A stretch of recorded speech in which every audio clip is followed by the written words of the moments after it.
StarCraft, or even CS2. During the 2 previous editions of PMWI in Riyadh, Vampire Esports took the trophy home not once, but bloody twice. I mean, how do you do that? How do you win twice? That's never been done, but I mean, I guess Nova did that with PMGC. But still, how do you do that? That's insane. With their back-to-back victories, Vampire Esports have secured over $1,264,500 in cash prize, which makes them one of the highest earning teams in PUBG Mobile esports history.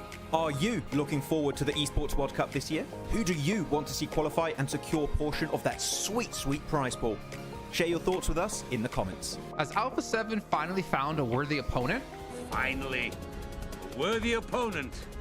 Our battle will be legendary. PUBG Mobile Esports will now have a star football player, Neymar, rooting on his favorite team as Furia enters the battlegrounds. Furia is one of the most prestigious esports orgs in Brazil across multiple titles as they now look to take on a new challenge.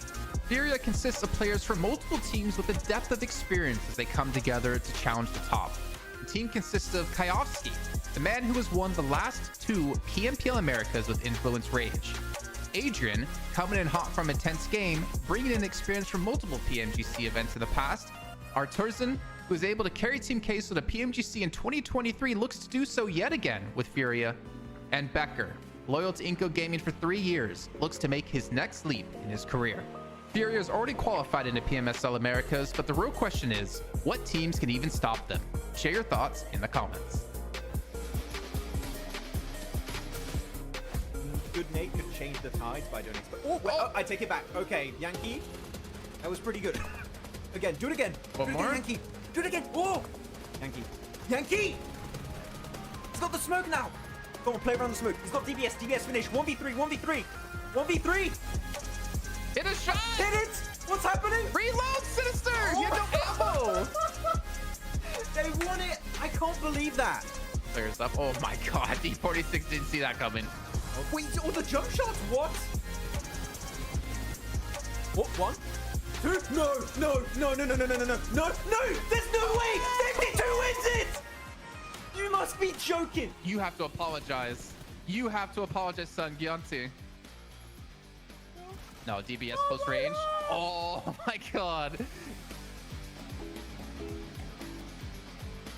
Moneymakers just pulled off the best play in PMSL EMEA so far, because it's only been a day, but it's really good. Just check it out. So let's paint a picture real quick, okay? Moneymakers are in this warehouse, edge of circle, and this spot clearly is not going to give them a win. Maybe a 3rd place at best. In the circle, you have 3D Max and Regnum Parabra, which are about to initiate a fight for the win, which means they aren't quite focused on Moneymakers at that point in time, which is exactly what they want.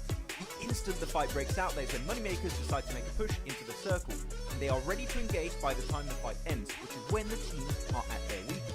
And because the timing of this fight is so perfect, Regnum Karia, which is the team that won the previous fight, cannot do anything against that engagement, and that means that Moneymakers win the game, despite being initially in a super desperate situation. So congratulations, Moneymakers, on that amazing chicken dinner to wrap up day 1, and I do have to say, this play is approved by me, Maxman, the best player. Yeah, he's gonna get 1v4 here. No faith. He doesn't have a DBS, man. That's the thing. The DBS is the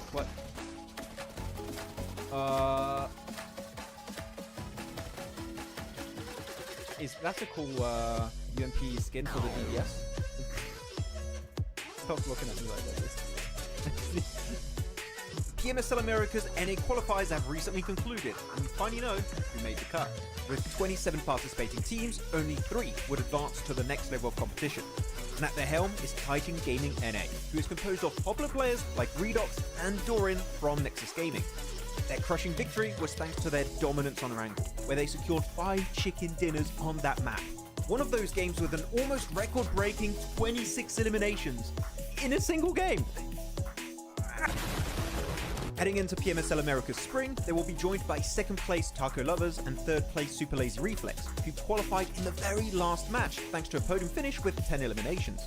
These won't be the only teams representing NA though, as we will also see N-Hype Esports participating as the only partnered team in the region. With PMSL Americas around the corner, tell us if you think NA can compete against the best of the best from LATAM and Brazil. Reject finally did it. During PMGO 2024, Team Reject from Japan finally secured not only their first international trophy, but also the first for their home region, by beating global superstars like Alpha 7, Nova Esports, and many, many more. They are currently one of the oldest orgs to join PUBG Mobile Esports, back in late 2018 where they were known as Reject Scarlets, with some of their old players who still remain to this day, such as Sarah and Duello. Before PMGO though, the highest rank the entire region of Japan has ever reached at a global event was back at PMWI East 2021, where Reject finished 9th. And on top of that, Regios Hill took home the MVP trophy, which is also a first for the team and the region as a whole. That's a double achievement in one event, by the way, so that's pretty good. So tell us in the comments, do you think Japan can repeat this success in future big events like PMWI or PMGC? One of the biggest roster changes in PUBG Mobile Esports history just happened. So this team has a very special place in my heart because they've been my favorite team for about 2.5 years now. The previous Stalwart Esports roster, composed of esports veterans such as Top, Action, Nuzed, and Icy, have just been acquired by the biggest org in the Middle East, FALCONS Esports, who are sure to be able to provide everything the roster will need to play to the best of their capabilities. After a bunch of very close calls in the past global events, such as PMWI and PMGC, FALCONS Esports have everything they need to conquer the battlegrounds heading into 2024. Do you think, just like me, the #1 Stalwarts fan... okay, Falcons? My bad, we'll have to get used to that one. Anyways, do you think the squad can finally bring home the PMGC trophy in 2024? Tell us what you think in the comments. I think we just witnessed one of the most anticlimactic fights in PUBG Mobile Esports. Just check it out. Over the wall, hangs around the side of the building, just playing with the members of Nexus.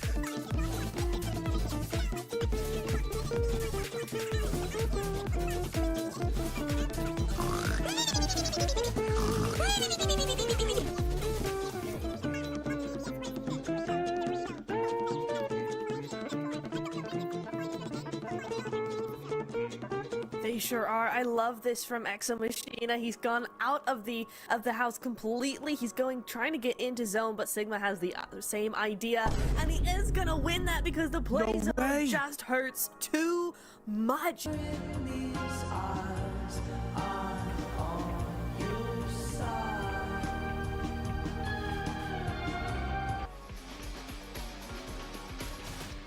Don't go solo, man. If you get knocked, I swear.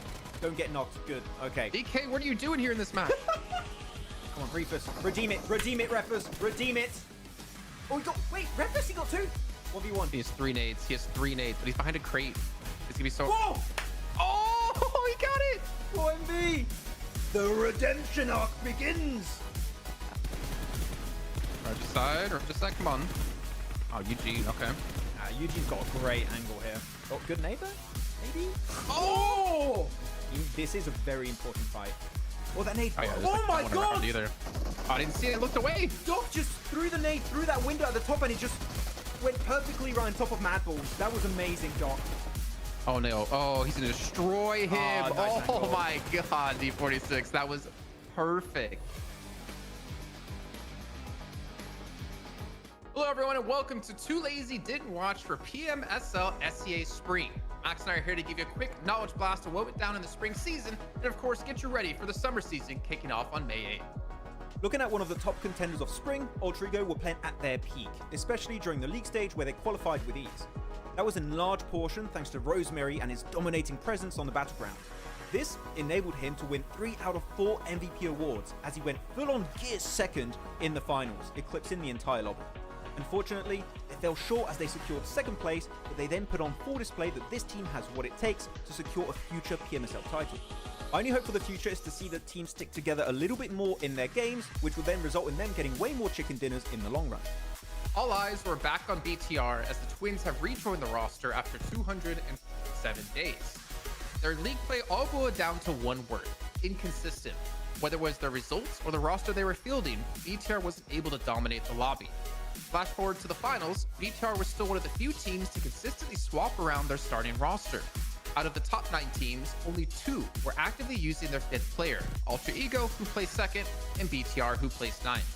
This leads us to wonder what the main focus for the team was during the season. Are they trying to play with a proper 5-man roster or gain valuable experience for all their players? Max and I think they use this as a training ground to get ready for future events where there's bigger prizes. We have to look back at the winners of spring now, Boom Esports. And I think it's fair to say, Jason, Boom winning PMSL SEA Spring came out as a massive surprise to many, as they brought new players on the rosters and attempted to build synergy during the league stage. This in part gave them a chance to perform in the finals, where they ended up taking home the trophy and a spot into PMGO. This being one of their big first international events, the amount of knowledge and experience they gained will help them make it to the next level. Pair that experience with the fact that they have an entire PMSL season now under their belts to build their synergy, we might be looking at the beginning of the Boom legacy in SEA. The big change from spring to summer is the reward all the teams are playing for. A spot in one of the biggest and most lucrative events of the year, the PUBG Mobile World Cup. In previous years, it mostly came down to if you were popular enough to get invited to the event, but this year, you have to qualify. And with the prize pool being $3 million, it's one of the most competitive events of the year, only second to PMGC. So don't forget to check out PMSL SEA Summer that will be starting on the 8th of May to see which 5 teams will be making it into PMWC. Storm, he's almost left alone. He still has Soul K alive, and Death Wolves are just like ready to pounce on their prey. Like, look at that easy cleanup in Death Wolves. I don't know, Maxman, but they've really been surprising. Wait, have I? No. But they're doing it! Vampire's doing it! They're using the trolley! I've asked for years for them to do this. Someone's actually doing it. They're leaving Storm in the trolley. They're avoiding everyone. I'm loving this. Vampire, you're the best team in the world. Max. PMWI champions, PMGO champions. But they're Max, the PMGO champions. Influence! It's fine. It's not going to be an issue. They're going to be fine. They're going to beat everyone. They're going to dominate Yasnai Pollyanna, and they're going to take the win. I'm calling it. Okay, those nades might be an issue. Okay, no, go back. Vampire, go back. Go, Vampire, go back. No. Oh, my. Okay. My dreams have been shattered. I hate this. Oh, like that nade on top of Tony, huh? Everyone, and welcome back to... Are you waiting for me to do it again? That was when, if you were going to... Jason is a pain before the show. Yeah, he's been doing that for like get the 30 seconds. Vocal cords ready. After today's action, man, it was some pretty good games. Some pretty damn good games. Some pretty funny moments as well. You stand on your chair. That'll never get old. Yes. By the way, if you want to check out that content, head on over to Pandemonium_news. Jason made a really cool video. You got to go over there and like it. You're starting the day off strong already. Okay. Yeah. That was fast. That was really quick plug right there for Pandemonium. But no, hey everyone, welcome to the, I was going to say Pandemonium channel. We're on the PUBG Mobile Esports official channel here for day 2 of week 2 of PMSL CSA Spring 2024. And yesterday, we had some great clutches in week 1, Jason. But yesterday was my favorite day because we had so many cool plays. Not just clutch plays, but just really good macro movements and stuff. Some good improvements, especially Lakers, Aura also. But now Starwater back in the lobby. And I am scared for my life. What is going to happen? You'll know next time in Dragon Ball Z. No, you'll know really soon. Actually, not next time. But you have to keep in mind, Group B's not playing that. So no Falcons, no Regicide, no Everest, no Major Pride. Yes. I think why you liked yesterday, because we didn't see Falcons get like clutched out so often. And they wanted to be 4. No, Falcons. Yeah, also. I'm looking at the Stalwart when I'm like... Did you say also no Stalwart? Wow, damn, Max. Yeah, also no Stalwart was good. I didn't see the hot drop. I was not suffering in absolute pain. You had 3 days off of hot drops. Well, I'm sorry. Today they're back in. I think that's what's probably going to happen. No, look, they even showing them on camera. They know exactly what's going to happen. They're like, look at these guys. They're going to die in 30 seconds. I was going to say, like, they're looking real focused. We're about to be dead in 30 seconds. Like, now we'll see. We'll see if they change things up. That's what we wanted to see going into this week, right? Out of all the teams, what have they adjusted? What have they changed? How are they going to improve? And off the bat for us, it's stop hot dropping a Stalwart. Like, we know they have some decent potential and they can get into the later stage of the game, but they don't really get into the later stage of the game is the problem because they keep what, Max? They keep hot dropping? Sorry. Yep, perfect. Yeah. Cool. I'm just looking at some of the names in the chat. I want to say hello to everyone before we get in the game. Talking about getting in the game. We're getting in the game right now. Sanhok time. Let's go. It's in the game. It's in the game. Hello everyone. We're seeing it. Feels like it. Friandika, Doctor, Kak AI Gimang. Feels okay. I should not have tried to do this. I swear someone could like rename to something extremely rude and I would read it. Don't want to give you guys ideas. Don't do that, please. But most importantly, we have Max sucks. Wow. Shout out to you in the chat. Wait, we have. John Allen in the chat. Okay. I tried to do a John Allen. I thought you were gonna do John Allen. No. Oh, actually. John Allen. That kind of yeah. Now do it one more time, but make it sound like super French. John Allen. John Allen. Wait, what? Alina? Yeah, you would say it like that. Okay, well, we're dropping into Sanhok. First match of the day. Stalwart going to be over in Paradise. IHC, where are they? Northwest Island. Who's not there, though? It's 52 IHC, back at it again. I said who's not there, but it's really who's there. 52 IHC again. IHC won last time, though, we saw this. Yeah. And it looks like they might do it again. I mean, they have to. They had a bit of a tough... Oh, wait, he's getting chased. Oh, He's getting chased what? with a knife? Oh, yeah, give it to me. Oh, what? 52 are struggling now. Wait, what? Wait, Where did Shamir so drop? he ran away, I guess, to go get a weapon? He's got he's got DBS. So if you want a weapon to clutch it out, you know, it's definitely the best kind of weapon to get. The best shotgun. That's what DBS stands for. The best shotgun? Yeah, DBS, the best Has shotgun. that ever been said before? That must have been said before. I like it. That's what it's called now. But yeah, Shamir, it's not going to be enough. Goodbye. IHG wins it. Can I get the res on how many players? What, 2, I'm 3? looking at 52 on camera, and it's like, oh no, we got eliminated. Like, Oh no. Anyways, guys, so let's back go to the my bar. nap. That's the bar. Let's go to the pub, lads. Let's go. Wait. That would actually be a really cool, like Home Story Cup in StarCraft, Yes. where it's like very chilled, very laid back. That'd be funny though. If you get knocked out, you can get up, you can go, and then you have to like go at the bar, and you can have some drinks, and then next match you get back into the game. Wait, I'm pointing. Look at I Stalwart. can't see. Look I at can't Stalwart. see where you're pointing. You can't see him on the mini. I'm sure in the mini. I mean, you can't see why I'm pointing, but look at Stalwart. Yeah, how much to know where you're pointing? But look in Paradise. Yeah, they're Resort. Paradise. Yes. I don't remember they dropped before. I mean, they were a little bit closer to another team. I don't remember. I mean, of course, the one you really want to look out for is going to be wait, I forgot the location name where they were dropping all the time. Picardo, that's the one. But still, I want to see this happening all the time, Stalwart. Please maintain this kind of non-early engagement stuff you're doing. It's good. John with the big shotgun. The big shotgun. I was waiting for you to say which one you liked better. John or the big shotgun? No, the big shotgun or the best shotgun? The best shotgun. Right now, it's the best shotgun. If they nerf it, it's the big shotgun. I have to change it. It adapts over time. Yeah, okay, so we do lose IHC. We are seeing a lot of teams cluster around the west of Quarry. IHC. Yeah. IHC is still alive. Oh, sorry, did I say IHC? Sorry, 52. Lost 52. Yeah, 52. Yeah. I'm just so used to saying we lose IHC. When we go into Sanhok, it just rolls off the tongue. But Wow.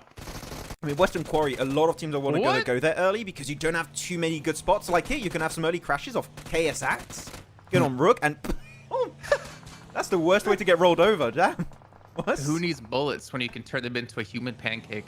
And I didn't have breakfast, so I'm... You know, human pancake, a little bit of Nutella on it, maybe some strawberries. Oh, not Nutella. No, I hate Nutella. Disgusting. I hate Nutella as well. Ah, thank you. A fellow not good. Nutella hater. Nice. We're both, yeah. Okay. By the way, while not much is happening, yesterday, I think the big topic of conversation, right, was who would be your team if you could pick any 4 players of any team around the world? If they're playing, not playing anymore, doesn't matter the region. We had a lot of top docs, all of those players, seeing a lot of Sooks also. Today's question I came up with is going to be, what is everyone's favorite moment in PUBG Mobile Esports ever? Since you started watching, what is your favorite moment? And I want to see what people say. It can be any event, any region. In the past, My present, favorite future, moment? doesn't matter. My favorite moment, I already know it. PMGC. The very first year. Wait, so Watching season you get up 0? to go do the telestration. That was my favorite moment. That's your favorite moment. Butt crack and all. Could have bought a belt. We had a mall within 5 minutes walking distance. Didn't buy a belt, but I got to see the full moon. inside of the studio. Hey, I asked the PUBG Mobile team, I want a belt. Like, we don't have the budget, and Jason specifically asked for us to not grant you a belt. Like, okay. Guess we'll... No Well, belt. you say you had no budget, right? But that's the same event that we were given budget for some new clothes. Oh, true. But no I belt. remember Blink taking me to the mall. They were like, belt is not... It's not Oh, yeah, it's no, belt's it's not it. on... Belt is you not on can't the invoice list. the belt. There you go. Oh, yeah, actually, that's a team that a lot of people want to see more from them. And again, taken down by not even a full roster of IHC we see him right now. They're up to... IHC up to 6 eliminations. I mean, he could maybe get the res onto Godless if he gets a first aid. But yeah, I guess he doesn't have a first aid. Rogue, you're not crossing that road. You're not crossing that road. Let's make it clear. You're done. Yep. I got a little scared for you there. Hey, you know what? He didn't give up on his teammate. I respect it, but no first aids. It's not going to work out. You got John telling you about a player from Fireflux. If you didn't see, I wanted you to read that. What did John say? So, dude, yesterday we had a player from Fireflux crouching down behind his desk eating chocolate hazel spread on the show. It was his... What? Chocolate hazel spread? You need to send us a link to this. Like, wait, out of the... like... I think like a jar. Winnie the Pooh? Like, what? Oh, bother. Oh. You got your gang 1v6 to win PEL. We got 22 kill game HVVP in 2022 PMGC from Lucifer. Ooh. You have the Tony K 1v4 versus Falcons when they were known as Stalwart. That was a good one. STG Razy clutch from 4MV to win. Yeah. STG Razy clutch for 4. Wait. S2 Razy clutch on 4 AM, or don't you mean Razy also clutched in PMGC? What was it, last year or the year before against, I think it was LGD, and that allowed his team to qualify directly into the finals or like the next stage of the league. Like that was a really good moment from Razy. That's my favorite moment of Razy. Out of a jar with the spoon. I'm sorry, I had to go back to the hell? Who eats Nutella out of a jar with a spoon? Especially, you're about to go into like a PMSL lobby and you just got your hands full of like just chocolate spread. I mean, okay, to be fair, if he was using his fingers, then I'd be a little bit worried because you're like having to touch your device, right? Yeah. But my phone ain't working. Start bloody Nutella again. the admin comes over, just see the screen smeared with like Nutella. We see Spike from Stronger, which we did have a very lackluster day of yesterday. You can see in 13th place at the moment, up against I8. And I8 also having a lackluster start here. Yeah. Oh, 4MV and DRS I say that. This is their very first game, and they have 3 eliminations, so yeah, not a terrible start. Both LGD and 4 AM. Which event was the 4 AM one already? Was it in the same event? 4 AM only played in the very first PMGC. Bring him in. They didn't qualify to the next year. Because like that's the thing is like it takes me back, but I think I don't know if he means in one single event because I do not recall LGD being 4 AM being there. But actually, I want to show you the circle real quick while not much is happening on screen. I want to do a little bit of a analysis. 4MV can play the hilltop east of Painan, which in this circle is really good because it gives you information on pretty much Lakers to some extent, DRS, Rook, WoW, and it can also gatekeep teams on the western side, west of Painan and the bridge, like Mad Balls and maybe Stronger also. So I would like to see 4MV go up there, but I feel like they have a big lack of information, so because of that, they're not willing to go uphill. If they do go, though, information game, 10 out of 10. Beautiful. Beautiful, beautiful. Yes. We're going up that hill. Just like Kate Bush.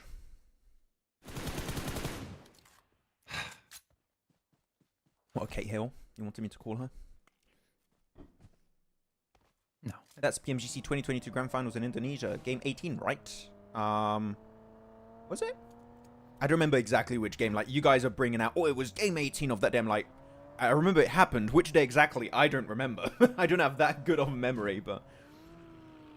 Yeah, I do remember the Razy clutch, though, versus LGD. That was an insane moment. I remember... I think it was John. John's here. He can tell us. I think John and Blank were covering that.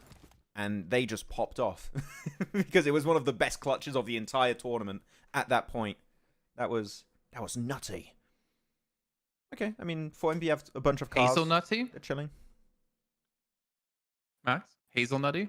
Hazelnutty? Why is hazelnutty? Oh, because I said nutty. it's nutty and... okay. Yes, it is very hazelnutty. Sometimes we're on different wavelengths. Yeah. Case we in are. point right there. Yeah. Sometimes we're on different sandwiches.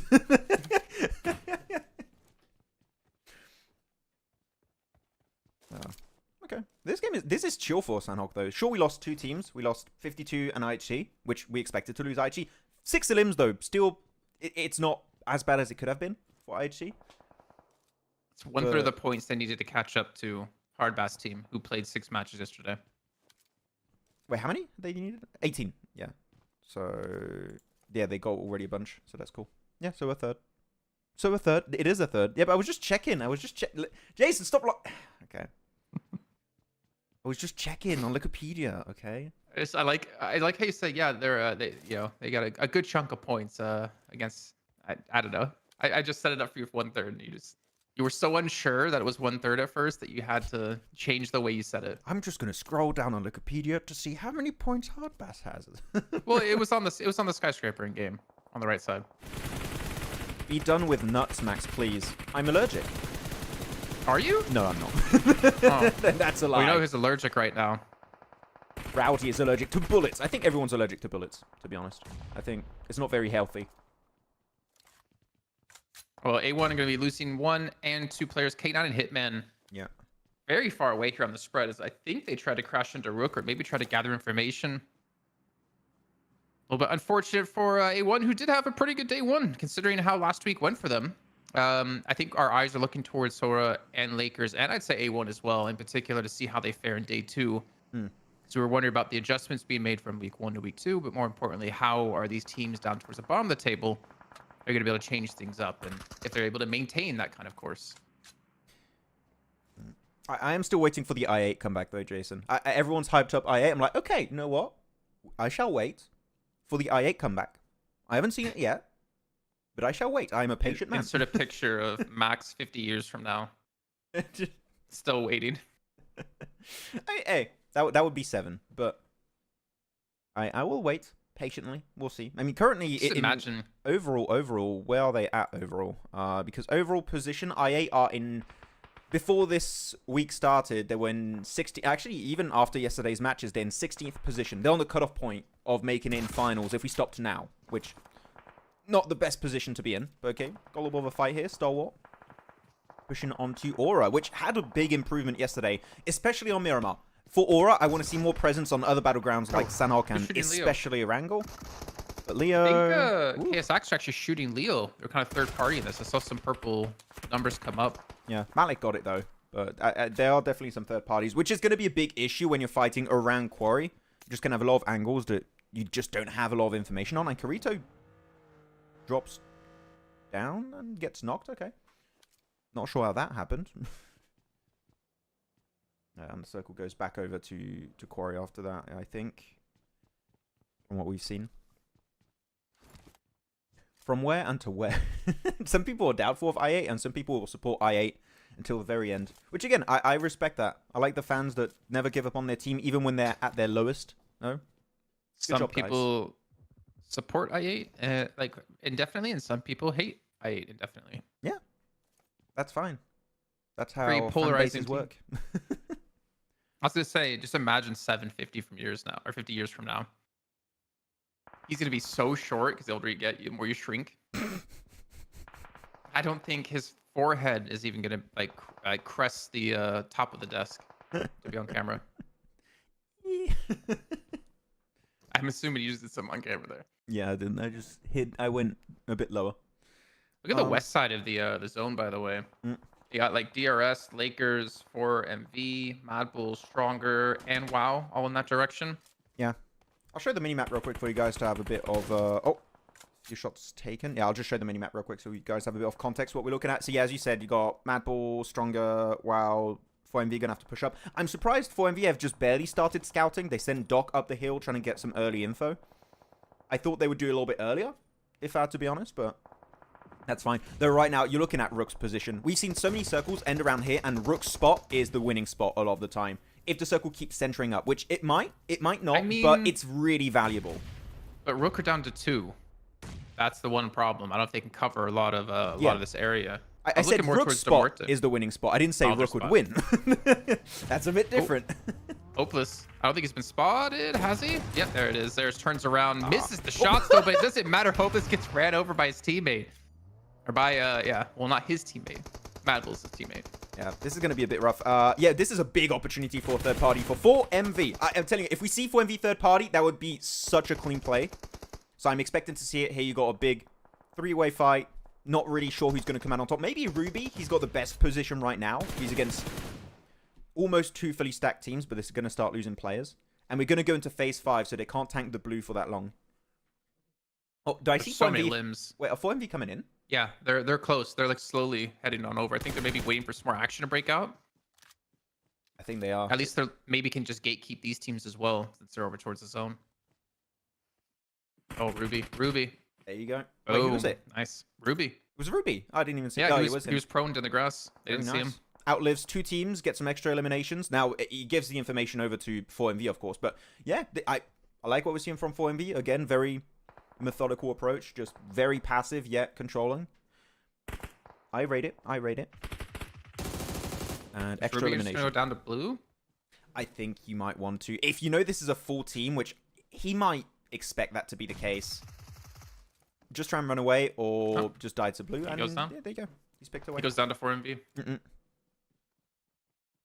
Remember, 4MV had the 21 elimination game yesterday. 20 in, elims. Match 2. 20 elims? Yeah. Oh.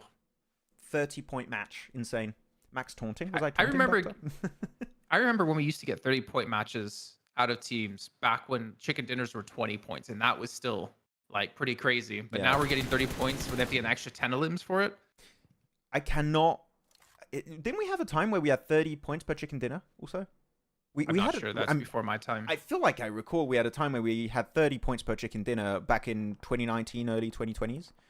That was insane. It was... Chicken dinners were way too important. Like, eliminations, I don't really care too much. We're just going to go for the win. It was Face really out, passive, kick I off. felt like. Yeah, it was. Mamba going down. This is the best point Okay, system we've Sax. had. Just falling by the wayside here. But what if... No, we don't need to go into that. No Aero today. No, what do you mean? Aero's playing. Frandika. Aero's play. It's Aero, Refus, Apex, and Doc. Apex had a bit of a rough day yesterday. I'd like to see a bit more presence from him, but Aero was just the unsung hero of yesterday. Wasn't Apex playing the high ground on that like 20-point match we saw? It was Refus, I'm pretty sure. Wasn't it? I think it was Refus to play the high ground. Maybe they... I know one got eliminated and then the other one took the spot, but I know Refus was playing it, I think, a bit earlier. Refus went with the team because he was in a 3-man squad and left one hot behind. Yep. What, you mean this game or the... No, the game yesterday where they had 20 limbs. Oh, no, that was Aero on the off angle. Okay. Aero was the off angle player. I thought you meant the Sanhok finish where they won against Aura. Okay, Take it out. DRS. DRS here, really, what they have to do is just eliminate as many teams as possible before making their move, because they're going to have a rough transition. Unless they get Circle Luck, which we're going to see in 5 seconds. If the Circle goes on this, could be big. Do you see the split? Out of 4MV, by the way, on the Yes. minimap. You can see there. Get Arrow. It was a 2-2, but Refus is heading back down towards the south side to help out since they have a player knocked. Yeah. It's going to be Apex here. I'm not a massive fan of this split, to be honest, for 4MV. I think it's too big a split. If you want to do a smaller 2-2 split, that's fine. I think this split is a bit too big. I might be proven wrong, you know, which I'm always happy to do that, but I do think it's very vulnerable. I think that if you have Lakers, they're like, okay, screw this, we're not in a good position, we want to fully send it, then 4MV are going to just crumble apart. So I'm waiting to see what's going to happen for 4MV's position. Speaking of the winning position, look where it is. It's still in zone. Yep. Or still have it. Aura still have it? No, Aura's not in circle for me. No, it's Rook. Rook are still in circle. Rook. Yeah. Rook are in circle. Their warehouse is still in play. I think we're going to see a Demorte push eventually. Yeah. This is the thing about this fight, is that sure, you might be able to eliminate Lakers. I'm scared of a third party by Hard Bass. There you go. Oh, it's not working out. They missed a lot of the shots, actually. I mean, good for 4MV. Oh, Docker's got an MG3. Be careful. Okay, he's going to pop off. You always want to look out for that weapon. Actually, Hardbass team are the ones actually kind of struggling here. Demorte did decide to go for the push onto Rook in the meantime when they're taking shots on a hard bass.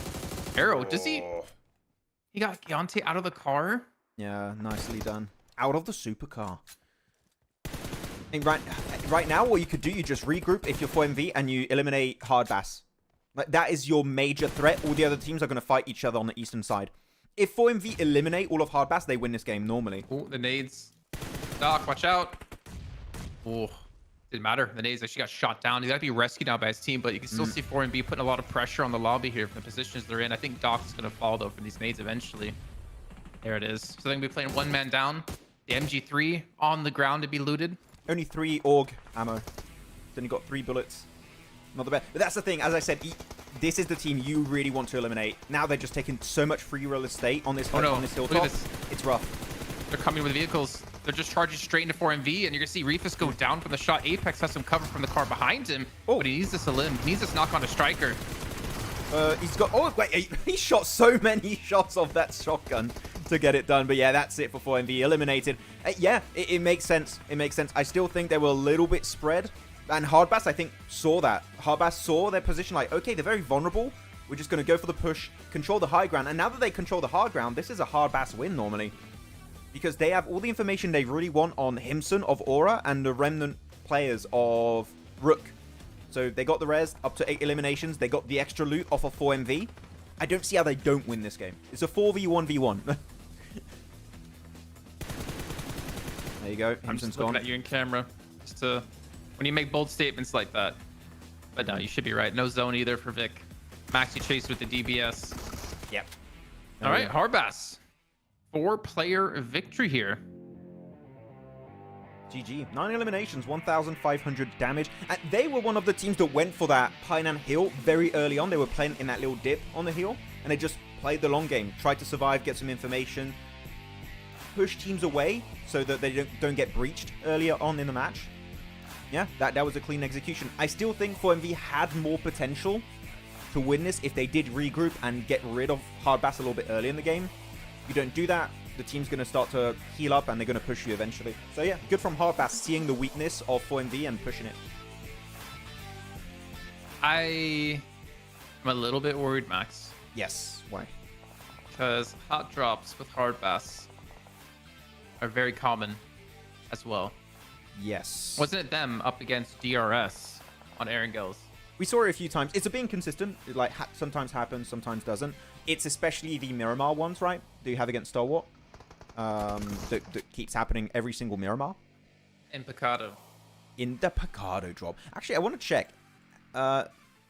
This is definitely... This isn't their first chicken dinner, right? I want to check how many wins they got.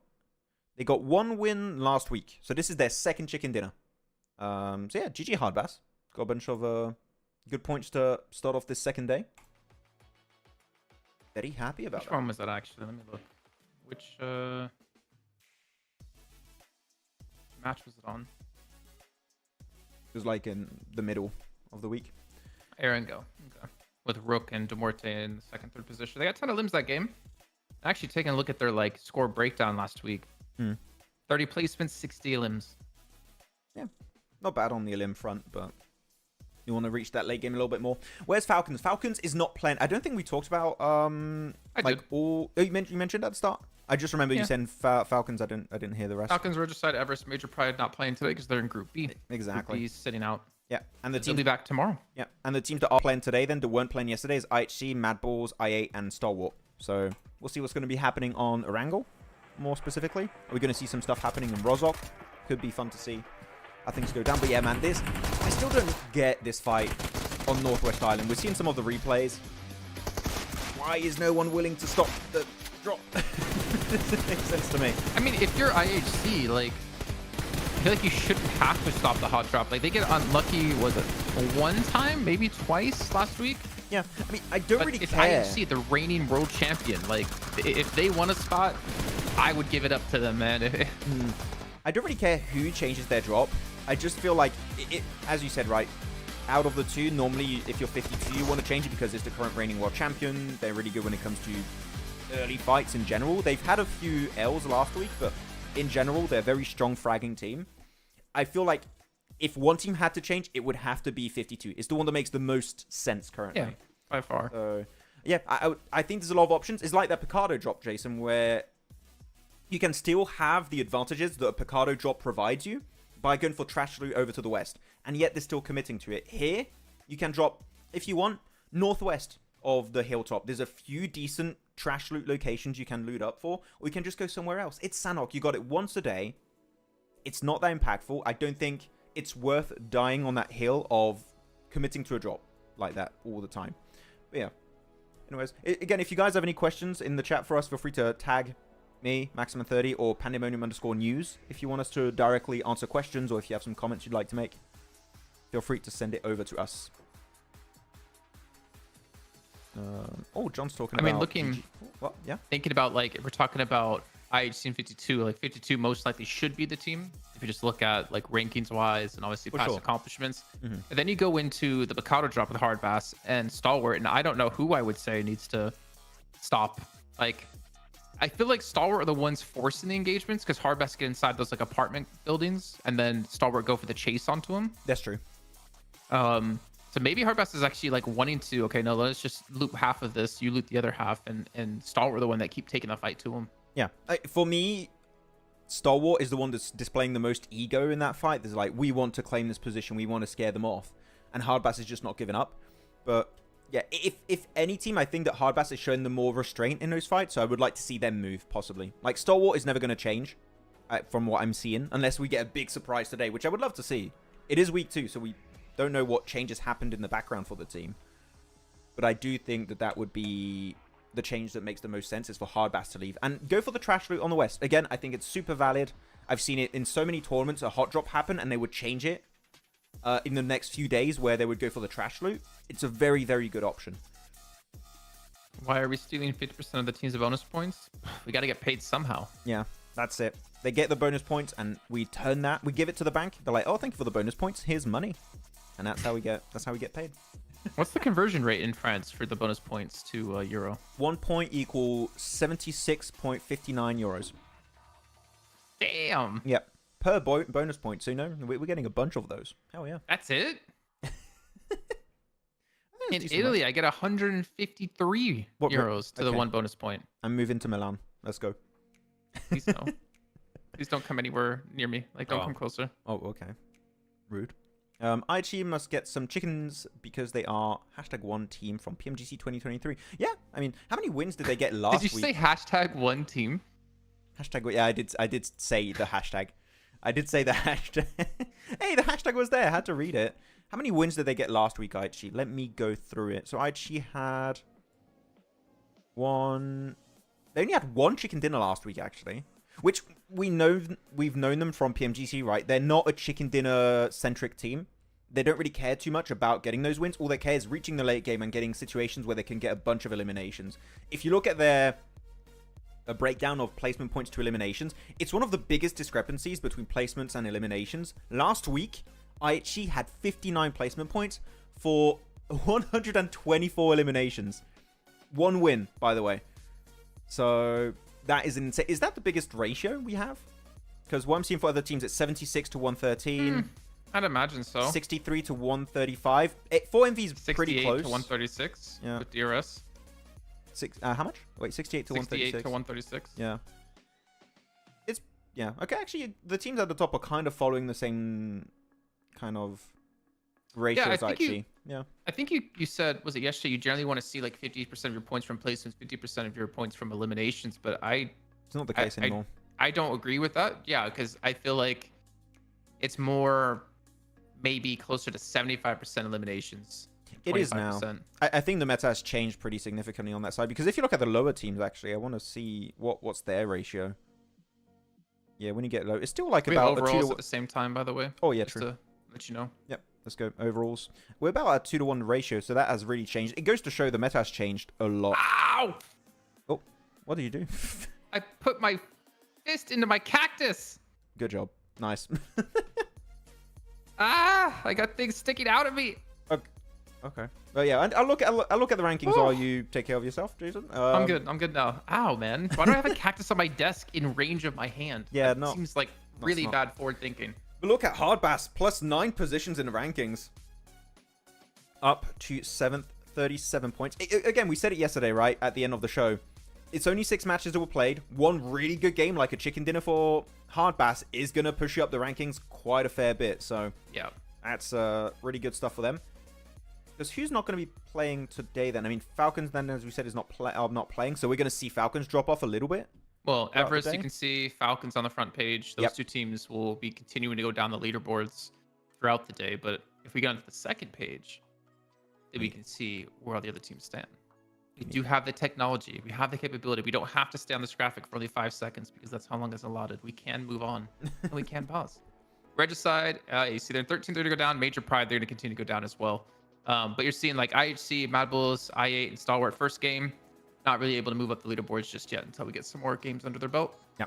I mean, that's the Hardbass effect here. Everyone went down because Hardbass just jumped so many positions in the rankings. So we'll see. It'll stabilize, I guess, a little bit after the next match. But it is weird to see IHC down there. So I expect a comeback. I feel like they're not going to take it on the chin for that Sanhok game. They're like, okay, you know what? Not quite the first game we wanted. We're going to start popping off, getting some placement points, reaching the late game, putting off the IHC. Maybe not a win, but they're going to try and get 15, 20 elimination matches for sure. That is the IHC special. So, yeah, go back to live. Do you think... No, leave it. Leave it? Okay. Remember last week after DRS sat out day 1, then they came in day 2, they were like 6th place at the end of the day from just 1 days of games compared to everyone else's 2. Yeah. Do you think IHC are going to be able to replicate that today?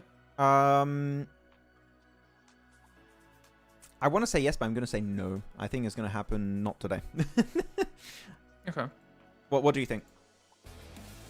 I think they're the only team in the bottom 4 that could pull that off. I mean, they definitely have the potential, right? Especially, I feel like they're a very momentum-driven team. If they start to get in the zone of just getting a bunch of eliminations every match, they can do well. And one thing you have to take into consideration, right, is that we do have these group changes.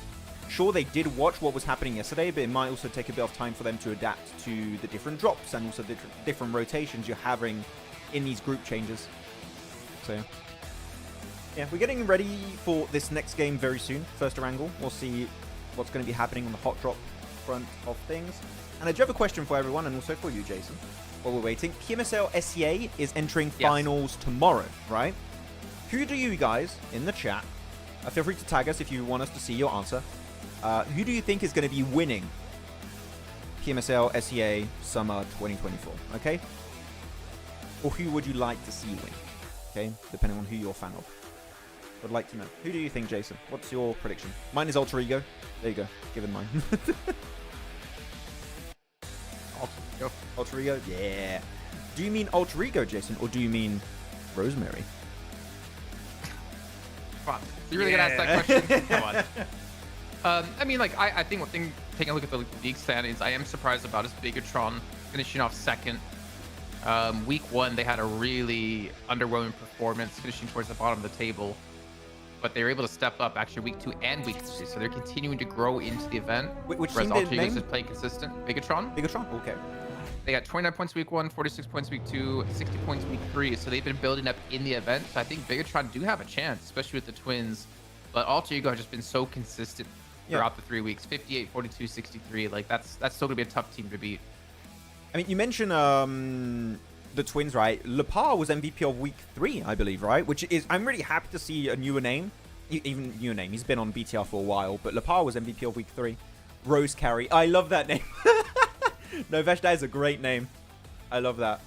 Vampire definitely going to win. So we have to keep in mind what's really important about this, guys. If you're not realizing, top 5 teams go to PMWC. Yeah. Very important. I think it's very hard to say which teams will make top 5, like to give you a guaranteed. I think Alter Ego's a shoe-in for sure. Boom should be a shoe-in. The other 3 teams, I don't know. No idea. It is a little bit up in the air. Yeah. Vampire 12th place overall. They're not looking great. Yeah. And you might still have bonus points, but over the course of a 3-day event, that bonus point is going to become less and less impactful as you move forward. So you never know. You could have some big surprises there. And one thing that's not a surprise, though, is this hot drop in Yasnai Pollyanna. A1 and Aura is still going to happen. Though, if you guys did not catch yesterday, we did see A1 be respectful and leave Yasnaya. They dropped on the western side and they left without fighting Aura, which I love that. One of the best changes, and it's in circle 2. Whoa, Let's go. whoa, Hopefully we'll see it go. What? Look at Stalwart. Pachinki? Pachinki? Not going Rozok? I mean, they're not going to fight it, so... No hot drops today out of Stalwart? Is that happening? I'm especially looking at the Miramar, right? But this is good. I mean, I'm not seeing any hot drop. DRS is fine in Milta. We are seeing a big spread in Milta power from Lakers. Nothing's going to happen there. IHC taking FALCONS drop spot at Nova. Oh, wait. Oh, I just saw Ferry Pit. I lied. Ferry Pit fight's happening, guys. Okay. KSX and IA. This fight actually happened a bunch of times. This is like the new hot drop that's been happening recently. I8 versus KSX, and seems like KSX has got the opening knock onto Falcon. And knowing KSX, you know they like to be aggressive in the early game as much as possible. So they want to wrap up this fight quickly, get all the loot off Ferry Pit, and start rotating early on because, don't forget, they are not in circle. Do IHC normally take Novo? Because that's FALCONS drop spot normally. I think they take South George, don't they? I don't remember their main drop location, but it's good. Like, you have a rotation of George. groups, and you just take the drop from FALCONS. I don't Well, I think hate well, that. also like the flight path wasn't really helpful to get to George. Also, yeah. I mean, even Regicide, probably not here, so they probably wouldn't have gone for North George at all. But the fight's still going to continue. Crypto, Max's favorite player in I8. It's Seven's favorite player. He loves Crypto. He talks to me. He sends me a message like every morning. He sends to me, "Good morning, Max. Hope you're doing well. By the way, Crypto's the best player." He just sends me that every day. He sends you morning messages? I don't get Yeah. anything from him. Oh, Falcon gonna go down. ASX. Trying to actually corral I8. Ooh. Oh my god, D46. That was disgusting. Let's go. Crypto. Can you clutch it up? Okay, he's got a UMP though. Oh, he gets it! Crypto, let's go. He takes those. The best player in the world. Double res, 4 Just points. not in your world I live in. I mean, in this world, he did. He's the protagonist. Don't forget. He's the main character. What would you be? What do you mean? Protagonist or antagonist? Protagonist. I would like to be Would you? antagonist, but I don't have an antagonist vibe. I'm not. I feel like you would definitely be the antagonist. Maybe I could be like the cool guy that helps the protagonist the entire story, and at the end is like plot. His sidekick? Big plot change, and then reveal. It's like, I'm actually the mean guy. Gonna answer a few questions then while not much is happening on the game. Which team wins this match? Any predictions? It's a bit early. Let's wait until like phase 4, phase 5, and we'll make a prediction. Otherwise, it's just a I'm not random scared. pick. I'm not scared. I can answer that question. You can for answer that? Who's Okay. gonna win? Who's winning this? I'm thinking. That easy. I know who's gonna win. DRS. DRS wins this. There you go. DRS winning. You know what? It's not Sovnovka Island. Dimwete win. Finally, the stars have aligned. Dimwete, you're good to go. Just not any stars that orbit my galaxy. just in iterations of that joke every time. That was decent. I like it. I'll rate it. Yudu consistently makes it to globals, only to portray how bad they are in each split. Yeah, I don't know about that one. I don't know. I haven't ever, I think, rated Yudu that high. They're a strong team when it comes to regional play. I think they were relatively high after the first few weeks of PMSL CSA. But international is just a completely different level. You might be one of the best teams locally. When you enter a PMWC or a PMGC, you're going to struggle. Like, unless you have a game plan that's just super efficient in that kind of event, you're going to have a tough time. So, I mean, as we said, like yesterday, right? You might be the best in your region, or you might do okay against the best of your region. But keep in mind, when you get to that next level of events, it's like playing against the best teams in your region, like the top 4 of your region. But everyone plays at that kind of level.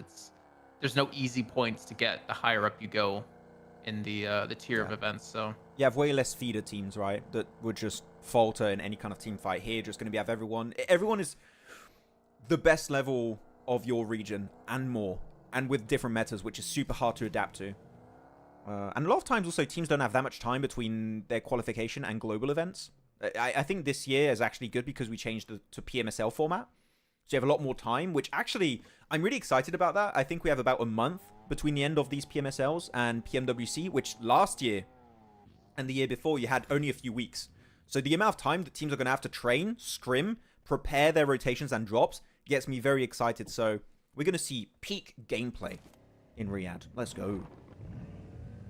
Are we going to have peak casting in Riyadh? Oh, yeah? Who's doing it? I don't know. That's what I'm asking. Are we going to have it? Oh, it was a question. Oh, I thought you knew. Are we going, Jason? Are we going? Tell me, dude. Okay, so you're playing Observatory. Yeah, they've got to be quick to pivot, though. Actually, one thing that might not be bad for IHC is to go for Botation into Lipovka. Or even north of Lipovka. I wouldn't hate that. Could be a good option for them and Hard Bass. So good they're going that way, though. Yeah. Moyes says, you even didn't rate Alpha 7 best. In which tournament, Moyes, did I not rate them Alpha 7 best? I think I always rated Alpha 7 top team, but they're always going to throw on the last day. Yeah, I mean, how can Alpha 7 be best when they haven't won a single global event? Yeah. I mean, they're one Where's of the... my mic so I can drop it? We'll have to do some editing to make Wait, it look hold on. cool. Oh, I put it away. I had the mic from this headset on the desk for like months. I was gonna pick it up and drop it, but I put it away because I'm not using it. And the biggest change I saw this season in EMEA is that most of the teams are roaming on edges of zone. Really, that's interesting. I need to do a bit more prep. We've been looking at a lot of CSA. But I need to do some prep and look at those guys. And Pusher, he's done. Goodbye. Good little spray down. You remember you said you think Dumarte's gonna win, right? Yeah. I know what I said. I was trying to change the topic and just move on, but... Yeah, I don't know, man. I really thought the curse was not going to be that strong in a watch party, but it's worse. It's like 10 billion times worse. Okay, now who is the next team I'm going to talk about? I'm going to say... Same for Falcons. I mean, Mad Balls. that kind of hurts, but it's kind of true. I love Falcons. They're the best. Falcons actually have they won a big global event? I'm trying to think off the top of my head. No. I think they have. No, they're Alpha 7 2.0 in that sense. They've never won. They've always done really well, typically, on average. The average placement of Alpha 7 and Stalwart in... Well, Stalwart now Falcons. I keep mixing them. Sorry, guys. It's not that hard, Max. Global... It is. Are they hot dropping? No, so they're not Stalwart. That's actually a very good way. Are they dying early game? No, it is Falcons.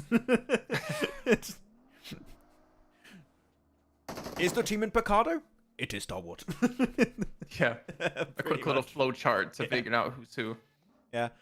Moyes, for real, bias is real. What do you mean? What do you mean? Alpha 7 Moyes is not biased at all. What do you think he has? A team name in his name? Like, no, he doesn't. Like, don't call Moyes biased. Like, I don't even know what his favorite team is. Like, I couldn't guess. I couldn't guess. What do you think, Alpha 7 Moyes? Tell us, who is your favorite team? Like, I have no idea. Who is... I swear, by the way, if you guys join and you, like, read the chat, Moyes is always there. Though? Stalwart is always fighting early too, I guess. Big fight, and that's it for Stalwart. Uh-oh. And no casualties, actually. Okay, maybe I spoke too soon. He makes in the dip. Nice. Gonna go for the double Reel in the kill. curse. Reel in the Wait, curse. third party. Oh, they're coming for it. Wow. Are they gonna go for it? Or is it just like... Wait, what? What? What? Hello? What? Did they try to pretend they weren't there by getting in vehicles? What am I What? They tried to go invisible. They tried to take the cape of invisibility of Harry Potter, and it didn't work out. If I close my eyes and I get in the car, they won't see me. Like, what? Can we watch that again when we have a second? Because when the fight stopped. How many cars do we have? Whoa, how do we have too many cars? we had this yesterday, didn't we? We had like 9 cars. 1, 2, 3, 4, 5, 6, 7 cars. What's that? I think it was the end of week 1, but yeah, we had that exact situation in another spot. I think it was on a beach. Yeah, just confirm it. There you go. Third party on third party. What is happening? This is pretty much, if you put the cars in like the right formation, you make your own compound pretty much. They added build mode to PUBG Mobile. To be fair, Savage, different regions do have slightly different PMSL formats. Like Yes. SCA has like bonus points only on one day. You have EMEA and CSA, which is like a culmination throughout all each week. But each week you get bonus points based off your ranking that week, and then you have Americas, which has double points on certain days for certain groups. Yeah, actually, tell us. I don't know what you think, Jason, and tell us in the chat what you think of the Americas format. Again, to explain, you have 4 groups. Each group is playing every single day, so you don't have like a group that's not playing. You have 4 groups of 5 teams, and on 1 day per week, 1 group, so 5 teams, can get double points on a day. Which I saw a lot of people not like it. I kind of find it cool. I don't know how it's going to work out. You said I think it's 5. So do the Each group plays every day. No, they don't. They don't rotate. They rotate the double points. That's 20. That's 20 teams playing at once then. Wait, is it? Wait, actually, maybe I didn't read it properly. 4 times 5 is 20. The graphic. No, it's 4. No, 4 groups of 4. Sorry, I said 5. Okay, that makes sense. I think you only have 16. PMSL. All I can say is I feel bad for Liquipedia. Like, oh, how do we calculate this? PMSL Americas. I kind of like it. I know it's not your typical format, and some people might be a little bit, not a big fan of it. But I kind of like the idea of you get double points, so you're going to see some teams be a lot more aggressive and rushing. 5 group, no, it's 4 groups of 4. Sorry, I misspoke on that one. 4 groups of 4. And I think Thursday, so today, 1 group is going to be able to get double. Yeah, it's Group A, I think, that gets double points, which I find that super interesting as a format. Is it going to be successful? No idea. Is it going to be cool? I think so. They don't have finals, right? Wait, Americas? I think they do, don't they? I can check. Yeah, please do. This is interesting. Yeah. I love it. This is the CSA watch party. We talked about EU. we talked about SEA, and now we're talking about Americas. I'm a little torn. I can see the appeal of it. I think it's fun. Like, you're going into a game and you're like, oh, this is the group. Like, I don't know, you're looking at Alpha 7. Alpha 7 are in Group A today. They're getting double points. If they get a 20 elimination chicken dinner, they're going to get 60 points in 1 match. Wow. They also have a different map order. Yeah. Erangel, Miramar, Erangel, Sanhok, Miramar, Erangel, instead of every other PMSL, which does a Sanhok, triple Erangel, double Miramar. I don't know. I don't like the map rotation though. I like it when you have multiple iterations of the same map in a row. It allows for teams to make slight iterations map after map. That's one thing I like. I can see the appeal because it, like you said, like if you're in Group B and it's day 3, you get double points, right? So to you, it's like we should really send it today. Each elimination is worth 2 points. My team. They just got absolutely wrecked by Solo. What was that, Lemon again? Lemon is slowly becoming one of my favorite newcomer players of this season in CSA. Like he's really standing out. Like a solo that has improved a lot with his team, of course, but individually he's done a lot of clutches. So I am enjoying what we saw from Lemon. Oh, decent nade. A little bit of damage. Crypto's gone. No, Crypto, Maxman's favorite player. I never said that, but okay. Actually, Stronger's game could be really good here, Jason. I don't know if you checked the minimap. They're playing in heaven, so that big plateau in the fields. I like that from Stronger. Could be a good spot to play for the late game. Yeah, it's a good spot for IHC to take later on, once they're done eliminating all these teams. Wait, who did I say was going to win again? DRS? Or DRS? You said DRS, yeah. They're in a good spot, actually, so yeah, could be. 4 players alive, better than your pick. Yeah, true. But it is Foopsman, so anything can happen. Oh yeah, it is Foopsman actually. Wait, is it? No, it is. He's over there. I see him. Yeah. The Foopsening has yet to begin. Is that like Armageddon or something? Yeah, it is. It's the end of the world. Just he calls down a mech and then he just plays like 1v60. Well, he's playing the game mode. Yeah, exactly. That's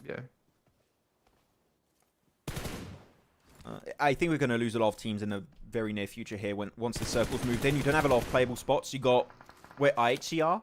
You got DRS spot. You got Mansion, which is played by Lemon. Could host possibly A1 if they want. Strong on Heaven. West of the road, where Mad Balls might crash onto a Rook. Real quick, you're mentioning IHC, right? We can see that Godless is actually not with his 3-man squad pushed up here looking for for fights, I guess. Is he just holding down a spot for them to rotate back to make sure they don't get backfilled? Yes, and also because if a team pushes into that position, you can get backstabbed on the ridge. Right now, if Godless stays there, they can peek over the ridge of this road, which is what they're doing against 4MV, and take very minimal risk. So Godless is actually very important. I like that 3-1. It works well. Maxman, I never said that. I did not say Crypto was my favorite player. Is he a cool player? Yes. Is he my favorite? No. I thought you said you liked him more than you like Action or Top. What? Don't put Jason, calm down, okay? Stop. I mean, chat, you can confirm this for me. Chat's gonna be on your side, Jason. You know. Trying to Oh, so there manipulate is no so they're saying there is no final for Americas. Really? I didn't see that in the format. Interesting. No finals. So wait, does the event last 4 weeks then? And it's just 4 league weeks? There's 3 weeks of league. 3 weeks. So and no final. Yeah. Okay. Oh, there you go. Oh, that was a really good wheel pop. As a last note, I wonder if that was a change made to them having to delay a week for the event, or if that was actually originally a part of it, or if the finals were cut because they had to delay a week. Actually, yeah, true. They did have to delay. I'm not sure. Maybe. Oh, be careful there, Matthew Ninja. Oh, he had no idea. Oh, poor Matthew Ninja. That feels bad. I mean, at least some info was given over here, so Mad Balls knows somewhat what to expect in this position. See? John confirmed it. Pretty confirmed. Also said that he prefers him over all the broadcast talent too. Oh yeah, I said that a while ago. True. Sorry, my bad. I forgot. Stop gaslighting me, guys, please. Shankar is on my side. Thank you, Shankar. I'm just waiting for you to like slowly slip into it. Eventually, you're like, okay, I guess I did say Crypto's the best player, and you're like his biggest fan. Like he's gonna be PMGC MVP, and I'll be like, I remember. No, Jason, I said it right. He's my favorite. That would totally happen, and I would like get so angry on broadcast. That's it. If we go to PMGC this year and it's there, I'm gonna prepare some clips to give to production just in case you say that. And the clips are just gonna be you saying he's not your favorite player, just for concrete evidence. Why'd I have to get dirt on me? That's not cool. Okay, we got the big fight though. I'll move the topic. Big fight happening on not Everest, Heaven. It is pretty high. Could be an Everest, mini Everest. So it's a small Everest. Again, so there's only a hopeless now of stronger. Yeah, this game is a little bit. There's not much that's very interesting because it's just teams breaching for strong positions because there are very little playable spots in this circle. Well, besides the big car compound we had going on. Yeah, but that's already earlier on. No, that's finished. Hopeless just trying to defend here against a 4-man squad out of A1. Does he have a DBS? Scar. I didn't see his an ump. other weapon. Was it an ump? DBS? Yeah, DBS I could say it's possible, but ump, no, not too likely. So she's gonna run out of ammo, and they actually get the molly limb onto him anyway. So Stronger's gonna be out. A1 take the compound, but A1 gonna be dealing with a crash out of Mad Bulls here, and they've been. We haven't really been able to talk about Mad Bulls too much because this is their first day of play. Yeah, it's really cool. From what we've seen in the previous game too, Mad Bulls are pretty adamant on doing third parties if they have the opportunity of doing so. We saw it a few times last week too. I kind of like this third party. This is very nice. They got the first opening knock onto K9. They're going to go for the full-on push. And now they cleared all the northern side. It's not encircled. They got to keep pushing though. So yeah, just don't give them any space. Keep pushing. Don't let them escape. If you clear all of the northern side, you're going to get so much free information. It's going to be super, super good for Mad Bulls in the long run. So I'm liking what we're seeing from them. Though, are we going to get another third party from Lakers? Yeah. It might happen, I think. Yeah. Gotta be careful. Those Zerich really popped off last week. He did have some him to do so yet again. He's a very, very strong player, but Lakers only going to send 2 players up here. Lemon, though, talked about him being one of your favorite new up-and-comers from CSA. He's here to join the party, but this is going to be tough. A1, Rowdy, and Sinister. Yeah. I like what Lemon and Palucci are doing. They're just waiting for the elimination feed to light up. And when they see eliminations and flushes coming through, that's when they're going to send it. So they're being respectful, waiting for the prime time to go and commit. Oh, they're leaving. No, someone just left. I think Lemon just left. It kept Palucci here by himself. I think he might be also picking up teammates. I'm not sure. Oh, he's a personal Uber for them? I mean, you really... yeah, he is. That's what his role is. But... yeah, oh, good in-game leader, English. entry fragger. Uber driver. The new role, the new Chauffeur. meta. They nerfed the GPS. Now the cars are the meta.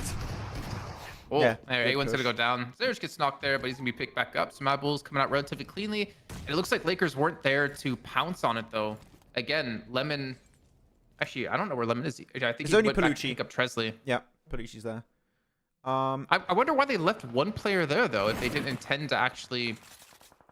I don't know, but I mean, Palucci's rotating back to his team, so I guess just trying to gather some information. Maybe look for a couple of cheeky limbs, but Mad Bull's now gonna be pushed into IHC, and this is a little bit of a tough Nice. spot here for Talika, but he's got the high ground. He's got the 1v1s.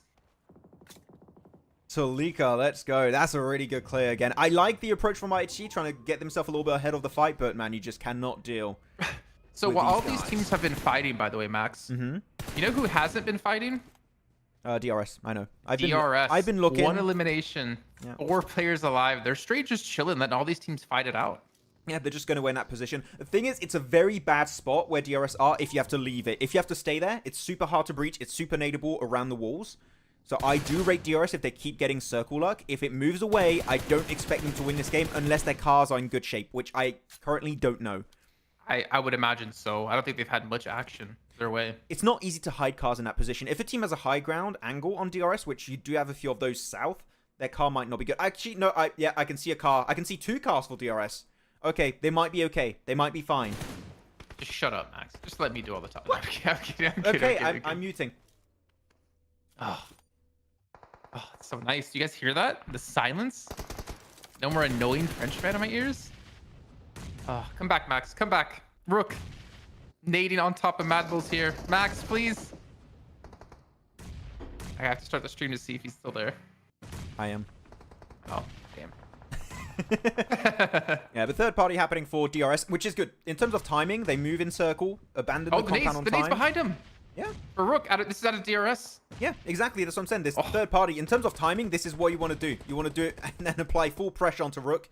Sleep. Oh, no. Wait, who gets it? It's Rock. Yeah, Actually, some you see Lakers that? on the east side. You see that spread coming out from the entirety of Lakers? This is a really good spread. They got so many angles. I mean, the angles are money. Right now it is. It's points. And we're going to steal the bonus points and put in our bank account. So keep on going. You gotta be careful. They need to push up to get Sleepy at some point. Yeah. Whether to let him die, but they have to be obviously very wary of the Lakers' point of view. Wait, is Lemon's angle a little bit high ground? No, it's not. It's just flat terrain again. Just flat terrain. Yeah, I think Sleepy, they don't want to take the risk of going for the res on Sleepy. They're putting themselves in danger. Sleepy got knocked right there. If you send another player, you take a risk of losing another one. Well, especially with the Lakers, like the angles we just saw them have. Yeah. I am wondering, though, because you are DRS, you see Lemon on his angle. Do you push Lemon as a solo? I think you realize he's solo. It might be one of the best courses of action because he is behind a rock or a shed. Oh. I saw. I think that could be a good play from DRS. All DRS needs just like one knock here. I think Tresley did just get knocked. He's going to be cleaned up as well as he tries to crawl away. DRS example going to close that one down. So now Lakers down to 3. I mean, Killer's down, Sleepy's knocked. They still have 2 players left up here. And somehow Rook is still alive, which is kind of surprising considering the nades from behind they have, Mad Bull's in front, and I think Mad Bull's might be pushed into them now. I mean, the moment Sleepy was knocked, they didn't have that much pressure anymore. English. Wait, he gets away with that? No. He makes it out of there. Slonic, one more nade down to half HP now, and then you got more nades coming out from English, I believe, and Zerich very soon. 4 teams. You still have DRS, Lakers, Rook, and Mad Bulls. Slonic still tanking that one. Pretty good molly on top of Zerich. Ooh. What happens if you have a molly out, a nade out in your hand, and you're cooking it, and you get knocked from a molly? Does it get put back in your inventory, or do you drop the nade? It depends if you're in throwing animation, but normally it puts it back in your inventory. Okay. Good damage being done by DRS though on the Lakers here. Like they're forcing a lot of meds to be used by Lakers. I think, wait, is Palucci just going in circle with a Lemon? I think he is. Or he's just going for another off angle. Yeah, man, Lemon is not peeking too much. He's being very respectful. Okay, now he's peeking a lot. I was like, oh, he's just getting information. I kind of like what Lemon is doing. Not being overly aggressive, just waiting for teams to put themselves in danger and then peek. But you get Storm to Giante. DRS are just going to start losing everyone. Lemon, you cannot get knocked. If Lemon gets knocked, I don't think Lakers have a good chance of winning this against Mad Bulls. They still have 3 players right here. Yeah, you need to hold all your players alive. The DRS, like, they have to push it up to get inside the zone. It's going to make them very susceptible to being shot by Mad Bulls or Lakers. I think DRS think their run's gone here. Yeah. At least my prediction faring better than yours, to be fair. I mean, he made it to top 3. I don't count that as a curse. That's still a decent result. Curse is like you talk about a team and they get eliminated in 16th or 15th, which is what I do. Right, what place did Duarte go out at? I didn't check. 15th? I didn't check where Futureman got taken out. We'll see on the rankings after. Okay. Oh, Lakers getting lucky with the zone shift. Yeah, example out. DRS 3rd place, down to Mad Bulls.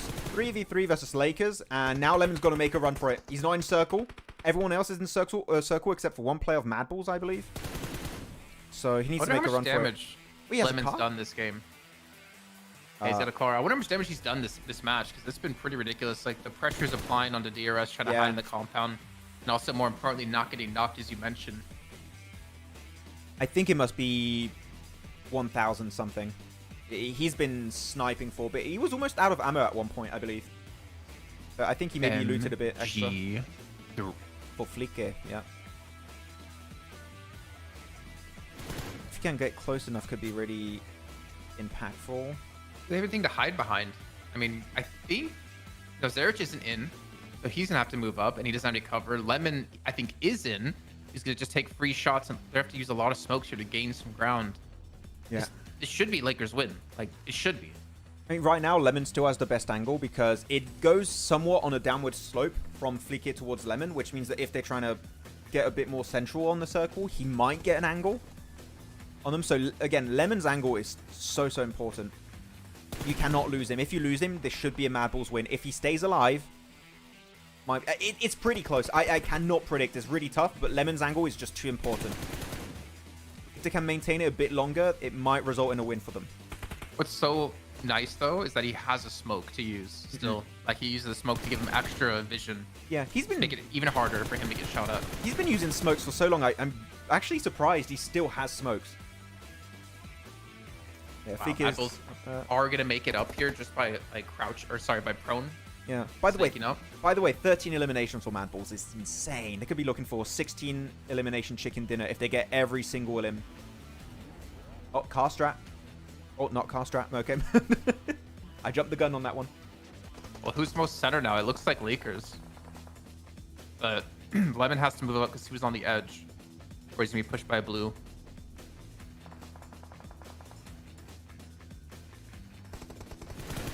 Initial spray. Oh, Lemon's going around with the smokes. Okay. He's on the right. Oh, he didn't see him. Oh, Lemon is so aggressive with that position. I love it. Doesn't get knocked. Works out for now. Or fine for now, yes. There they go. The knock comes in. Palucci's driving through. He hits the crate in the blue, and it doesn't matter. Yeah. Lemon again, I think, at the end. Or is that Rock able to close things out? Lakers.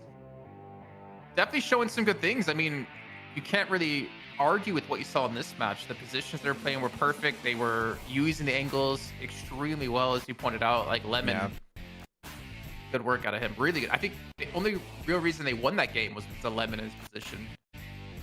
Oh, the feed. Okay, the feed's fine now. But, like, Lemon, what really he was doing, of course, the off angle was really strong, but is especially reducing the amount of movement Mad Bulls can do in that match, which is very important, and just locking them against the blue zone. And especially the moment the blue zone starts to move in, that's when he really goes for an even wider angle, because they're getting pushed by Lakers and also by the blue zone, so the amount of space they can use is getting reduced significantly every single time. So yeah, really good from Lakers. Again, showing some big improvements after week 1, I believe. Like, they are one of the teams that improved the most in my eyes, and they've shown it again today. They showed it yesterday. And I want to see this continue moving forward because I'm very happy with their results so far. I'm going to see a quick replay, though. Opening nade. Yeah, that nade was so good. Because Fleeky could have clutched it with that MG3. But the MG3 holder is not. They send on to English because they got the man advantage. Take the win. Clean. Super clean. Isn't Fleeky name pronounced Fleek? I mean, it's always been said Flicker. Maybe I'm wrong on that. I've always said Flicker. Yeah, oh, actually a little bit low on the damage front. I thought it was going to be a little bit higher, but 856 damage for Lemon, 3 eliminations. Why does Tresley have a different colored jersey? I was literally thinking that. Why is it purple and they got dark blue? Not sure. Cool. I'll take it. Nice little win. That's still a high elimination game from Mad Balls. They can be super happy about that one.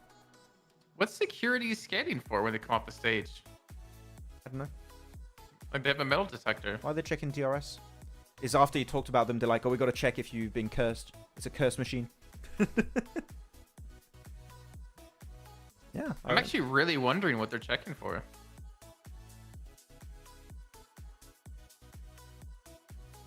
I don't know. They're checking if anyone has a Nutella on the stage. there's been too many accidents. Oh no. Can't bring that on the stage. Maybe I should go get some and then just like be like this the whole time. You're like, Jason, what are you doing? And I just like tilt my head up. Nothing. I have like a bunch of Nutella. Oh. 3. Yes, John. He cursed Rook, then they're surviving it, and then they get eliminated by Mad Balls. Yeah, I mean, Doctor, at this point, you know, I'm used to it. I'm used to it. I think I saw a funny comment earlier I didn't read. Yeah, Doctor said Max explaining for 2 minutes and then saying, I might be wrong. I mean, true, he might be wrong. No? You can still make points and like, well, fine. It might not work out as you want. It's just pure speculation. I mean, that's all casting and analysis is. It's just pure speculation. Well, you don't know. Actually. That's why I enjoy covering PUBG Mobile so much compared to a lot of other games. It's a lot of speculation, but you don't have a 100% correct take. There are always many options you can go for, and a team can decide to play aggressive, passive, edge, central position, going for wide rotations, quick rotations. There are so many different ways to play the game, and all of them, to some extent, are correct.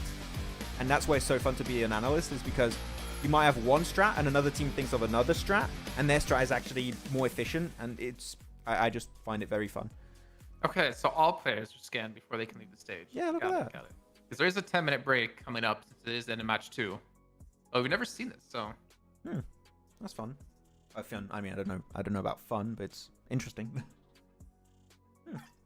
I shouldn't talk about this anymore, but I'm really like wondering what could they possibly be taking off the stage to go like eat or whatever they're doing. Maybe the phones. They don't want to take the phones. Well, true. Maybe they have to keep the phones there to make sure they don't get tampered with. But I feel like the admins who stand right behind them can see if there's phones or not like left up there. Yeah, maybe. I don't know. Some security protocol going on. Okay, with that said, I think we can head on over to a break then. What's in your pocket? Show me! Show me, what is it? Okay, yeah. Are you ready for a break then, Jason? Or do you want to add anything? No, I was just trying to ad-lib, like, what does he pull out? Like, I think a packet of gum. Stalwart chilling in their bedtime pants. Looks like they're in pajamas right now. It's not hot drop time. That's why they're chilling. It's so they can sleep in between their matches when they get knocked out right away. Oh, I'm such a bad person. Let's head to break. Okay, let's go to break. MVP, by the way, was Lemon. What a surprise. Anyway, see you guys in about 10 to 15 minutes for our second Erangel. See ya. Now check in for the Maxman's curse spell. Yeah, maybe. Rafid, I think you're right. One of the biggest PUBG Mobile esports events of the year is back. As announced yesterday with an amazing CGI trailer, PUBG Mobile Esports will once again join the lineup of games of the heavily awaited Esports World Cup in Riyadh, Saudi Arabia, happening this summer 2024. Other popular titles will accompany our mobile battle royale, such as Honor of Kings, StarCraft, or even CS2. During the 2 previous editions of PMWI in Riyadh, Vampire Esports took the trophy home not once, but bloody twice. I mean, how do you do that? How do you win twice? That's never been done, but I mean, I guess Nova did that with PMGC. But still, how do you do that? That's insane. With their back-to-back victories, Vampire Esports have secured over $1,264,500 in cash prize, which makes them one of the highest-earning teams in PUBG Mobile esports history. Are you looking forward to the Esports World Cup this year? Who do you want to see qualify and secure a portion of that sweet, sweet prize pool? Share your thoughts with us in the comments. Has Alpha 7 finally found a worthy opponent? Finally, worthy opponent. Our battle will be legendary. PUBG Mobile Esports will now have a star football player, Neymar, rooting on his favorite team as Furia enters the battlegrounds. Furia is one of the most prestigious esports orgs in Brazil across multiple titles as they now look to take on a new challenge. Furia consists of players from multiple teams with a depth of experience as they come together to challenge the top. The team consists of Kayovski, the man who has won the last 2 PMPL Americas with Influence Rage. Adrian, coming in hot from a tense game, bringing in experience from multiple PMGC events in the past. Arturzan, who was able to carry Team Queso to PMGC in 2023, looks to do so yet again with Furia. And Becker, loyal to Inco Gaming for 3 years, looks to make his next leap in his career. Furia has already qualified into PMSL Americas, but the real question is, what teams can even stop them? Share your thoughts in the comments. Good Nate could change the tides by doing it. Oh, wait, I take it back. Okay, Yankee. That was pretty good. Again, do it again. One more? Yankee. Do it again. Oh! Yankee. Yankee! He's got the smoke now. Go on, play around the smoke. He's got DBS. DBS finish. 1v3. 1v3. 1v3. Hit a shot! Hit it! What's happening? Reload, Sinister! You had no ammo! They won it. I can't believe that. Players up. Oh my god, D46 didn't see that coming. Oh, wait, oh, the jump shots, what? Oh, 1, 2, no, no, no, no, no, no, no, no, no, no, there's no way, 52 wins it! You must be joking. You have to apologize. You have to apologize, son. Gianti. No, DBS close range. Oh my god. Moneymakers just pulled off the best play in PMSL EMEA so far because it's only been a day, but it's really good. Just check it out. So let's paint a picture real quick, okay? Moneymakers are in this warehouse, edge of circle, and this spot clearly is not going to give them a win. Maybe a 3rd place at best. In the circle, you have 3D Max and Regnum Carabra, which are about to initiate a fight for the win, which means they aren't quite focused on Moneymakers at that point in time, which is exactly what they want. The instant the fight breaks out, there's when Moneymakers decide to make a push into the circle, and they are ready to engage by the time the fight ends, which is when the teams are at their weakest. And because the timing of this fight is so perfect, Regnum Caria, which is the team that won the previous fight, cannot do anything against that engagement, and that means that Moneymakers win the game, despite being initially in a super desperate situation. So congratulations Moneymakers on that amazing chicken dinner to wrap up day 1, and I do have to say, this play is approved by me, Maxman, the best player. Yeah, he's gonna get 1v4 here. No faith. He doesn't have a DBS, man. That's the thing. The DBS is the what?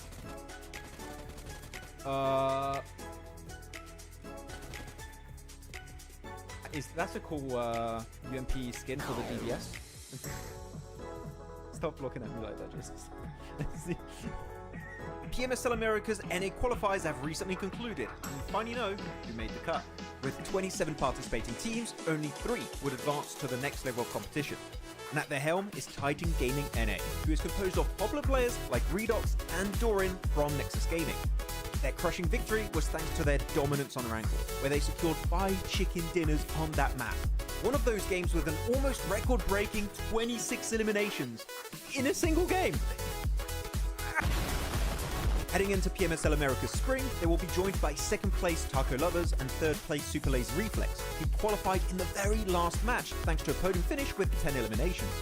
These won't be the only teams representing NA though, as we will also see Enhype Esports participating as the only partner team in the region. With PMSL Americas around the corner, tell us if you think NA can compete against the best of the best from Latam and Brazil.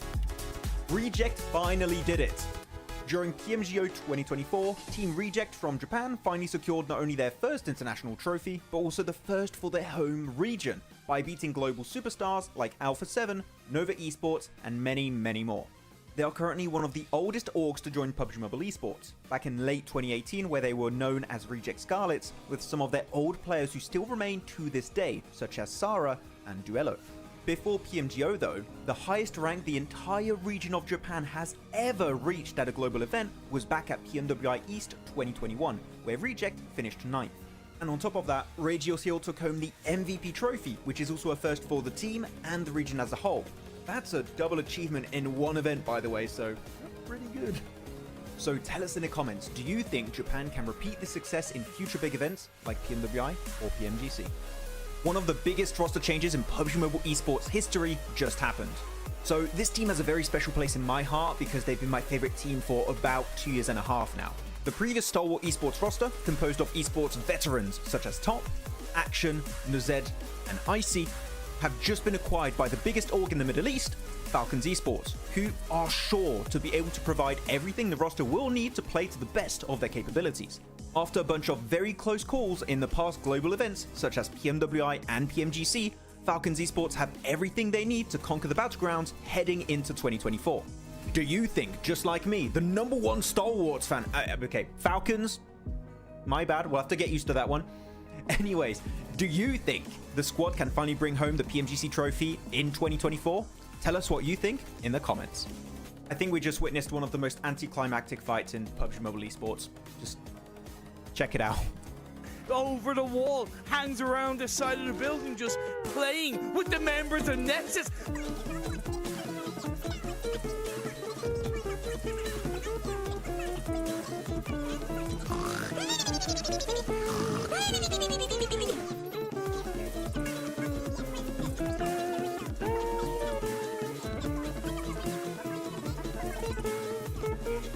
They sure are. I love this from Machina. He's gone out of the house completely. He's trying to get into zone, but Sigma has the same idea, and he is gonna win that because the play zone way. just hurts too much.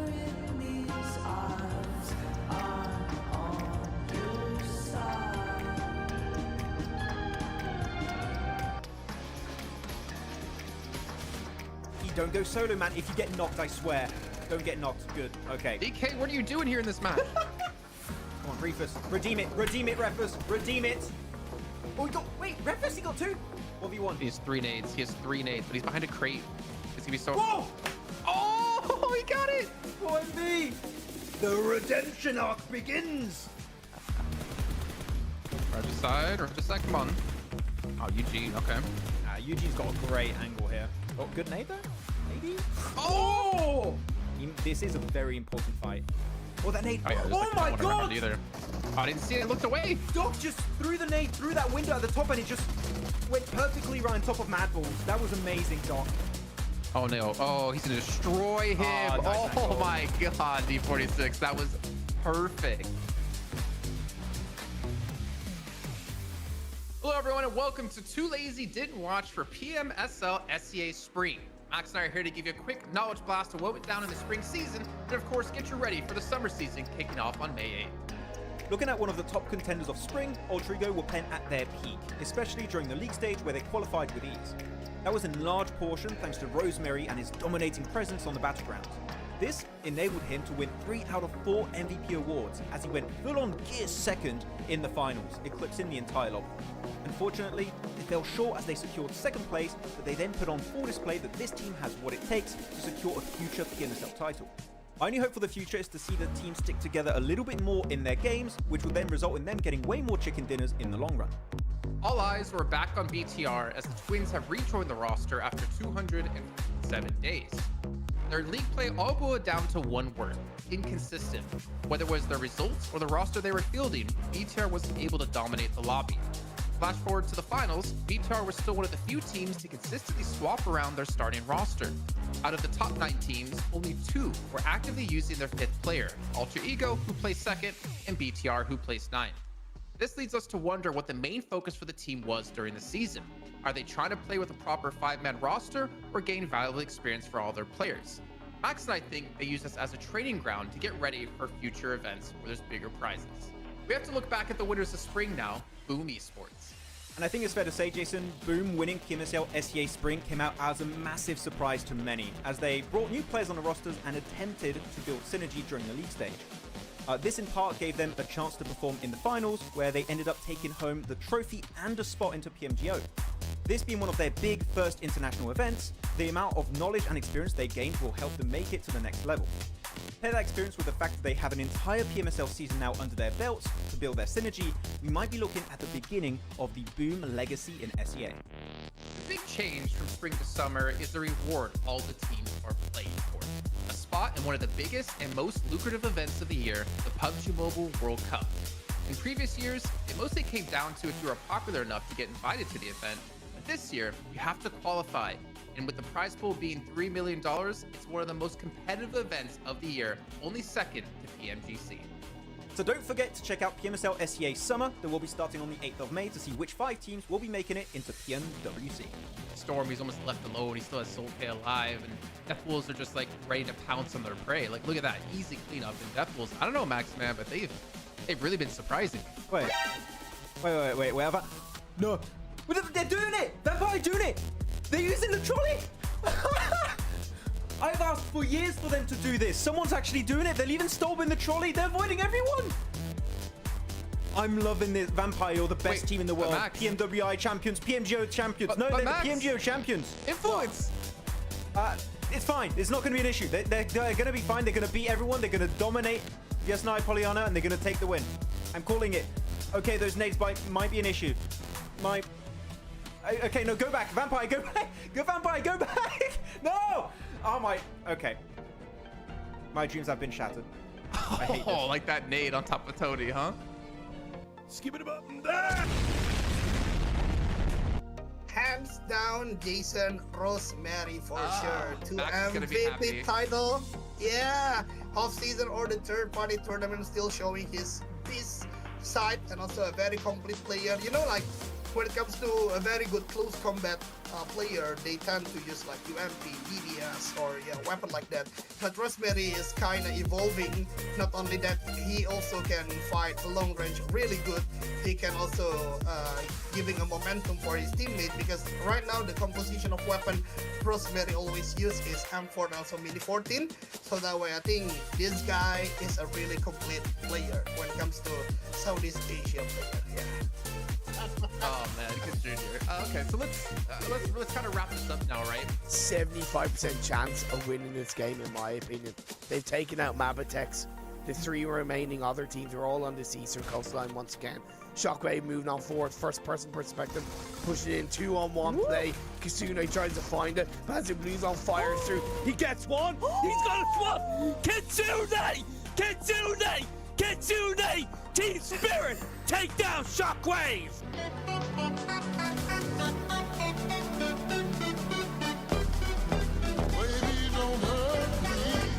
A new org is ready to make a splash in PUBG Mobile Esports. Brazil has always remained one of the biggest regions in PUBG Mobile Esports, and the shift from PMPL to PMSL has caught the attention of major orgs around the world. Alongside super teams such as Alpha 7 Esports or even Influence Rage, Team Liquid have made their entrance into the scene as a partnered organization for PMSL Americas. TL have acquired the second best performing Brazilian team at PMGC 2023, Loops Esports, as they now look to drown out the competition. The roster is comprised of Ayala, Cardozan, Chief, and Mythic. They had the best performance in the group stage of PMGC with the highest points earned out of any group. This was quite a feat considering they had world-destroying teams like Alpha 7 and Stalwart Esports to compete against. After such a performance, Team Liquid are sure to be thirsty heading into the 2024 season. How do you think they will fare up against their Brazilian counterparts? Share your predictions with us in the comments. Did the next PUBG Mobile Esports super team just get announced? Team Spirit, the popular esports team known mostly for the presence in Dota 2 and CS2, have made their PUBG Mobile debut, and with that have released details of a killer lineup that will shock the world. This team will include 3 players previously from Major Pride. Effect, the rising star from EU who took the competitive scene by storm. Nomi, an incredible fragger always ready for conflict on the battlegrounds. And Naomi, the backbone of the squad able to set up his teammates for success. And of course, fragging power is important, but they will need brains to make this all work. Kitsune is ready to rumble. With his 5 years of experience with orgs such as Navi and G Gladiators, he is sure to be prepared to bring the squad to the next level. With the qualifiers around the corner, do you think Team Spirit have what it takes to reach PMPL EMEA 2024? Let us know in the comments. One of the biggest PUBG Mobile Esports events of the year is back. As announced yesterday with an amazing CGI trailer, PUBG Mobile Esports will once again join the lineup of games of the heavily awaited Esports World Cup in Riyadh, Saudi Arabia, happening this summer 2024. Other popular titles will accompany our mobile battle royale, such as Honor of Kings, StarCraft, or even CS2. During the 2 previous editions of PMWI in Riyadh, Vampire Esports took the trophy home not once, but bloody twice. I mean, how do you do that? How do you win twice? That's never been done, but I mean, I guess Nova did that with PMGC. But still, how do you do that? That's insane. With their back-to-back victories, Vampire Esports have secured over $1,264,500 in cash prize, which makes them one of the highest-earning teams in PUBG Mobile esports history. Are you looking forward to the Esports World Cup this year? Who do you want to see qualify and secure a portion of that sweet, sweet prize pool? Share your thoughts with us in the comments. Has Alpha 7 finally found a worthy opponent? Finally, a worthy opponent. Our battle will be legendary. PUBG Mobile Esports will now have a star football player, Neymar, rooting on his favorite team as Furia enters the battlegrounds. Furia is one of the most prestigious esports orgs in Brazil across multiple titles as they now look to take on a new challenge. Furia consists of players from multiple... Everyone, and welcome back for our 3rd match of the day. Let me hide that full screen. Whoop. Let me full screen that. There you go. Thank you very much for waiting, guys. Yes, I was a little bit clumsy there. Hope you're doing good. Wait. Oh no, OBS was showing me something weird. I was a little bit scared for a second. Timer increasing. Oh yeah, we increased the timer, guys, because I think the game was a little bit delayed.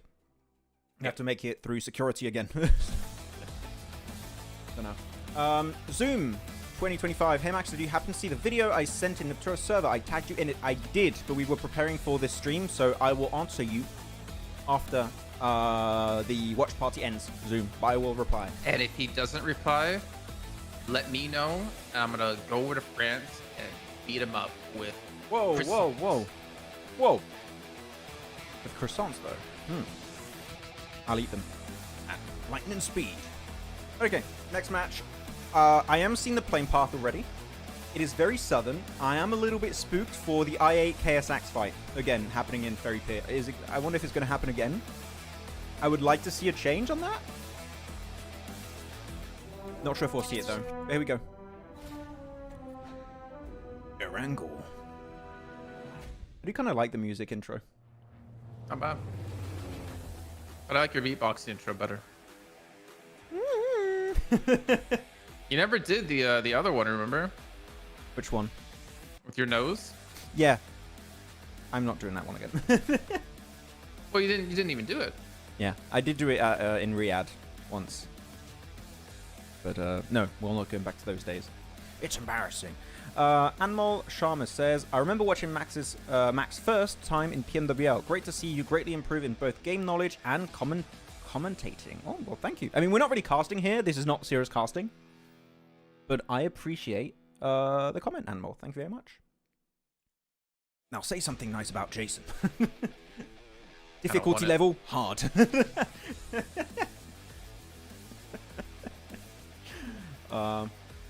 Okay, so drop-wise. Wait, are we seeing a hot... Rude? Are we... Hello? Yes, very rude.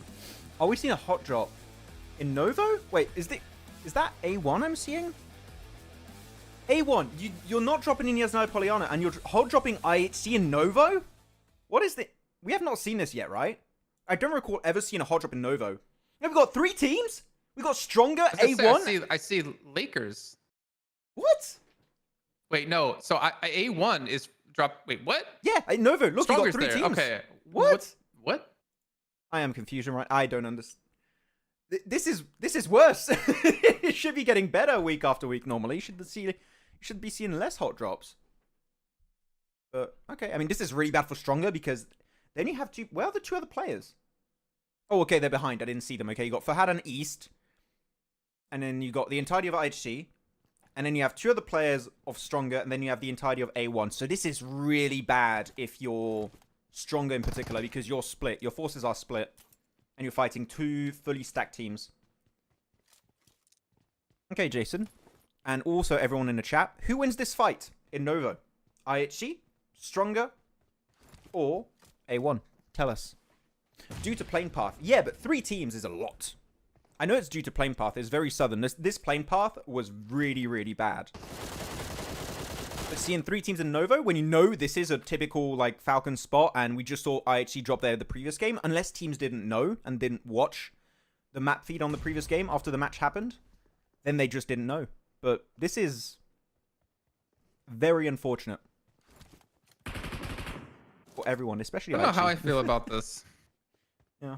I really don't know how I feel about this. I mean, luckily the zone, which you got to mention, is on the eastern side, more towards like Milta. But yeah, I don't know, man. Wait, this is big for Strong, actually. They were able to regroup. I was a little bit scared because they were 2-2 split around IHG, but I guess they just had that kind of pincer scenario happen. And I don't think A1 are winning to third party, so I think Strong are maybe just going to be able to win this. I mean, Ziol is just going to bleed out. Yeah, he's gone. Try to go for the res, not going to work out. And I don't think A1 are interested on pushing this, so they're just going to let it happen. Actually, maybe not. I'm seeing K9 go for a wide angle here. They might win a third party, I'm not sure. East is on top of that crane also. It's getting a lot of info. Yeah, this is interesting. In what world do you just chill and not fight each other? I mean, IHC are backing away. Godless is going to be shot as he tries to get in. East not going to connect on enough shots to knock him down. But he has so much information up here. But he has no ammo's the problem. What? How did he get on such a small spray? What the hell? I guess it went headshot and body shot. That was interesting. He's got no more ammo, and yeah, there you go. The main issue also when you're on top of those is that you're a very easy headshot target. Here, I think you got a headshot into a body shot to get East down. So really good spray from Godless. And he's got an M249. This is great when you're underlooted. If you find an M249 and you're underlooted, you can still clutch it out. Or if you find a DBS. One or the other. I don't know why you'd go on the crane now. Like, you're not going to get that res onto East. That's a bit... I kind of wanted to see Stronger do well despite having a rough drop. But it's not going to work out here. Rip. It is better for A1 to fall back, I guess. Yeah, I do agree. I think it is better for A1 to leave. But look, you got K9 on a little bit of a split angle here, trying to get some info. I think he had an SLR. Yeah. What's with this 1v1 that's happening on the minimap, like to the southwest side? On the west side now.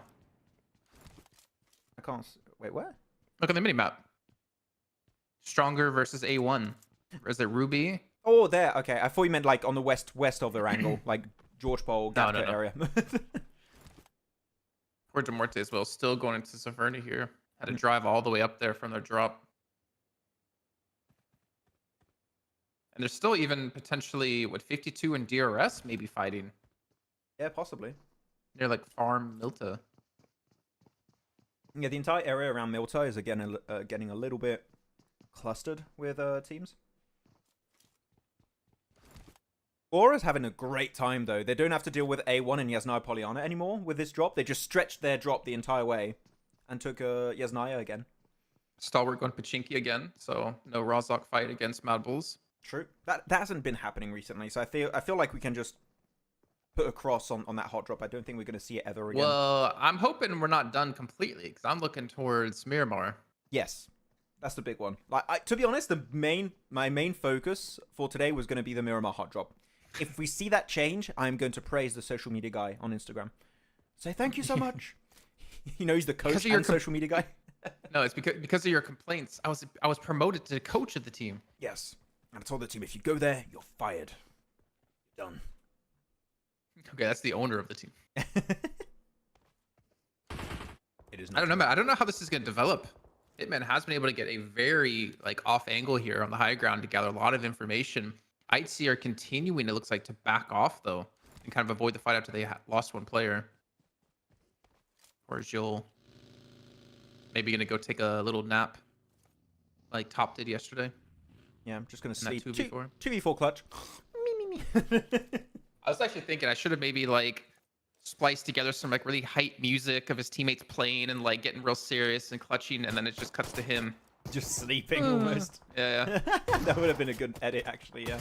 We had a fight happening here too with Aura as they were trying to stretch their drop towards Yasnaya, and they picked a few limbs on Rook. Rook are down to how many players now? Down to 3, so they only lost 1. Okay. Big rip. And Ruby, yeah, I think A1 might want to leave now. This fight's been going on for too long. It's not worth it, I think. We did have Mad Bull, or sorry, wait, let me just double check. I'm being correct here. Mm-hmm. Yeah, we did have Mad Bulls be the first team of the new teams coming in today from Group E, be the first team to actually push out or up to the top 16. So they actually surpassed a team already. Yeah. While the other 3 have unfortunately still stuck where they were. In only 2 matches, right? So that's a really good ratio. So now they can just try and lengthen their lead a bit. for the rest of the day. Why are you doing that?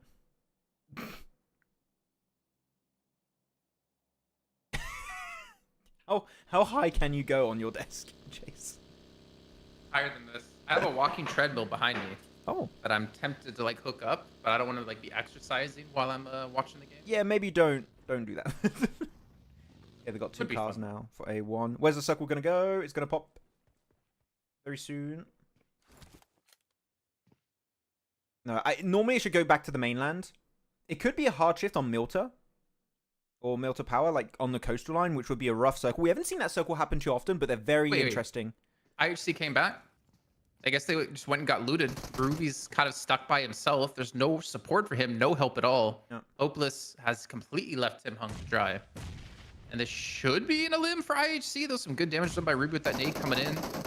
Oh yeah, there you go. Ruby gets pushed out of the main part of the building onto the terrace and immediately takes damage. Hello, Ooh, someone. Molly. Oh, the fire. That's it.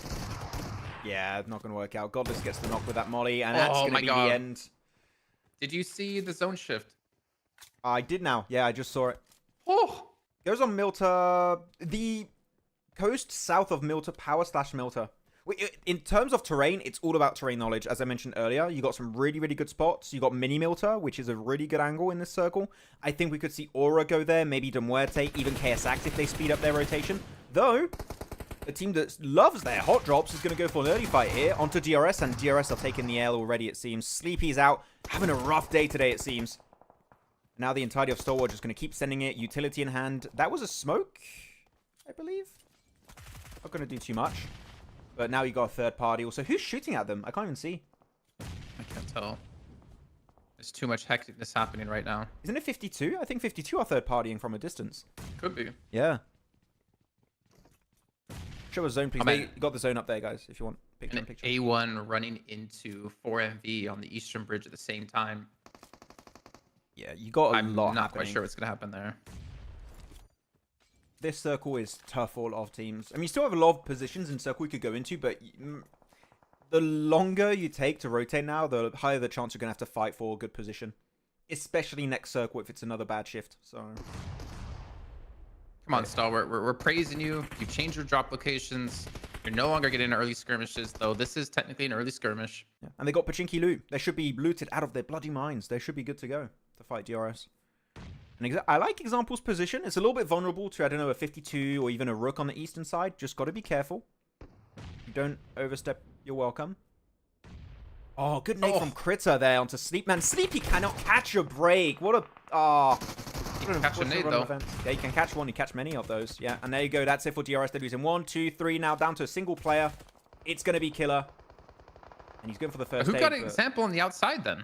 I Was it didn't... 52 that got it? Just look on their minimap. 52 are over there. I think it might have been 52. And there you go. Critter clears it. He's done. He's done on that fight. And that's 3 eliminations for them. So yes, 1 was stolen away. They didn't get all 4 eliminations. So it was definitely a third party that happened in that fight. They're in a really good position in the circle, though, for Stalwart. And I think they should still be in circle on phase 3. So they should be pretty safe for the later stage. It looks like IHC didn't even get to clean up. The rest is stronger because Hopeless is swimming from Novo over to the mainland. So he's just trying to rank up with some placement points, but to be honest, it's going to be very difficult to do so, especially when you have Lakers already holding the coast. Yeah, you got some teams fighting on Lumberyard here. I think that if you're Mad Balls, you don't want to fight this. I wouldn't breach I8.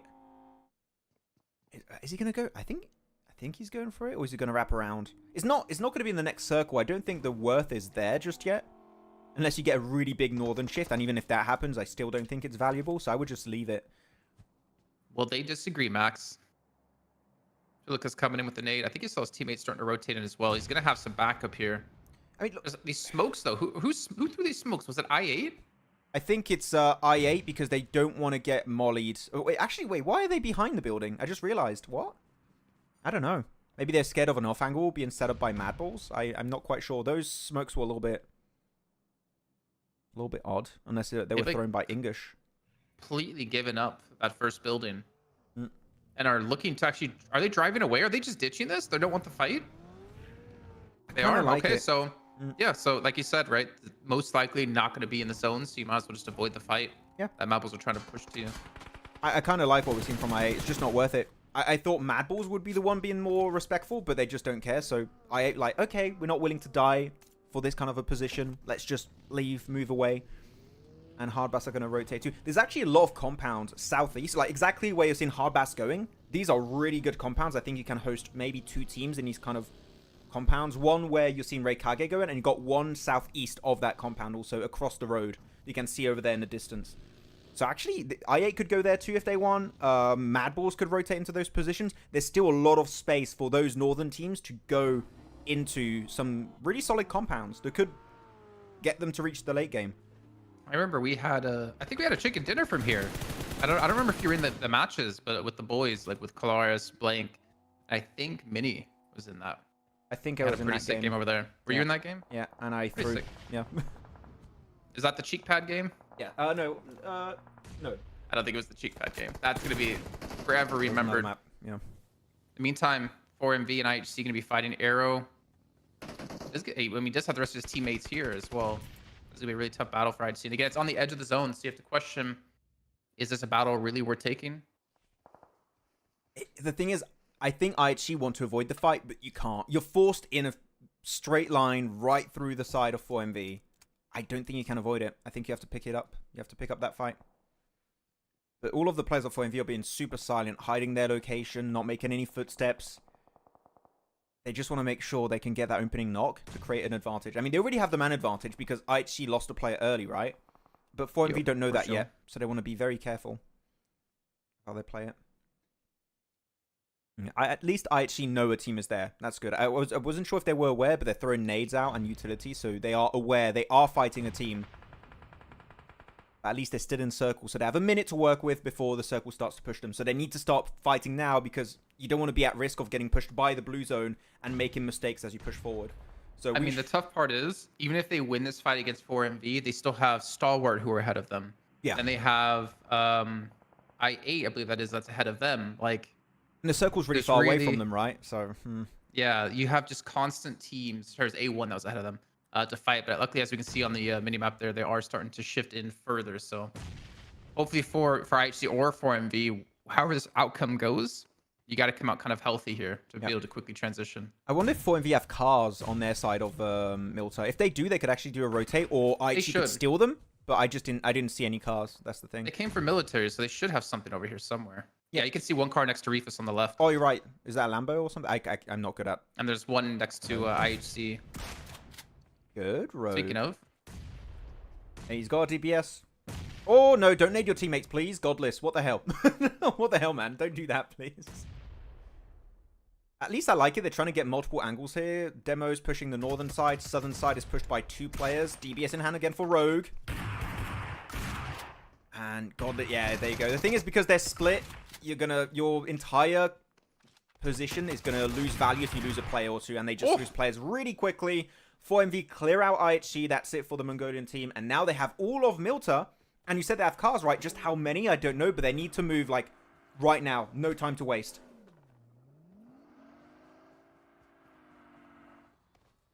Well, they're gonna be on the rotate here. In the meantime, we're checking in with 52. 3 eliminations.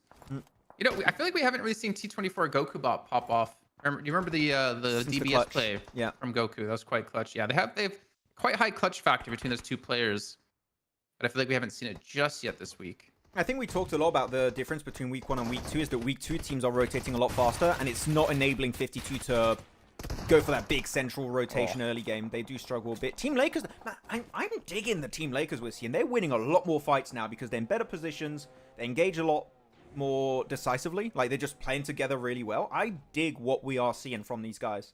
It's the purple jersey of Tresley and the blue jersey of the rest. I wonder if it has a meaning, though. Like, is it the team captain and he has a purple different color? Or no, I think it was just maybe the color correction on the picture. Yeah, or maybe he put his jersey in the washer and it, like, absorbed color from other pieces of clothing. I don't know. Big rotate from 4MV. Look at that. They just cleared them. These are tough rotations for 4MV. And they're making it work out. I'm super happy with them. Keep going. Clear the backside again. He's gone. He's not there anymore. Taking blue damage for no reason. I think he maybe realizes now. What, is the star? Is the star? Is the car stuck? I think it is. Rip. I did a mix of cart and stuck. The star is stuck. I mean, well, if it was lemon, maybe it makes sense. The star it's stuck. What? Why? The star of the team. Oh, okay. I thought I was like, oh, maybe there's a lemon candy that's called Star. I think that's what like you were trying to do. Lemon? Why would I be talking about candy right now, Max? I don't know. I'm hungry. Okay. See, I do. Okay, Mini Milto's taken over by Aura, which is a really good spot. I was waiting to see who was going to take it. Seems like Aura the one who did it. It's very good at hiding cars, by the way. It is very good at that. So Aura should have 2, 3, if not maybe 4 cars, and they can go for the rotation. You do have one really good dip, which is where IQ and Crypto are playing, right south of it, which is good for the late game, just to survive. Not good in terms of being aggressive, but late game potential. Though Demuerte are going to get pushed up here by WoW, and they lose Huzaifa, which is one of the big clutch play of the team. But Choto's there, and we know what Choto can do. Choto versus Foops. Who wins? Choto. Wow, you're giving up on the Foops inning. In this fight, I want to go for Choto. He's not in a great position. His teammates are coming over, but I do want to see the Choto win. Sure. Ooh, Yeah, wait, Cairo? That's tough. Nice try. Nice initiation. I mean, Eugene got there to try to help out, just gets there a little bit too late. Yep. The thing is, he pushed so deep in this compound that you're just going to get collapsed upon by players eventually. Yeah. So it was a bit of an overstep. It worked out initially, but you need to get 2 eliminations if you want to make it really worth it. And then you don't make it work out. There you go. There you go. I should have said Foops. I should have said Foops, man. Bro, I'm stuck. Help. What the hell's happening? Step Bro Palucci was there to help. Stuck bro. What the hell, Snitch? Snitch, calm down. Calm down, bro. What's that about? 4MV eliminated. I'm still surprised 4MV went as far as they did. How many elims did they get? 6 elims for that? Not bad. Good trade. Well, 52. They're on 6 eliminations themselves. We're kind of just talking about them. Lackluster start to the week so far. But good elims. Again, I like you mentioned before, the fact is that they have been kind of caught up when it comes to rotations. So they need to go rely on their fragging power, but not sure it's... Oh, I thought that was actually going to get him. I'm not 100% sure it's going to be there at the moment with how well, we've seen a lot of teams start to step up here. Oh! Wait, what? 52? I hate. Did they even they didn't expect that. Crypto just got knocked, and then they only had a final player to go for onto IQ. Really good. But thing is, did they see the nade coming out from Aura? Because you know this is a super nadeable position. You got to be very careful here. You cannot really work with Aura here. They want to nade that position. If they want to rotate, Aura need to eliminate all of that team. So this is going to be a big fight breakout. Maybe we see a Demuerte third party. Then a really good spot to do that. If they see a full-on fight break out between 52 and Aura, you need to send it in. Or we just leave. But there's not a lot of good positions in circle right now. I think you have to fight that. I think this is one of the only good options. You're fighting Horror, right? You're not fighting 52 here, because then you're just going to be trapped in the same position 52 were, taking over the spot from I8. I mean, you fight the third party, right? On both teams. Once they have to initiate the fight. But they don't... I think is Aura is still in circle, so they can delay it. Whereas Demuerte can't. I mean, I know you third party, right? But you're not going to third party over to 52 side. You want to push into Horror side because they have the better position. Yep. I mean, if you want to push a fight now, yes, that is the best option. Because otherwise, as we said, 52 spot is very nadeable. Though, I'm seeing Aura, all the players have a bunch of nades still. So I think they just want to hold on to their resources until the big fight begins. Wow, look at the zone and look what's not in the zone. Not much of anything. You got what? Like 2 sheds and 1 ridge across the road. Gituns. Yeah, 2 mini gituns and 1 ridge over the road, north of the road. This is one of the worst. Who just crashed? Late game Who just circles. crashed? Was that Rook? Oof. Yeah, Vic just crashed into Demuerte. Look at that, top left of your mini map. What's he doing over there? I mean, the rest of his team's not even near him. I mean, it's working out. Look at whoa! Look at it. He just got another one onto Pusher, and Slonic is pushing up too. Okay, there you go. Nate's coming out. Shamir, T24 OP are there. Oh, what? What? Okay, we're turning the music on. That's the first time I've ever seen that. Well, we'll see if the game continues or if it might be a restart. You can throw up the map stream. Oh, it's back on. Oh, there we go. Okay, that was a quick little interlude. That scared. I was like, are we going to do a rehost once we were 20 plus minutes in the game? I've never seen that before. But We're good. We made it. we're good. We didn't miss too much, did we? I don't know. We did see one player, I think it was T24OP, get taken out. And the backstab happening for Muerte. This is it. I mean, they're down to 2 players. Star is in the circle. Eugene is going to be trying to rotate behind Aura. But now this is the big fight. It's going to be Stalwart versus Rook on the western side. We have to move over to that fight. That is the important fight. There we go with there. Stalwart versus Rook. And Star is a little bit forward, so they might not spot him out just yet. I like how you're saying we need to go look at this fight as if in like this production can hear us when you're our production. They can hear me. And not the spectating client. Yeah. Telepathy is real. I don't know, man. Lakers still alive. Another top 5 finish most likely coming up here soon. Yep. They've been on a pretty decent tear. They're in 3rd place overall, looking like potentially take 2nd. As you can see, Horror's currently in 2nd. These circles have been really good for them because they kept shifting their way, and that means all the teams are going to be fighting and eliminating one another over to the west. So they're getting free placements for just staying alive at this point. In this current location, just been playable for what, 3-4 circles in a row. So this is really good long-term investment in that position for all of Lakers. They can be really happy about that. Tough here for Rook. I think they just took a knock from Hora. We transition out of Mini Milta. Ah, rip. Play on that northwest side or that northern side. It's always Lemon. How many lemons that? They got 5 right now. 5 for De Muerte. Hardbass has got himself 0 because they're just trying. Yeah, they're trying to survive on the cliff near the water on the east. Aura's got 6. Decent elimination game here. And again, this is what Aura can do, right? When they don't have the hot drop, they show us on Miramar. They can pop off. We're not seeing the fights happen between them and A1 as much in Yasnaya. I think this is a team that we were not seeing perform because they were never reaching the late game, but they have that potential to get these big matches. Maybe not wins every single time, but at least reaching the late game, getting decent elimination matches. Aura were being slept on, and we're seeing the potential now coming up. Oh, and you shot the second he gets out of Harry Potter Tower. Yeah. Poor guy. Good little ridge for Himson there. Ooh. Yeah. Or, I mean, it's in the zone as well, so they can use this. Some of like the only cover that's going to be in this zone. Yeah. And you can't really use that ridge either because I feel like it's going to be in the open towards the east side. I guess on the other side of the road where like Star is maybe. You can play that ridge. It is playable. I just don't know if they have any information on who's over there. Oh, we got darker. It's night mode. Night mode. Get your night vision goggles on. Yeah, again, if you're Star here, you just want to survive. You don't want to show your position away.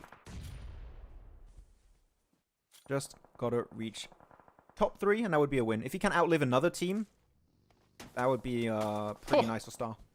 Striker just like, look at me, I'm on top of this buggy. Using the smokes, trying to create a little bit of a wall for him to move inside of. Look at all those smokes out of Striker. Wow. Yeah. This is good because it blocks all the line of sight on Aura, and they can't see Reikage, and that because of that, Reikage pushes up. So that is a really good assistive smoke road. Reikage is just going in. He's looking for some roadkill. He gets 1. What? Reikage? He gets a 2nd. Our Horde's going to be dismantled. On the follow-up there, Striker follows up his teammate, and they clear out all of Aura. 2v4 here. 2v4. That is such a good push from Hardbass. And Reikage, what was that? 2 inputting knocks, and then the follow-up from Matthew Ninja just clears the rest of the team really, really clean.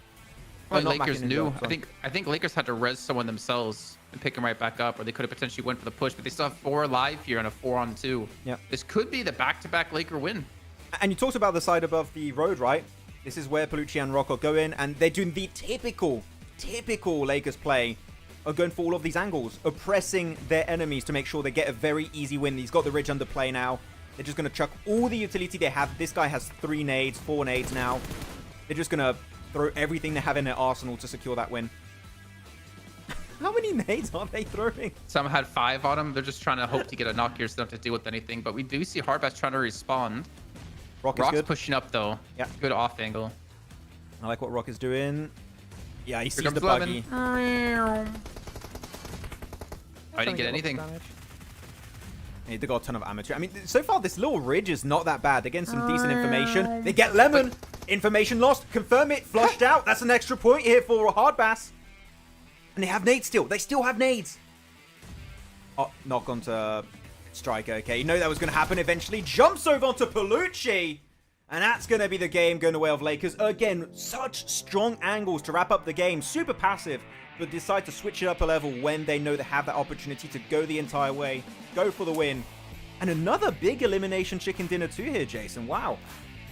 I got a little worried there, though. I'm not gonna lie, for Lakers when I saw Lemon drive in twice and then get knocked. But still, yeah, great back-to-back win for Lakers. That's going to easily shoot them up the leaderboards even further and obviously secure them more potential bonus points going into the finals. Also, more importantly, gets them even safer to qualify for the finals because remember, it's the top 16 teams out of 20 throughout the 3 weeks. 4, though, with 4 men being dismantled 2v4 or 4v2 by Hardbass.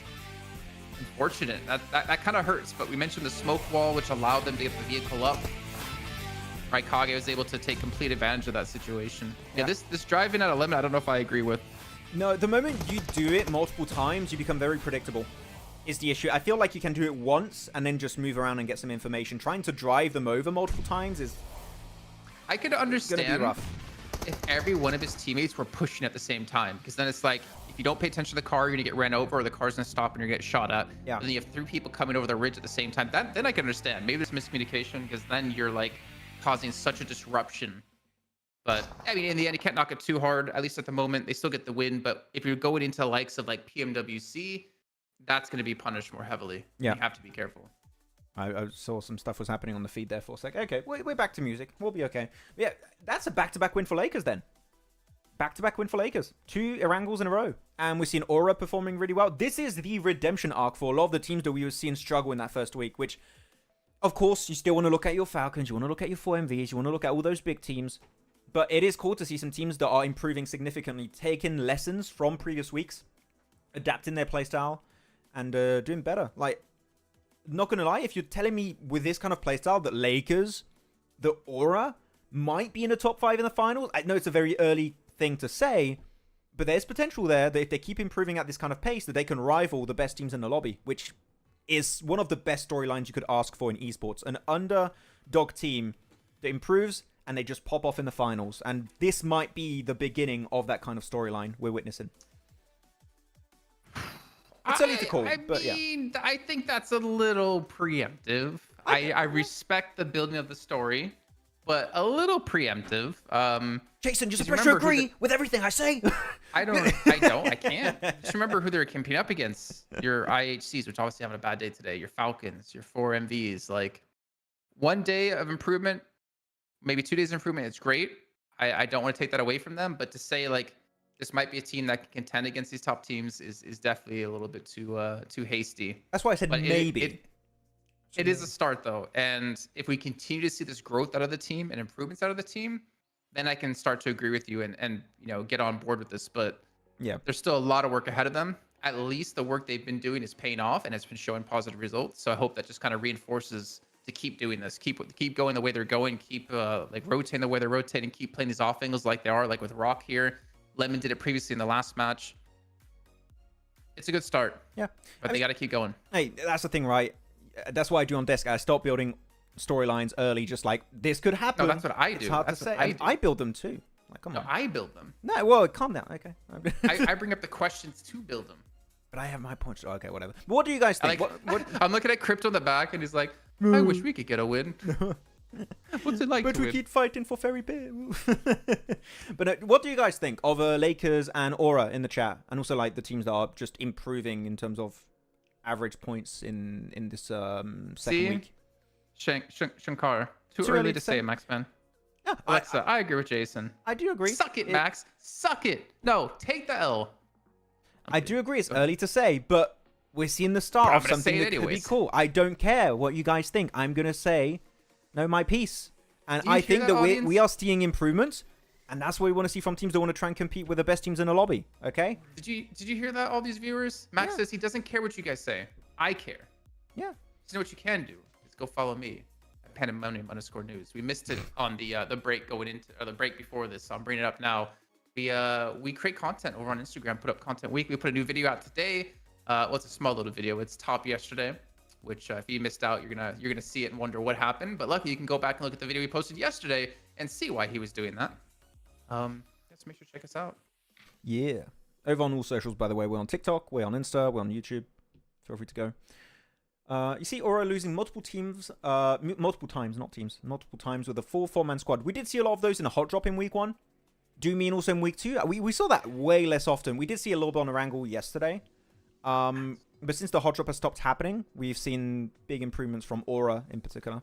Yeah? While we have a quick break, I'm going to go get a water, if that's okay. Go for it. I'll just keep talking but I'm with the also chat. seeing that we are... Wait, load. MVP also was Rock. 5 eliminations, Okay, so 738. Nice. just so you know, we're still not in the match on live.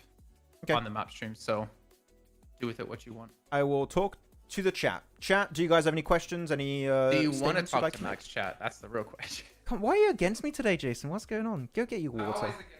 Go get some water.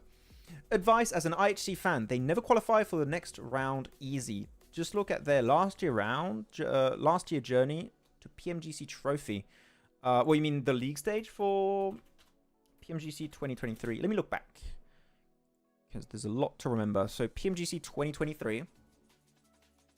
Looking at the league stage, league.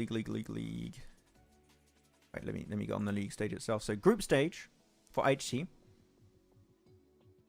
Okay, so IHC. So when you're looking at IHC's group stage here, in what group were they already? IHC were in group yellow. They qualified 2 spots over the red zone, or the zone where you wouldn't qualify for the survival stage. So they qualified above 7-9. Actually, they only qualified by, what is that, 5 points? 5 less points, and IHC wouldn't have qualified. So in that sense, yes, you're right. You're correct. And in survival stage, IHC qualified. Actually, survival stage, it was pretty easy for IHC. They got chickened in on the first day, and they had 78 points in 7th position. You needed to be top 16. So they were doing good there. And then last chance, they qualified in 4th, and you needed to be top 5. They qualified by 8 points also there. Will you marry me or my sister? Okay, Nathan. Okay, Nathan, sorry. That's the way you say it in French. I ain't going to make a comeback next game. Really? Everyone's been saying I is going to do a comeback. I am still waiting. I'm still waiting for the I8 comeback. I would like to see it happen because I know I8's got a lot of fans and I think it would be cool to see them do well.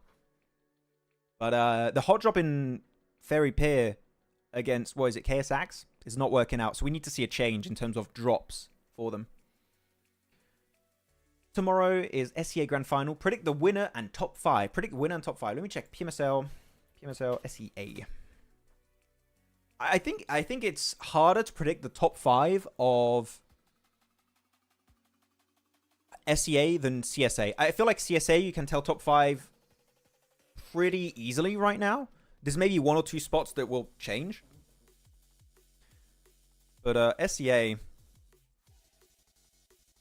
Wait,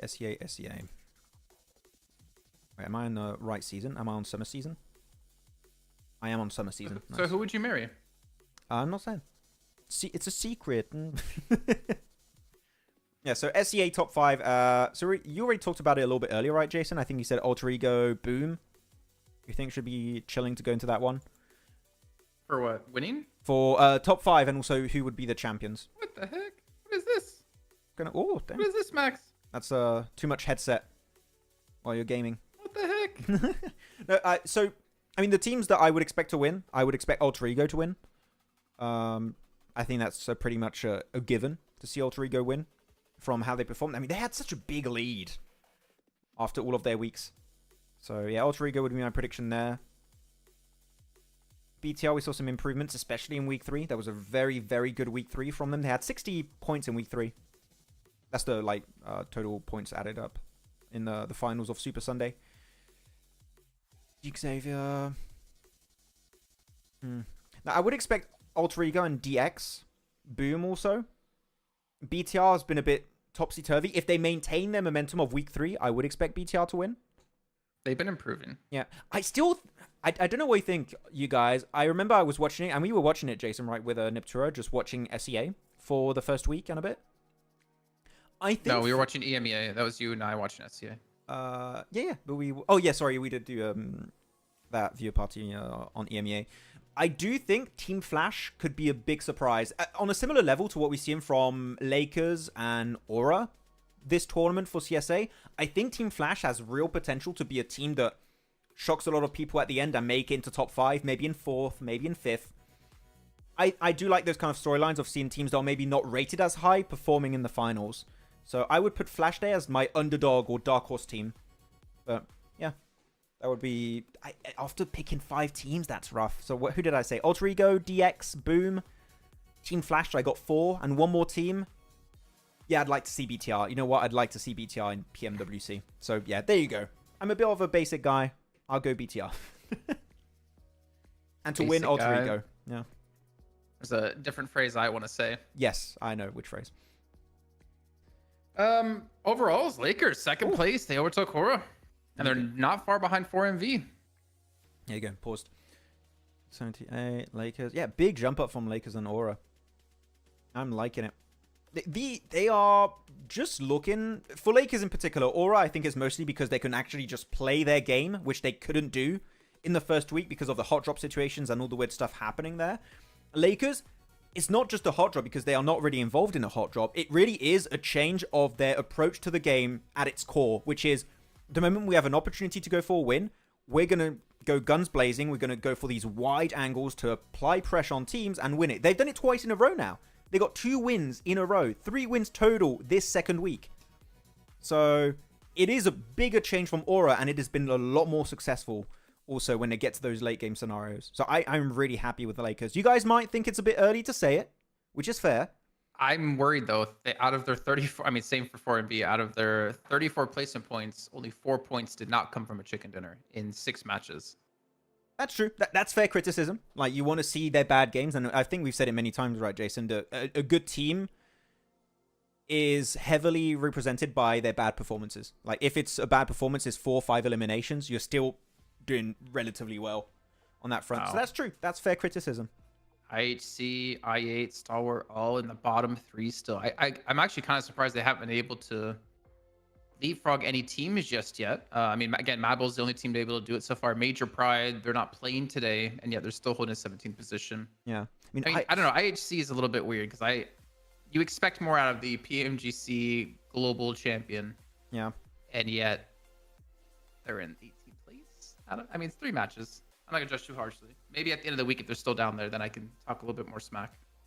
Maybe we can. They go back to desk. We should be getting in the game in about a minute or 2, by the way, guys. So let's check all of the comments that we had. You can make a bet on it. I'm gonna make a. You want to make a bet, Sam? I mean, we're not doing bets for money, but no. Hey, TX Sam. If I8 do a big comeback, I will praise you on broadcast. Okay, I will praise you. Say you're the best, and you predicted something. You're an absolute genius. Okay, I will say those exact words.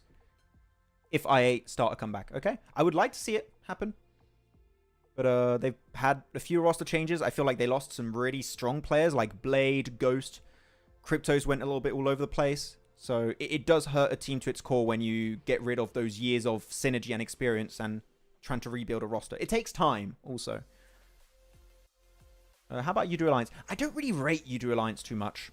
They've had like decent leagues, Super Sundays. They've had a 33 point, 40 points, 39 points, which is kind of way below the 10-point average you want per match. They're reaching about a 5 to 6 point average per match, which is not great.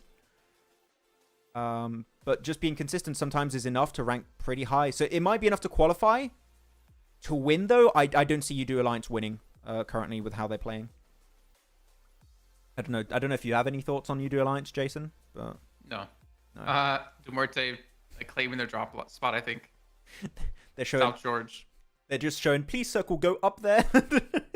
Yeah. When will you play? When will we play? I don't know. Would you guys like to see on Pandemonium's channel me and Jason gaming, playing some PUBG Mobile? Okay, I'm gonna keep going in some of the comments then. Mr. ARJ says no. Not so sure about I8. I feel like they are just hesitating when it comes to fights and not fully confident of themselves. They always get caught while rotating. They need a lot of confidence and also a lot of time to get back. Yeah, I mean, I already mentioned this during week 1. Oh, look at Palucci. They tend to take a lot of time to wrap up fights and they make themselves very vulnerable to third parties. We're still seeing echoes of that on the second week, and the hot drop in Fairy Pier is really bad because it's Erangel. It happens 3 times. every single day, and you're fighting KSX. And the thing is, KSX is winning. So, yeah, I would like to see that change in particular happen. Yes. But anyways, we're ready for game here. Oliver's here, but he doesn't. He gets camera shy. Oliver, please. Grace us with your presence.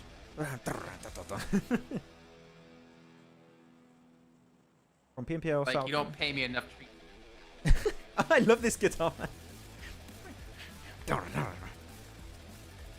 You guys like this? Oh, it This stopped. is like my new like hype song. This should be in every PMSL. Would it be playable on an actual electric guitar? Could you go that speed? And your fingers would start bleeding. I mean, you've heard Dragon Force, right? Maybe. I just don't remember like the name. To the Fire and Flame. Oh, yeah, yeah. Famous on Guitar Hero. Yes, yes, yes. Sure, come up. I always goes out on hot drops with 4MV in regional games. Really? I didn't know that, Alexa. That's interesting. Hot drops is a major issue for a lot of teams. Look at Aura. They were always involved in a hot drop. They stop hot dropping. They start doing well. What a surprise. Who would have expected? What am I seeing in Pachinki, though? Are we seeing a new hot drop in Pachinki between... What is that? Rook? We have it, Jason! It is happening! De Muerte! All right, you're not getting rid of it. I'm not getting rid of what? Oh, you're talking about Duarte and Severny. I think it's about the hot drop. Yeah, they finally get the zone. Oh, man. I would love to go to De Muerte's camera and they're like crying like, yes, finally!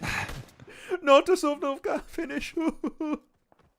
Yeah, but then we were like talking about when they finally do get a zone, they need to get some decent points here because Duarte's been extremely quiet this week. True. This is their one opportunity. We need to see 25 elimination chicken dinner from De Muerte. Let's go. It's happening. Okay, maybe not, but...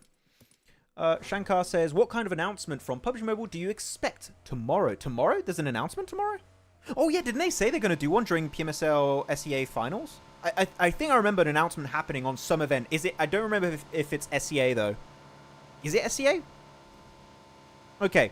We talked about it a few days ago, right? What we would like to see added to PUBG Mobile. I am hoping, if it's an esports update, Vikendi updated, added to the map pool, or Erangel 3.0 update. I would love a map update. That would be my favorite thing because I love talking about rotations, drop spots, and how teams play the game out. It's always the most exciting time for me when you have those big map updates because you have so many new things to talk about. So, yeah. But when would it be implemented if they did it? Would it be before PMWC? It would No. have to, it would almost have to be after, right? Right before PMSLs kick off again? You'd get it for PMSL. Maybe not all seasons of PMSL would get it, and maybe PMGC. But that's just my dream. I don't expect it to happen. But yeah, what are your predictions, guys? What do you think's going to happen? And what do you think, Jason? They're announcing a caster pack in-game. You know what? I would have a caster pack and have John Allen say, "You're awesome." You were going to say something way different, weren't you? You wish you had my gun. Triple kill. And the thing is, he would do it for sure. I could just imagine John doing like the in the game pentakill. Oh man, that's a phrase I'll never get my announcer pack to say. I would dig that, guys. If you could get any talent to do a voice pack in PUBG Mobile, who would you have? Or it could be a player, or it could be like you don't really hear players talk typically. Who would you have? Hot Jukes for sure. Miramar 3.0. We got an update on Miramar. Hot Jukes? Whenever you load in to a map, it's just like, let's go! And when you have the bird buddy, he's like, Hot Jukes one would be a pretty funny voice pack. I would like that. Second that, Max. Miss Vikendi and Tony. Yeah, I really miss Vikendi. The old Vikendi is kind of flawed when it comes to competitive. It's a very fun map. It's very compound heavy, which can get very repetitive and a bit boring. But if they update it to a newer version of Vikendi, I think that would be really fun to bring back to comp. And I just love snowy maps. In every video game, I love snowy maps. And I love Castle. So I would love that. Would be a good time. Good times. Right, so IHC went back to South George. Lakers went to Novo. Wasn't it stronger in I8 that went Nova last time? And IHC? It was no, it wasn't I8. It was A1. A1. A1. Lakers. No, stronger. it was A1 IHC stronger and stronger. IHC. Yep, that was Yeah. it. And now they like all shifted their drop locations, and Lakers like, guys, where'd you go? I mean, really I good wouldn't from on this. IHC. Like, okay, we don't want any of that anymore. We're gonna go Southern George because we know it's free. Which, cool beans. I like that. I'm very happy about it. I'm going to show the map real quick because really teams are just starting to rotate and get in position. So we'll just look at the map feed a little bit, see what's going on. We are seeing WoW go for an early rotation. Again, on these kind of circles, early rotations are always going to be rewarded with a relatively strong position. I would like to see 52 do a wide wrap north of Lake, which I think is what they're doing right now. Same for Rook, same for Stronger. Wide rotations around the Stolber Mountain would be really strong. Maybe if you're Hardbass, you go for the small compound north of the bridge over to the east of George Pole. Would be really good to gatekeep an IHC, maybe a Stalwart, maybe an IA or DRS. So I think it would be very valuable. Yeah, quick rotations. We've seen overall the lobby improve and speed up their rotations in the early to mid game stage. So I'm digging it. Where would you go here, Jason, on this game? Stabler. No, I think right above Rozhok, like north of Rozhok. North of Rozhok. Oh, that position? Yeah, that's good. I would go then on the cube compounder just west of Stalwart currently. I think that would be a really, really good position. Tell us, guys, in the chat, where would you go on this circle? Which position would you take? I would go next to Miramar so I could see if the Picada hot dog is going to happen still. I would just skip this game entirely. That's kind of funny. That's literally what we're waiting for today. It is. Just to see if that hot drop is going to continue to happen. And I'm waiting to see if your head is going to explode if it does. I mean, we were talking about it during Sanhok, the first game, right? Yeah.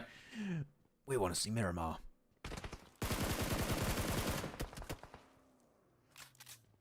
Okay, Fahad, a few shots against 4MV. I mean, you don't want to take this fight. Really, 4MV, I would recommend just leave. We are seeing some of the players leave, so I don't think they're willing to fully commit to this fight. They're out. The thing is, Lakers are still at Novo. I was maybe expecting a boat tape from Novo all the way up, considering how far north it was, and you know generally the north side of that zone is going to be free. Yeah. But no, they're just going to be driving, it looks like. Okay, trying to take a few shots, maybe looking for a knock here and there, but can't quite find... Whoa! Eat what? How long was that range? What a spray from east on the M4. Damn far. That was... I was trying to count how far, but I can't tell. That is insane. I think it was in a car too, so that is a really hard spray to connect. Really nice from east. That spray Well, we can go back and see it God-tier. again, luckily, if you wanted. No, after I have to go times 2 speed. We can do it after games, I think. So I'm seeing people say they would go... Prop Joe says he would go for shooting range. Yeah, shooting range. Not a bad position in the circle. I like it. It does lack a bit of a high ground scouting position, which is what I would prioritize. But if you just want to play survival style, then yeah, that works. And yeah, Nabil, it is a watch party. That's why it's a little bit different. Maybe we should have the text watch party somewhere on our in-game overlay. Maybe we could, yeah. Maybe you could have watch party like between our two cameras, like a little bit of text and make it a little bit bigger. That could work. Just to make it obvious. I mean, it's in the title, but yeah. I mean, he probably saw our beautiful face and was like, I'm going to watch that stream. And then tuned in. And then everyone else is like, remove the caster cams. We don't like it. Yeah, okay. We did see a circle shift somewhat southeast. Actually, 52 Aura also in a good position currently. Same for Rook. Rook are playing no lean compound, which is over to the east, southwest of Stolber. I don't think Lakers are going to get here until we have the next zone already closing. Yeah. We're not closing, but like selected at least. I kind of think a botation to the northern coast wouldn't be that bad. You got access to a compound or two up there, especially gas stations, so... Also, like, I feel like if you're coming in from the south side of the zone, every team's coming in from the south side of the zone. Whereas no one's really going to be north because only Duarte drops up here. So you're going to have a lot more freedom to get into the zone.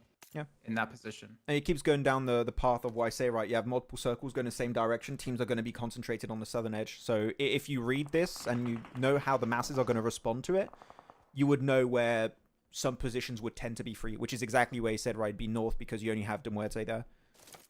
So that makes a lot of sense if that's the game plan. But they won the last 2 games, so I can't criticize them too much. No, I can't. I am still waiting for Lakers because it is very late rotation. Oh, I8 getting eliminations. Oh, make me surprised. Okay, another one. Come on, get a second elimination. Wait. I8 or A1? Wait, A1 have 2. I8 have 0. Oh, now I'm getting confused. A1, I don't know. I don't know. Is it the team with 2 logos or 3 logos? There's numbers. You know I can't handle math. They're going to fully push onto that, which I'm not against that for I8. There you go. I8 get one. Crypto. He gets out. He gets rowdy. He just rolls over the rock. I like watch parties. That's cooler, to be honest. Hey, cool. If you have any questions, by the way, you, Nabil, or anyone else, feel free to tag me or Pandemonium in the channel, and we will try our best to respond. Reply. It's a new word. To reply to it.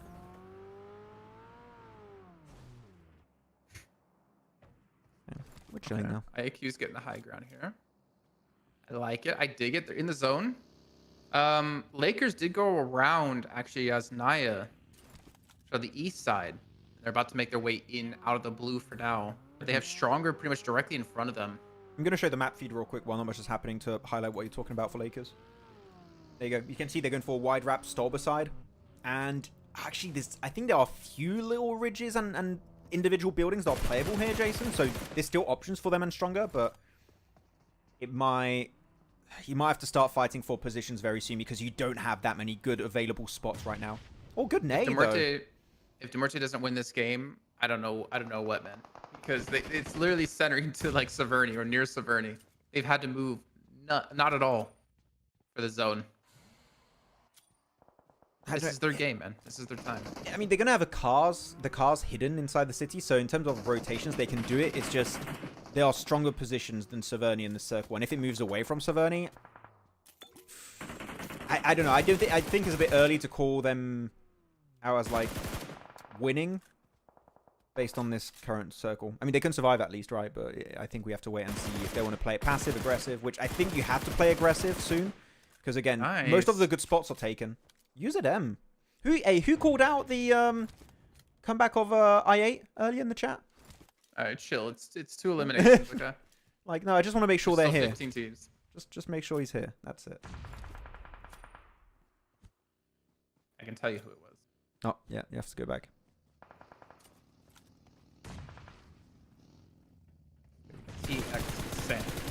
TX Sam. Says we can make a bet on it. Yeah, there you go. I will praise you, TX Sam, if we see a good game coming out from I8. The fight in IHG, that's not going to be an easy fight. They're going to be tested. Well, we know how Max does on tests. -2s. Oh, Oh, Demo hits a nade. that was a +2 right there. Oh.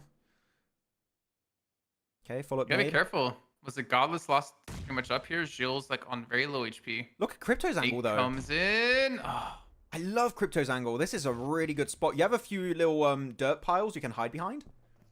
And so you're taking very minimal risk, though they're going to get pushed up. And it will not be traded away. Falak remains alive for now, and he's instantly going to go for the first aid. Now you just have to push on Ziol, and that's going to be an extra 3 eliminations. Big time. Big time play.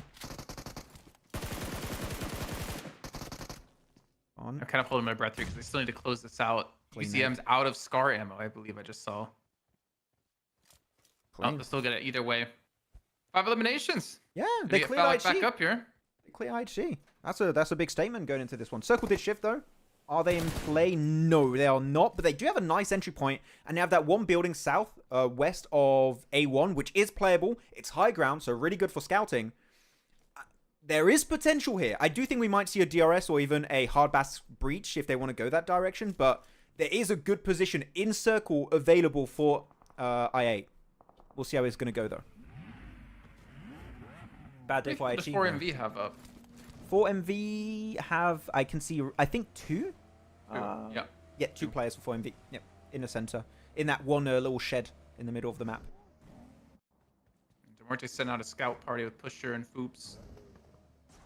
And Lakers, you can see on the top right-hand side of the minimap as well. So they've been able to get up here. I just wonder how much meds do they have left? Yeah. They had to have used a decent amount to get here as they were driving in the blue the entire time. Everyone's rotating as map time. Guys in the chat, we're going to stay on the map feed for a few seconds here. Who do you predict to win this game? If I had to be honest, I do really like the access to gas station? to gas station for A1. So a really good position where Deathstorm is. So I would rate A1's potential of winning this game actually pretty high. So I would go for A1. Not sure what you would pick here, Jason. Not the team you pick. So anyone else but who I pick. I'm Nice. looking at Rook. Yeah. No, your curse is too strong. I know to never predict the team you predict. It has been. But what if you pick them and you cure them? The Jason cure. Your curse is too strong. That's fair. No, but this is it. So Hardbass actually pushed into Savernia against De Muerte, and De Muerte just fell apart. How many players do De Muerte have now?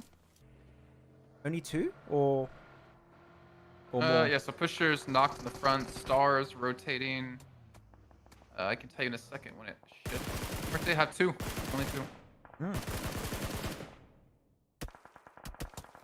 And 52's in a fight up against Hora, actually, as we're seeing here. Oh, for this big warehouse. This is a really good spot. And they're fully breaching it. Mafia Ninja? How did he get that knock right away? I mean, this is a good little high ground position for Alian. And they just got follow-up nade. So these are a really good counter push here from 52. I like how they're playing it out. Very good on terms of execution. Is that a third party from a distance? No. They have a player by Hora, or a player from Hora really far out. Actually, you can see in the map he's driving in now. I think that's Himson who is just giving them an off angle. They take down T24. And that off angle might have actually just saved Hora here. It was such a wide angle. I thought it was another team for a second. I mean, it is Rook over there. Slonic is peeking over that ridge potentially later on. Yeah, but Slonic's been here for a very long time. Yeah, he's just trying to survive. I mean, it's a good angle. They're doing a 3-1 split, which I like this 3-1 split meta. I don't dislike it. They were able to get the res. Can I get the res on Malik, though? I'm not sure. I think it's just Goku bot lift up. Yep. Well, we've seen him clutch some things out before, but oh, curse. That nade bounce was perfect. The Jason curse begins. No one's gonna die here. It looks like they get Malik up. Yep. A little bit of an interesting crash at a Mafia Ninja, but it works out for them. And while you're talking about the strength of 4, we're seeing it here in Lakers. Unfortunately, I didn't see when this happened. They did go down, only 1 elimination. Yep. And outside the placement. This is the fight I was looking at potentially. DRS fighting. Man, they cleared DRS. IA. They clear IHG. They clear DRS. They're taking down some of the big, heavy hitters of the lobby right now. I mean, not in the second week. They're struggling to some extent, DRS and IHG, but making a little bit of a statement. 8 eliminations, 3 for Falcon, 3 for UZM, 2 for Crypto. And maybe looking for more over onto Stalwart also. Though there's one very important fight I would like to go to production. I say product, they can't hear us. A1 versus Stronger in a gas station. There you go. This is a big fight here. Whoever wins this might be open to getting third-partied by I8, and that would be the big play from I8. If that fight breaks out in gas station, I want to see I8 third-party it. This is a position super high up in a field finish that gives you a lot of information and is very, very nice to defend. So this game is open. A lot of teams could win it, but I8 has a lot of potential to do well this match. There you go for Mad Balls. A lot of people picked Mad Balls in the chat. I think Summon Khan and Giovanni picked Mad Balls, which also was a good pick this match. They had a good compound on the trifecta of the road. So, decent pick.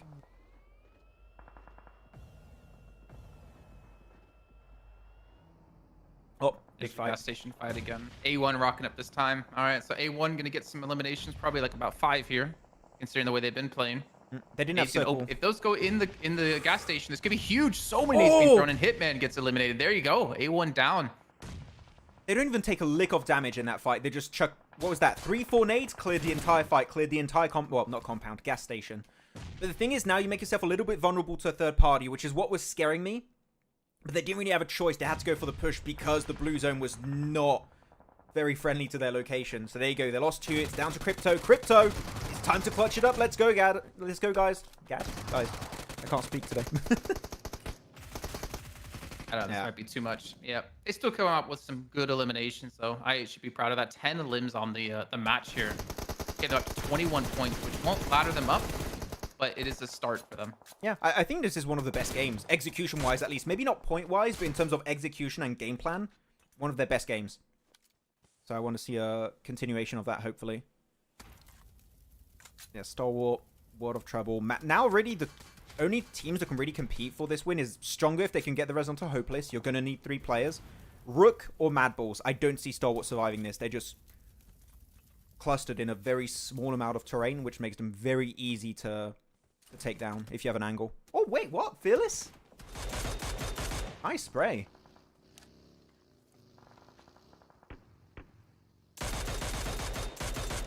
Sorry, I think I need a second. Yeah.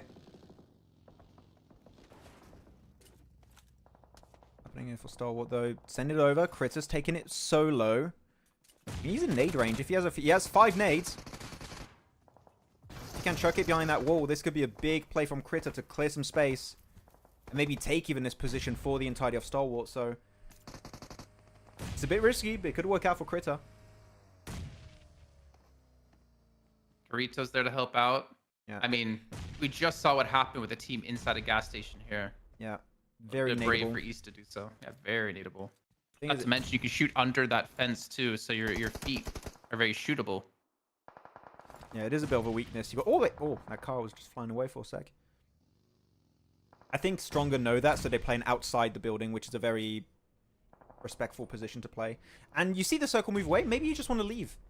You just wait for the circle to start moving in, so that they can't use this position as much as you would like. And then you start to rotate. And I think Stoll will understand, we want to play this position because it's a really good scouting ground and a good high ground spot to spray down on teams in the field. But they can only play it for, what, like 10, 15 seconds before they have to move? This is a really good rotate from Stronger. Very passive, but it's going to give them a lot of free real estate in the circle for pretty much free. Who did I say was going to win this one, Max? Did you say a team? I did. Who did you say? Did you say Rook or Mad Balls? Rook. Rook, you said?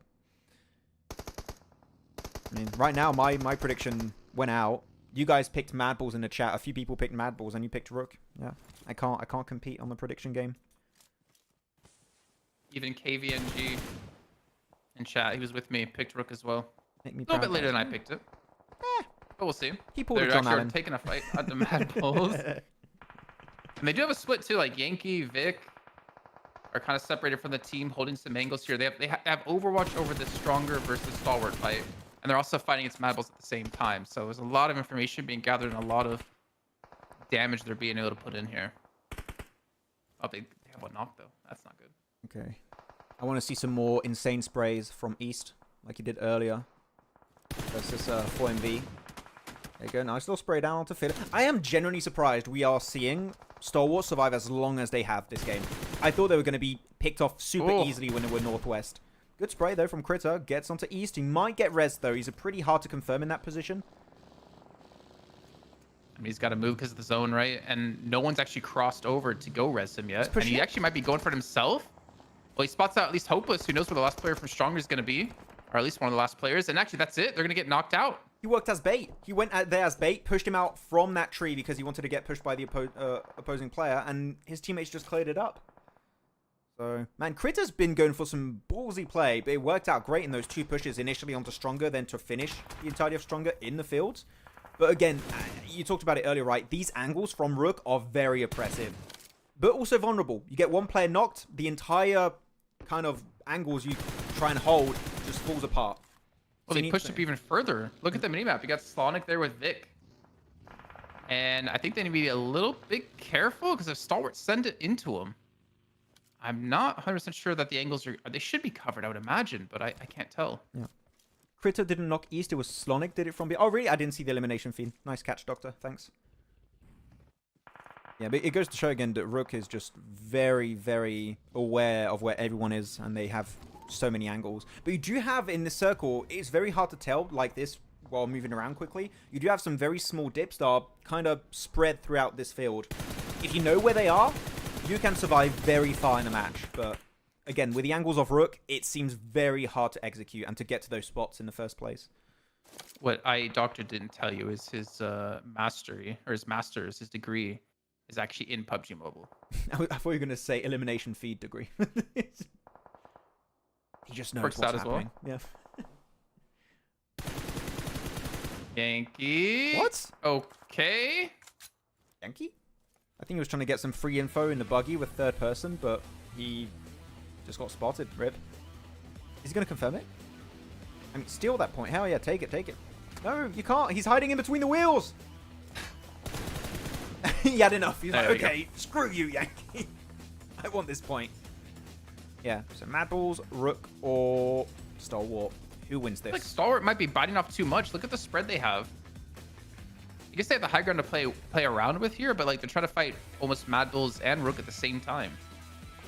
It is... I mean, right now, I think that Mad Balls, all they're going to be waiting is a very similar situation. We've seen this happen many times. Wait for the fight to break out on third party, unless you have angles, which they had one on Slonic. And English had an amazing first initial spray. But, yeah, maybe Stalwart now are going to be in that third party position. Maybe that's going to be their game plan. I'm not sure. This spread of Rook makes it very hard to know what you want to do in this game. Because you just don't know where they're spread. I mean, now you do because you're getting so many eliminations. Damn it, Rook. Another top 3 for me. And top 3 for them. Yeah. Mad Bulls actually might be able to close this out here as they get another knock on the Stalwart. Mad Bulls still have 3 left alive. Krita. Wait, Fearless actually running 2 Krita. Hey, he backs away. I was wondering, why is he heading over there? Kippa's just trying to survive. At least for Kippa, he's still in the zone right now. But the zone has one more shift to make before it closes. Thing is, does Kirito have nades? Because this is a very somewhat nadeable position from Mad Balls behind that ridge. And Keeper Boss has got a nice spray onto Talika too, peeking over the side of that shed. Zerich with the very cool Glacier M4. Fully maxed out, I believe. And the circle moves. Yeah, Mad Balls are still in circle. They're still in circle right now. They've had so many good shifts. I'd say Kippa just go out when the blue gets... Don't let anyone just knock you. And you can see Zerich, he's locked in. I think Zerich might be looking on the right side and the other player onto the left side of the shed, just to make sure Keeper Boss cannot peek. But he's using smokes very well. And he has a car still. If he can get in the car, maybe, but I don't think he can. He can't even leave the shed. He's just going to get blasted. And Kirito's kind of like an off angle on Mad Bulls as well. Yeah. The thing is, they're all in the zone except Kippa Boss, so there's no need for any of them to move until the zone closes one more time. Yeah, you just got to make sure you're always in circle here. You want to move a bit more preemptively instead of reacting to the circle. Big. Oh, yeah, that's that many smokes. Yeah, there you go. In a car. I knew there was one available. He's going to try and make a move towards a tree or something. Yeah, to that tree, it seems. Yep, good plan. Good work from Keeper Boss. Now he's in circle. I actually might be barely out of circle. I'm not sure. But if he can outlive one of these two teams, this is a win. And Mad Bulls are going for the fight. They're ignoring Kippa Boss now. Nade on the Fearless. Perfect. Great nade. Zerich follow-up towards Fearless. I don't think he knows where Kirito is. And Keeper Boss going for another rotation to the tree. And he makes it. He's in circle now. And he gets it. Wait, did he get a knock there? He did onto Fearless. Yeah, on Fearless. He stole the elim. Well, he ranks up. Oh, that spam on the shotgun. He can get to the crate. I mean, he could get to the crate and use the car to make like a mate shift forward, but instead he's getting to the high ground of his death. Okay. Unfortunately. Not a bad salvage though for Kippa. Yeah.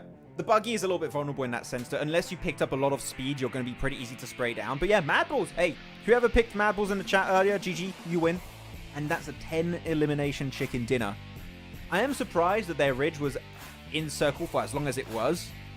It worked out and they just kept applying pressure until the end. And that great nade onto Fearless just enabled them to keep going for that win, possibly. So, yeah, really good game from Mad Balls. And that is what? How many chicken dinners do they have total right now throughout week 1 and week 2? I did not check. Because week 1, Mad Balls had only 1 chicken dinner in week 1. So this is their 2nd chicken dinner of the entire tournament. Nice. And that's spam. Yeah, Keeper Boss tries to go for it. He knew that he had to third party. He couldn't play it passive. Otherwise, they're going to go for the res and you're going to get 1v2'd in a position where your only kind of defensive positions are crates, cars, trees, rocks, which off angles are going to be the major threat to that. So you knew, okay, I know a player's knocked, I have to push it. Didn't quite work out, but that was the correct play, was to try and push it. That's Yeah. Large again. 829 damage, 4 limbs. Big damage. Let's go back to desk. Oh, wait, they're not checking their pockets. What's going on? Security! Security! They can't stop us all if we all leave at the same time. Oh, I'm going to get my Nutella pot this time. I was going to... Oh. DRS needs to bring Delta in. Yeah, that is very weird. We haven't seen Delta. And I used to very much enjoy what Delta was bringing to the team. But, Bofong, they use phones provided by the event. yeah, Infinix GT Pro 2. Also the phone sponsor of EMEA, I believe. Isn't it the 20? Is it the 20? Pro 20? I mean, is it? I don't know. I don't remember if it's 20 or... I just remember it's Infinix GT Pro. I don't remember the number. You know what would help us remember, Max? What? Is if we were got given one. By the sponsor. Infinix? Are you watching? I would like to test your phone for an infinite duration of time. Forever, actually. Yeah, I was surprised Kipper Boss got away with as many rotations. That was a really good smoke road, but the moment that smoke road was not making it to the next tree, he got away. He didn't get away with it himself, right? Because Stalwart started to nade Mad Bulls, then Mad Bulls like turned their attention and kind of let him go. Yeah. It was good timing, right, from Kipper Boss. He's like, they're fighting right now. I'm hearing this shotgun spam from Zerich. That's when I'm going to try and make it to the other tree, which is in circle. See, I thought it was just going to stop at the crate. Because wasn't the crate in zone as well? The crate was in zone, yeah. But again, as I said, you don't want to allow the res to come through from Mad Balls. Because he was checking the elimination feed. He knows Mad Balls has got one player up, one player knocked. He's going to try and go for the res. Did they have one player knocked? I thought they had both up. No. Look, I'm going to show you. I'll go back. Look, English is knocked. Zerich is, okay. Zerich is there. And Zerich was going to try and go for the res, possibly. But the moment he sees Keeper Boss going for that rotation, he cannot allow that rotation to work out for Keeper Boss and close that gap. Otherwise, he can't res. So, or you try and shut down that rotation by keeping him at bay and maybe make him stop at the crate. Or you just eliminate him, which is what happened at the end. No, there you go. I mean, the guys predicting in the chat were pretty on point. You 1 point also with a Rook making it far. And I just cursed I8, it seemed. No, not I8, A1. I like how we don't even need to say anything about it being a watch party anymore. The chat does it for us. Yeah. Thank you guys for defending us. It's a watch party. You should pin... I would like to... Can we pin a message on Pandemonium? I don't think we have admin rights, so we can't pin a message. That would be cool if we can. And we would also do polls and stuff by the... No, we can't? Okay, we can't. No. Unfortunate.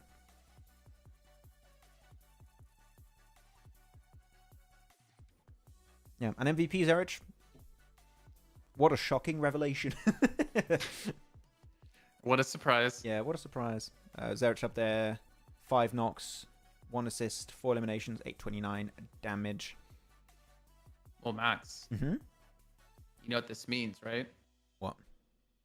It means we have our 2 Miramars finally coming. We get to find out if Mikado is going to be hot.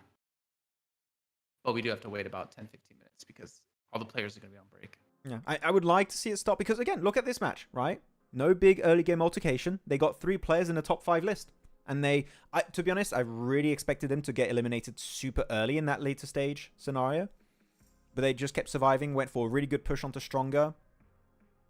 I was happy with their performance here on how they played it out. So it goes to show on Miramar, if they don't go out early and don't continually try and push onto Hard Bass in Picado, they could get decent games, just like Aura. We'll see. That's all we can do is wait and see. And yeah, there you go, 20 points for Mad Balls. Nice. Do you want to head to break here? Yeah. Some time to get ready for Miramars. Yeah, I was just looking at the match rankings here, and we can head to break. Imagine these CIS squads playing EMEA right now. It could be different. I mean, it would be different, yeah. I mean, there weren't going to be enough teams for all the CIS squads, so they had to include some of them in CSA, which makes sense. Otherwise, you'd be cutting out too many of the CIS teams. So I'm happy they have a good area to play into, like CSA. It's a good region. Zerich, yes, Shankar. Okay, cool. So I think that's it for the graphics. So ready to head on over to a break? I'll take that as a yes. Okay, cool. With that said, guys, we'll head on over to a break. We'll put a, what is that, 10-minute timer. That's typically how long the break is before the last 2 matches. And we'll see you all in a bit for our 2 Miramars to see if Picardo is going to be busy. Woo. One of the biggest PUBG Mobile esports events of the year is back. As announced yesterday with an amazing CGI trailer, PUBG Mobile Esports will once again join the lineup of games of the heavily awaited Esports World Cup in Riyadh, Saudi Arabia, happening this summer 2024. Other popular titles will accompany our mobile battle royale, such as Honor of Kings, StarCraft, or even CS2. During the 2 previous editions of PMWI in Riyadh, Vampire Esports took the trophy home not once, but bloody twice. I mean, how do you do that? How do you win twice? That's never been done, but I mean, I guess Nova did that with PMGC. But still, how do you do that? That's insane. With their back-to-back victories, Vampire Esports have secured over $1,264,500 in cash prize, which makes them one of the highest-earning teams in PUBG Mobile esports history. Are you looking forward to the Esports World Cup this year? Who do you want to see qualify and secure a portion of that sweet, sweet prize pool? Share your thoughts with us in the comments. Has Alpha 7 finally found a worthy opponent? Finally, a worthy opponent. Our battle will be legendary. PUBG Mobile Esports will now have a star football player, Neymar, rooting on his favorite team as Furia enters the battlegrounds. Furia is one of the most prestigious esports orgs in Brazil across multiple titles as they now look to take on a new challenge. Furia consists of players from multiple teams with a depth of experience as they come together to challenge the top. The team consists of Kayovsky, the man who has won the last 2 PMPL Americas with Influence Rage. Adrian, coming in hot from a tense game, bringing in experience from multiple PMGC events in the past. Arturzan, who is able to carry Team Queso to PMGC in 2023, looks to do so yet again with Furia. And Becker, loyal to Inco Gaming for 3 years, looks to make his next leap in his career. Furia is already qualified into PMSL Americas, but the real question is, what teams can even stop them? Share your thoughts in the comments. Good Nate could change the tide by doing it. Oh, wait, oh, I take it back. Okay, Yankee. That was pretty good. Again, do it again. One more? Yankee. Do it again. Whoa! Yankee. Yankee! He's got the smoke now. Go on, play around the smoke. He's got DBS. DBS finish. 1v3. 1v3. 1v3. Hit a shot! Hit it! What's happening? Reload, Sinister! Oh You have no ammo! They won it. I can't believe that. Players up. Oh my god, D46 didn't see that coming. Wait, all the jump shots? What? What? 1, 2? No! No! No! No! No! No! No! No! No! No! There's no way! 52 wins it! You must be joking! You have to apologize. You have to apologize, son. Gionti. No, DBS close range. Oh my god. Moneymakers just pulled off the best play in PMSL EMEA so far because it's only been a day, but it's really good. Just check it out. So let's paint a picture real quick, okay? Moneymakers are in this warehouse, edge of circle, and this spot clearly is not going to give them a win, maybe a 3rd place at best. In the circle, you have 3D Max and Regnum Carabra, which are about to initiate a fight for the win, which means they aren't quite focused on Moneymakers at that point in time, which is exactly what they want. The instant the fight breaks out, that is when Moneymakers decide to make a push into the circle, and they are ready to engage by the time the fight ends, which is when the teams are at their weakest. And because the timing of this fight is so perfect, Regnum Karia, which is the team that won the previous fight, cannot do anything against that engagement. And that means that Moneymakers win the game, despite being initially in a super desperate situation. So congratulations, Moneymakers, on that amazing chicken dinner to wrap up day 1. And I do have to say, this play is approved by me, Maxman, the best play. Yeah, he's going to get 1v4 here. No faith. He doesn't have a DBS, man. That's the thing. The DBS is the what?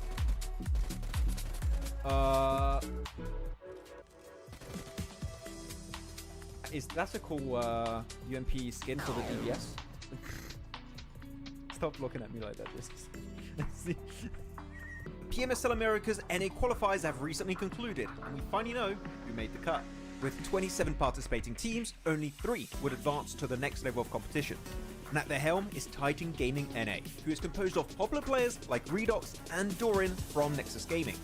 Their crushing victory was thanks to their dominance on Erangel, where they secured 5 chicken dinners on that map. One of those games with an almost record-breaking 26 eliminations in a single game. Heading into PMSL America's spring, they will be joined by 2nd place Taco Lovers and 3rd place Super Lazy Reflex, who qualified in the very last match thanks to a podium finish with 10 eliminations. These won't be the only teams representing NA though, as we will also see Esports participating as the only partnered team in the region. With PMSL Americas around the corner, tell us if you think NA can compete against the best of the best from Latam and Brazil. Reject finally did it! During PMGO 2024, Team Reject from Japan finally secured not only their first international trophy, but also the first for their home region, by beating global superstars like Alpha 7, Nova Esports, and many, many more. They are currently one of the oldest orgs to join PUBG Mobile Esports, back in late 2018 where they were known as Reject Scarlets, with some of their old players who still remain to this day, such as Sara and Duello. Before PMGO though, the highest rank the entire region of Japan has ever reached at a global event was back at PMWI East 2021, where Reject finished 9th. And on top of that, Regios Hill took home the MVP trophy, which is also a first for the team and the region as a whole. That's a double achievement in one event, by the way, so that's pretty good. So tell us in the comments, do you think Japan can repeat this success in future big events like PMWI or PMGC? One of the biggest roster changes in PUBG Mobile Esports history just happened. So this team has a very special place in my heart because they've been my favorite team for about 2.5 years now. The previous Stalwart Esports roster, composed of esports veterans such as Top, Action, Nuzed, and Icy, have just been acquired by the biggest org in the Middle East, FALCONS Esports, who are sure to be able to provide everything the roster will need to play to the best of their capabilities.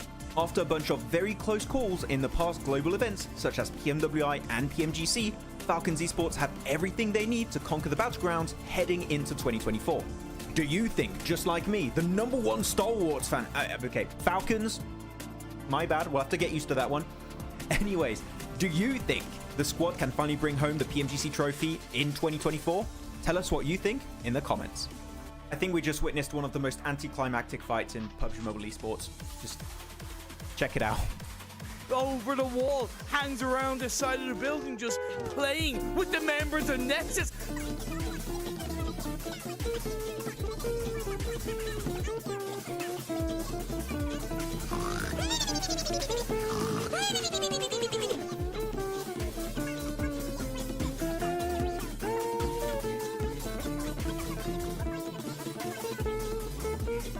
They sure are. I love this from Machina. He's gone out of the house completely. He's trying to get into zone, but Sigma has the same idea, and he is gonna win that because the play zone just hurts too much.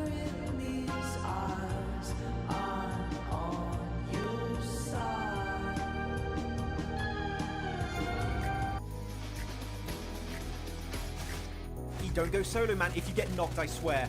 Don't get knocked. Good. Okay. DK, what are you doing here in this match? Come on, Reefus. Redeem it. Redeem it, Refus. Redeem it. Oh, he got... Wait, Refus, he got 2. 1v1. He has 3 nades. He has 3 nades, but he's behind a crate. It's gonna be so... Whoa! Oh, he got it! 1v. The redemption arc begins. Right side, come on. Oh, Eugene, okay. Eugene's got a great angle here. Got good neighbor? Maybe? Oh! This is a very important fight. Oh, that nade. Oh my god! Either. I didn't see it. I looked away. Doc just threw the nade through that window at the top and it just went perfectly right on top of Madballs. That was amazing, Doc. Oh no. Oh, he's gonna destroy him. Oh my god, D46. That was perfect. Hello everyone and welcome to Too Lazy Didn't Watch for PMSL CSA Spring. Max and I are here to give you a quick knowledge blast of what went down in the spring season and of course get you ready for the summer season kicking off on May 8th. Looking at one of the top contenders of spring, Ultrigo were playing at their peak, especially during the league stage where they qualified with ease. That was in large portion thanks to Rosemary and his dominating presence on the battlegrounds. This enabled him to win 3 out of 4 MVP awards as he went full-on gear second in the finals, eclipsing the entire lobby. Unfortunately, they fell short as they secured second place, but they then put on full display that this team has what it takes to secure a future PMSL title. My only hope for the future is to see the team stick together a little bit more in their games, which will then result in them getting way more chicken dinners in the long run. All eyes were back on BTR as the Twins have rejoined the roster after 207 days. Their league play all boiled down to one word: inconsistent. Whether it was their results or the roster they were fielding, BTR was able to dominate the lobby. Flash forward to the finals, BTR was still one of the few teams to consistently swap around their starting roster. Out of the top 9 teams, only 2 were actively using their 5th player, Ultra Ego, who placed 2nd, and BTR, who placed 9th. This leads us to wonder what the main focus for the team was during the season. Are they trying to play with a proper 5-man roster or gain valuable experience for all their players? Max and I think they use this as a training ground to get ready for future events where there's bigger prizes. We have to look back at the winners of spring now, Boom Esports. And I think it's fair to say, Jason, Boom winning PMSL SCA Spring came out as a massive surprise to many, as they brought new players on the rosters and attempted to build synergy during the league stage. This in part gave them a chance to perform in the finals, where they ended up taking home the trophy and a spot into PMGO. This being one of their big first international events, the amount of knowledge and experience they gained will help them make it to the next level. Pair that experience with the fact that they have an entire PMSL season now under their belts to build their synergy, you might be looking at the beginning of the Boom legacy in SEA. The big change from spring to summer is the reward all the teams are playing for. A spot in one of the biggest and most lucrative events of the year, the PUBG Mobile World Cup. In previous years, it mostly came down to if you were popular enough to get invited to the event. But this year, you have to qualify. And with the prize pool being $3 million, it's one of the most competitive events of the year, only second to PMGC. So don't forget to check out PMSL SEA Summer that will be starting on the 8th of May to see which 5 teams will be making it into PMWC. Stormy's almost left alone, he still has Soul K alive, and Death Wolves are just like ready to pounce on their prey. Like, look at that, easy cleanup, and Death Wolves, I don't know, Maxman, but they've really been surprising. Wait, no, they're doing it! Vampire's doing it! They're using the trolley! I've asked for years for them to do this. Someone's actually doing it. They're even stopping the trolley. They're avoiding everyone. I'm loving this. Vampire, you're the best team in the world. PMWI champions, PMGO champions. No, they're PMGO champions. Influence! It's fine. It's not going to be an issue. They're going to be fine. They're going to beat everyone. They're going to dominate Yasnai Pollyanna, and they're going to take the win. I'm calling it. Okay, those nades might be an issue. Okay, no, go back. Vampire, go back. Go Vampire, go back. No! Oh my, okay. My dreams have been shattered. I hate this. Like that nade on top of Tony, huh? Skip it up and down. Hands down, Jason Rosemary for sure. To Max is gonna be happy. MVP title. Yeah, half season or the third party tournament, still showing his beast side and also a very complete player. You know, like when it comes to a very good close combat player, they tend to use like UMP, DBS, or a weapon like that. But Rosemary is kind of evolving. Not only that, he also can fight a long range really good. He can also giving a momentum for his teammate, because right now the composition of weapon Rosemary always use is M4 and also Mini 14. Hey guys, we're back. Thanks so much for waiting. We are ready to dive into some Miramar madness, or as John Allen likes to call it, the dessert. I don't like that. Desert Delights. No, now he says the dessert on the EMEA, which I think Desert Delight was a little bit better. If I had to rate it, I would rate it a bit higher. But we're ready, and the Miramar Massacre. The Miramar Massacre. Something in to Picado. The Picado Destruction. I just showed on camera he was. They were dancing, they were doing the emote. Have you seen, by the way, Jason, there are some new emotes in the game where everyone in the lobby can join you to emote next to you and do the same dance. It's like a flash mob. So I knew you could do it in squads. I didn't know you could do it outside of squads. Nah, you can do a conga line now. And everyone's like, literally all 64 players can just be doing it. It's really fun. Okay. That would be hilarious to see if we were able to pull it off at a PMSL. I would be surprised. I don't think they'd even show the spawn islands. Yeah, probably not. Yeah. PMSL Americas has only 16 teams. Yes, it does, because they got a new point system where each group has one day in each week where they can get double points, which is interesting. We'll see at the end of the season how it worked out and if players liked it or not, but I like them trying something different. And at least it's not in my region. But let's go. It's time for maybe some Picardo madness. Okay, so A1's drop in, same for IHC. DRS, I haven't dropped out yet. Come on, I'm looking. I'm waiting to see Hardbass Stalwart drop out. Do it. Do it. Stalwart dropped. Do it. They go in there. They go in that direction. I can't see. I think Hardbass are behind them. I think I can see Hardbass behind them. There's a grey coloured team. And I think it's Hardbass. Picardo Last Dancing coming in. Maybe. It looks like it. It's happening. I think it is. Stalwart, you just had such a good Erangel. Why? Yeah, but they can have an even better Miramar. No! I swear you say that, now they get eliminated first. That would be the Jason curse. And very Yeah, east it of looks like Fable. they're going. Yep. It's happening. Okay, guys, who wins? Put your bets. Hardbass or Stalwart? That's a tough one. I kind of want to say Stalwart. He's been playing really well today. So they're going to take the arena. And there goes Hardbass. Okay. Yep. Same old, same old. No big surprise there. And as always, you mentioned it also at the start of the day, right? That typically it is Stalwart that initiates these fights, right? They're the one pushing in the buildings, in the apartments. Are we going to see that happening again? Because typically they would drop in the casino side, so south of the buildings. Here they dropped arena. Maybe the drop was a bit short. But arena's got enough loot for like 3-4 players typically, so you're fine. But actually look at Hardbass on the minimap. They're way more spread than they typically are. So in response, it seemed to the position in a arena, they went for a wider spread and are going a little bit further south in Picardo. Then we do have also a fight happening in Cobreria. And we got Aura fighting Team Lakers, which are two teams that, again, have improved significantly this past week. But they're going to fight, it seems.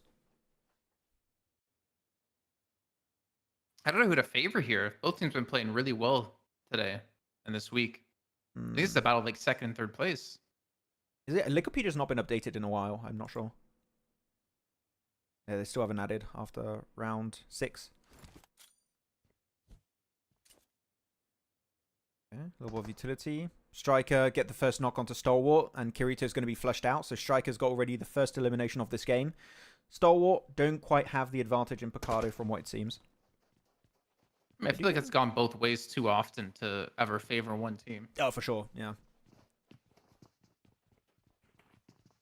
I would tend to maybe give a higher priority to Hardbass because they're the one that get pushed a lot, which means staircases are very vulnerable when you breach them. So I do prefer what we see from Hardbass typically. Though Rock is good for a wide angle here, Jason. He's going so... I don't know if Mafia Ninja will be able to hear him eventually if he gets too close to him. But if he doesn't know, that off angle from Rock could be super impactful. I just don't know. I mean, if Malik peeks out, maybe. But the building they're running away from is a 2-story. So they're not really favoring to peek in any sort of range of where Lakers could be peeking from in that building. But there you go. Rock gets it. Yep. It's Mafia Ninja. I thought Mafia Ninja was in the build. I guess maybe he had a window that gave him the perfect angle to get the knock on Mafia Ninja. So, yeah, that's a big knock. They lose the off angle across the road, so he's going to go and flush that. That's going to be an extra 1 point going the way of Lakers. And now, because he's got the off angle again, he can really shut down a lot of the angles that could have been taken by Aura. And they're even sending Palucci a little bit higher up north with Tresley. So they are really trying to surround him. But Lemon knocked and flushed. And Sky gets away with murder here. And that's going to be a 1-on-1 trade. So back to a 3v3. Do you want to continue this fight now, Lakers? Now that you lost the advantage, it does seem like they're running away. And the fact that we're still in this fight to me means that Stalwart and Hardbass isn't really developing into anything more than just that knock. Actually, I take that back. Stalwart have another player knocked. They have 2 up. Yeah, they might be able to go for the res. I'm not sure. Critter gets the knock onto Stalwart, Ray Kage. Yeah. I think even the production team had enough of that fight. They're like, we don't want to see Picardo anymore. Critter's flushed. There you go. Go back over Stalwart's there. gonna lose this fight. Yeah. Seems like the arena drop didn't quite work out in their favor. And Palucci goes down from Sky. We're missing all the elims now. Poor Yeah, production. we go to the Like, fight when nothing's happening. We went to this fight you wanted to see, but now we're missing elims over here. Yeah, I mean, right now, if you're the entirety of Hardbass, might as well just push it, clear the entirety of Stalwart, because you got that man advantage. As long as you don't do a major mistake, and because everyone should be a little bit undiluted, there should be a Hardbass win if they commit to it. And you get all the loot and all of the cars to rotate away from this spot. Just Tapok, don't waste too many of those nades, and it should be okay. I increased the volume a little bit. Ina Ocha. It was also high, but we didn't see too many players shoot from the observing POV, so that way it seemed low, I think. So unfortunate for Lakers here because Rock got such a good position and he got a flush onto Mafia Ninja, I believe that was. Or was it onto him? Rock? Yeah, it was. Yeah. But then he loses 2 teammates during all this. So that whole off angle he took just pretty much amounts to only that one elim and possibly not too many more points left in this match for them, considering they're down to 2 players. Yeah, as to on Miramar, you're not gonna. I don't expect you to do too well. It's not like you're playing a Sanhok or an Erangel where you can maybe snake in. Like it's snaking into a Miramar. Really depends on the circle. Tapok's angle. I like what we've seen from him. Nice position. We did see WoW lose a player though. Choto's out. Big sad. And that's it for Stalwart. There you go. I cannot wait to see which meme will be posted on the Stalwart Instagram page later today. I'm always waiting for them. Pop the wheel. It's like, I guess, Stalwart on Erangel, and it's the flower from Cuphead all angry. And then Stalwart on Miramar, and it's the flower all happy and stuff. Like, happy, adorable. You know which one I'm talking about? I think I know, yeah. The big orange flower, right? I think it is. Yeah, that one. Oh, if you take that Stalwart media guy, I want tag Pandemonium _ news in it. Do a cross post with us. Yeah. Yeah. Tell us in chat. Do you at this point, because I don't even want to talk about Stalwart changing or not their drop anymore. I think that's just now a past storyline. I've given up on that. Do you think we'll see it change eventually throughout this season of PMSL or not? That's a yes or no answer. So just tell us.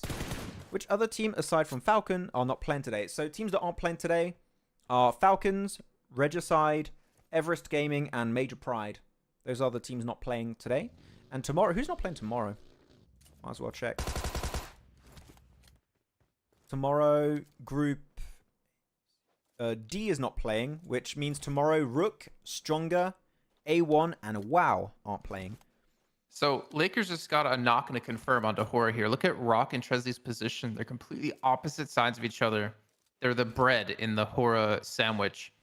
And they've actually been able to punish them here from this, trying to get them to leave. And the angles they have, I don't think they can really be turned on by Horror. But the problem is, I guess Tresley doesn't have much more meds past this first aid. Maybe he can pick some up here. Yeah. We see the wrap-up of the fight in... Oh, no, that was the initial fight. That's when the fight broke out. Oh, okay, so we're seeing what's happened That was, I think, thanks to the spread you pointed out out of Hardbass team. Instead of all being inside the 2 apartment buildings, they were spread out more evenly across the way to cover more angles. I think Hardbass are so aware of how willing Stalwart is to push a fight. They just went for the wide angle and just waited for them to get pushed. Like, we know you're going to push. We're just going to set up multiple traps across the road and these buildings. The moment you push, you're done. And it's exactly how it worked out. So, yeah, good from Hardbass. Which is why I think that multiple times you're going to see Hardbass win that fight is because they're playing defensive, which I value a lot more in an early city fight. Great pro out of shield there, too. Because he's been shot at by the rest of the 4MV members as he was trying to confirm Doc. Make sure he couldn't be shot at and get the confirm. Good awareness there. 4MV and IHC going head-to-head. It's a battle of the top of the table and the bottom of the table, which I never thought I'd be saying with these 2 teams. Yeah. And Aura are the new first-place team now, which is also a big surprise after how week 1 went. It goes to show how impactful that A1 fight in Yasnaya Polyana really was. And they are also a really good team when it comes to Miramar, typically. They're down to 2 players. Not really going as planned because of that initial hot drop on La Cobreria, but they do have a good history on that map yesterday in particular. They had 2 really strong games there. See Lakers on the map, by the way. They took 2 vehicles and just pieced out. They're heading to the zone. Left Horror behind. Which is way better. I think it was a waste of time and resources to hold on to that fight to get only 2 points. Might as well just play circle. He almost turtled. Yeah. Oh, take a monster truck. I like Monster Truck. I also don't like Monster Truck. It's a cool car, but it's very easy to pop the wheels on that, which is a big issue. Because you lose one wheel on that car, it's almost unusable. I feel like if you prone and the monster truck goes directly over you, so you're like under the chassis, you shouldn't get knocked. I think you can do that. I think I've... No way. I think I've been able to go under it just like while sneaking in some Livic matches. Okay, circle-wise, you got a lot of playable positions. I don't really expect to see any full squad get wiped away. This is pretty chill. Gonna check some of the comments then while we wait. Lakers also have a basketball in their logo. Lol. Yeah, I thought it was like the basketball team that had a PUBG Mobile team for a bit, and that was not the case. You really thought the Los Angeles Lakers had a PUBG Mobile team? I don't know, like PSG has an esport team. Like, who knows? Maybe a basketball team would be the next one to enter PUBG Mobile. I don't think any basketball teams have entered esports. I don't think so. I could be wrong. You need to have a first somewhere, you know? What Erangel matches over? No way they win any matches other than Erangel ones. I mean, IHC are typically good on Erangel. That's true. Miramar's not their forte on average, but... I can't believe IHC are going to finish the bottom of the table. I mean, they have a chance to get off of it here. But I think they're... I mean, we'll see. We'll see. It's still a really bad start for IHC. Yeah. I mean, that's the issue when you're very focused around getting eliminations, which is still the case for IHC, right, Jason? I think it's still their approach is we want to get eliminations. We want to just pop off in these matches, get 10, 15 eliminations. Because we have seen such a drastic... speed up in terms of rotations for teams, I feel like they're struggling to get access to these strong POIs and circles, and they just don't have the opportunity to fight because teams are all playing very defensive now instead of breaching, and they would kind of do well in that kind of chaos. They can't do that anymore because there's just these lobbies are a lot more well thought out and organized now when it comes to rotates. So I think they're struggling to just be as oppressive and scary as they were in that first week. But they can adapt. We still have time. It's only 2 days. Well, 1 day for them. Yeah, only 1 day for them. They didn't play on day 1. That is true. They still have 3 days left here. 4 days. 3 days. 3 days. Yep. That is true.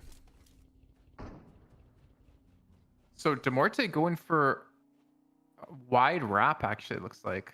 Actually, it looks like they're rotating into 4MV, catching them off guard because 4MV actually happened to spread out in like a 2-1. So I think Demorte going to take 4MV's spot here on the east side of the zone. I think that's the game plan, yeah. We're not seeing it. Oh, it's a K-Minus Generalis fight. It's going to be Lakers duos just trying to survive. I kind of like that, trying to get into a somewhat central position and survive. You know you're not going to be winning this game. So just, if you can reach, I don't know, let's say the top 8, top 7, top 6 kind of situation, that's a decent game, knowing they lost 2 players really early in La Cobreria. So I think you just play survival. Don't even aim for the eliminations. Unless you got a bunch of elims in front of you, just survive. We have Hardbass taking on I8. I8 had some really good eliminations last game. Clover says, hey, Pandemonium and Maxman, Jason, is the ticket for Riyadh to watch the event needs to be reserved? Or can you walk in and buy? Good question. I don't know.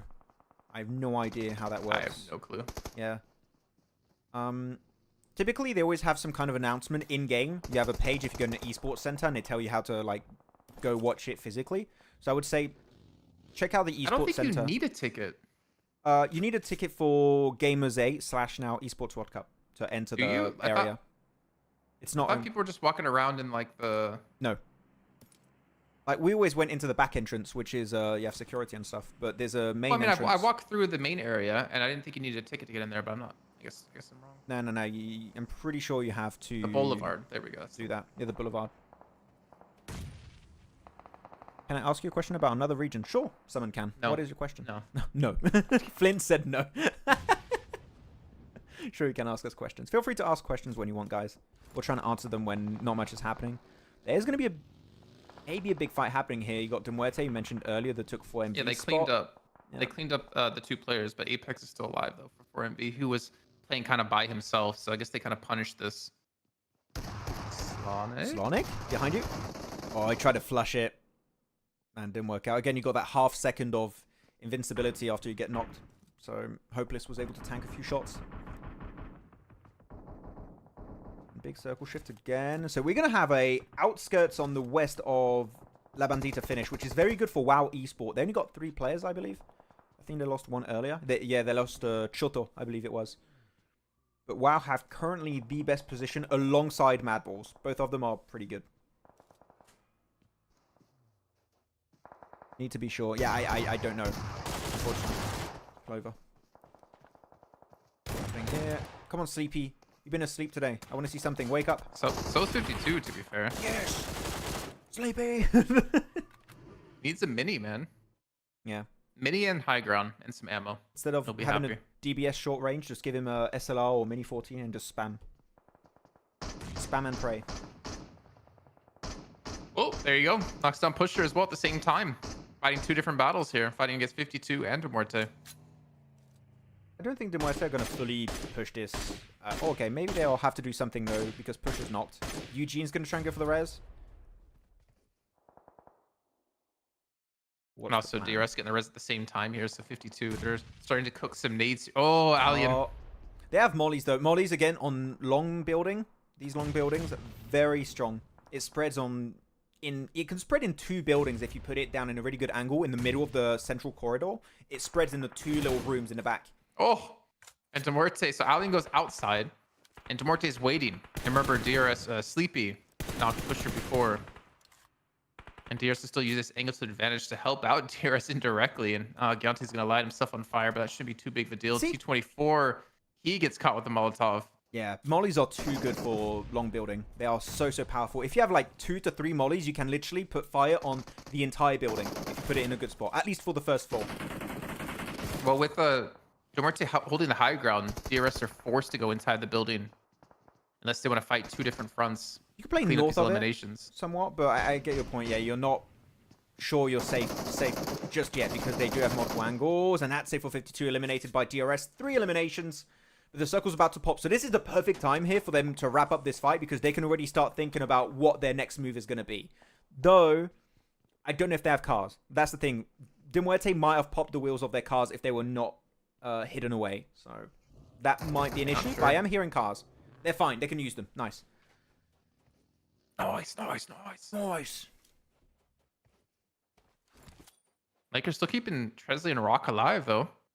They've been able to get inside of this zone, too. Yeah. Oh. Oh, They're going to have KSX near them. are we going to see a team waste 10 billion nades on this little no. hole I forgot again? about that. That happened so many times. Who was it? Was it Stalwart? I can tell you in a second because I actually wrote it down. I think it was Stalwart. That was a really funny moment last week. Yeah, Stalwart. Yeah. Benny Hill music. My comment next to that. Does it have cars? Yeah, okay. Uber time for Killer. He's the Uber player of the team.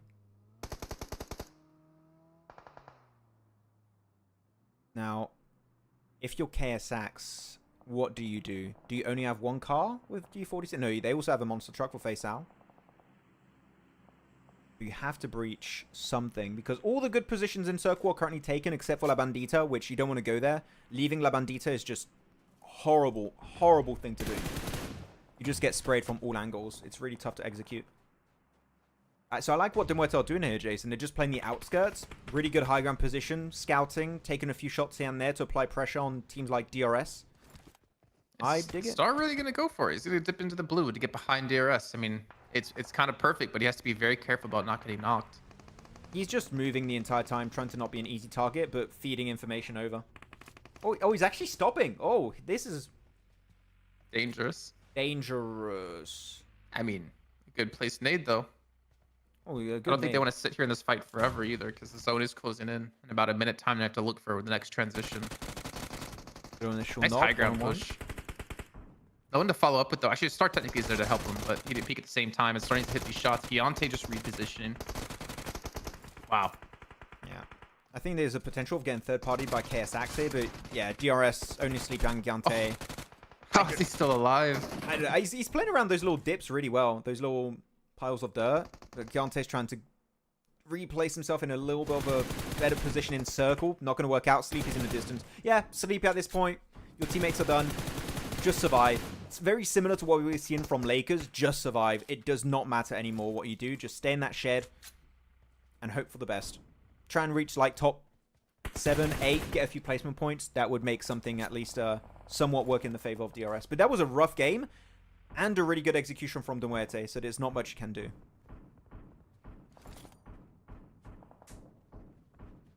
Lakers still somehow holding on up against KSX. And actually, KSX had someone was knocked. I don't know who actually pulled that one off. But we also had IHC get eliminated, I believe, by I8. I know they were fighting each other on the west side, but Strong was in the vicinity at the same time. And yeah, Sleepy, this nade. He's not long for this world. Oh, nade. Here it comes. Oh. And there it goes. I think, yeah, Eugene got the angle. 8 eliminations for Demorte. 7 for I8. There you go. Nice push up from D46. That's one of the holes cleared. And just an easy nade on the other one. I mean, no, actually, Lakers are eliminated. I didn't even see that. They eliminated both players here instantly. So good job from KSX, which they had to do. If they wanted to move in circle, you have to clear your back. You can't allow Lakers to survive in this position. That would cause a lot of issues later on down the line. But I'm looking at the circle, Jason. There are no other playable positions. There are no other playable positions. Everything is taken. If you're Demuerte, if you're Mad Balls, if you're IA, or if you're KSX, you have to breach. You have to go for a push onto one of these strong compounds. Otherwise, you just go out to blue or you get eliminated on rotation. For Alexa, IHC is not qualified for PMWC. Only PMSL the top 5 qualify you. From this event go. Yep. No regional tournament gives you slots into PMWC. It's only PMSLs. Or like PMJLs and stuff, depending on other regions. Yeah, the other region's equivalent. Yep. Okay, IQ's got a nice little angle here, actually, to fight Stronger. I do like what he's doing. Trying to keep his teammate alive in the forefront of the fight. I mean, WoW, you talked about before, is having one of the best positions in the zone. Sitting on 0 eliminations, but as time goes on, those limbs are going to start to build up for them, or they ideally should be able to. So the zone continues to close in, and they still continue to stay inside of it. I've got quite a bit of analysis to do about WoW's compound when we look at it. We can't see it right now, but I'll show it that it's pretty easy to breach if you're Mad Balls or even A1, for example. But we'll look at it later. Good nade.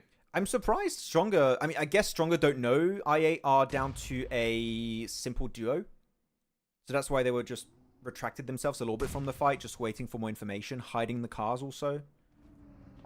Because, I mean, currently they have circle. I8 don't have circle. Might as well just wait for them to push you instead of you pushing them and putting yourself at risk. You're potentially spot out some free points here, too. You can see Malik jumping. I saw as well from KSX. Well, he's actually at the elimination. Malik. And Stronger pushing into I8. Farhad goes down first. More like I8 pushing into Stronger. Oh, what's going on? IQ? No, okay, it's not going to work out. I had a little bit of hope there for a sec. But they're not going to get third party. They're actually chilling alone on the western side. They got a high ground position. So yeah, good low eliminations. It got a little bit too close for comfort, but Stronger fine. Now I'm looking at WoW's compound. Now WoW's compound, if it's in the next circle, which it might be, we'll see in 30 seconds.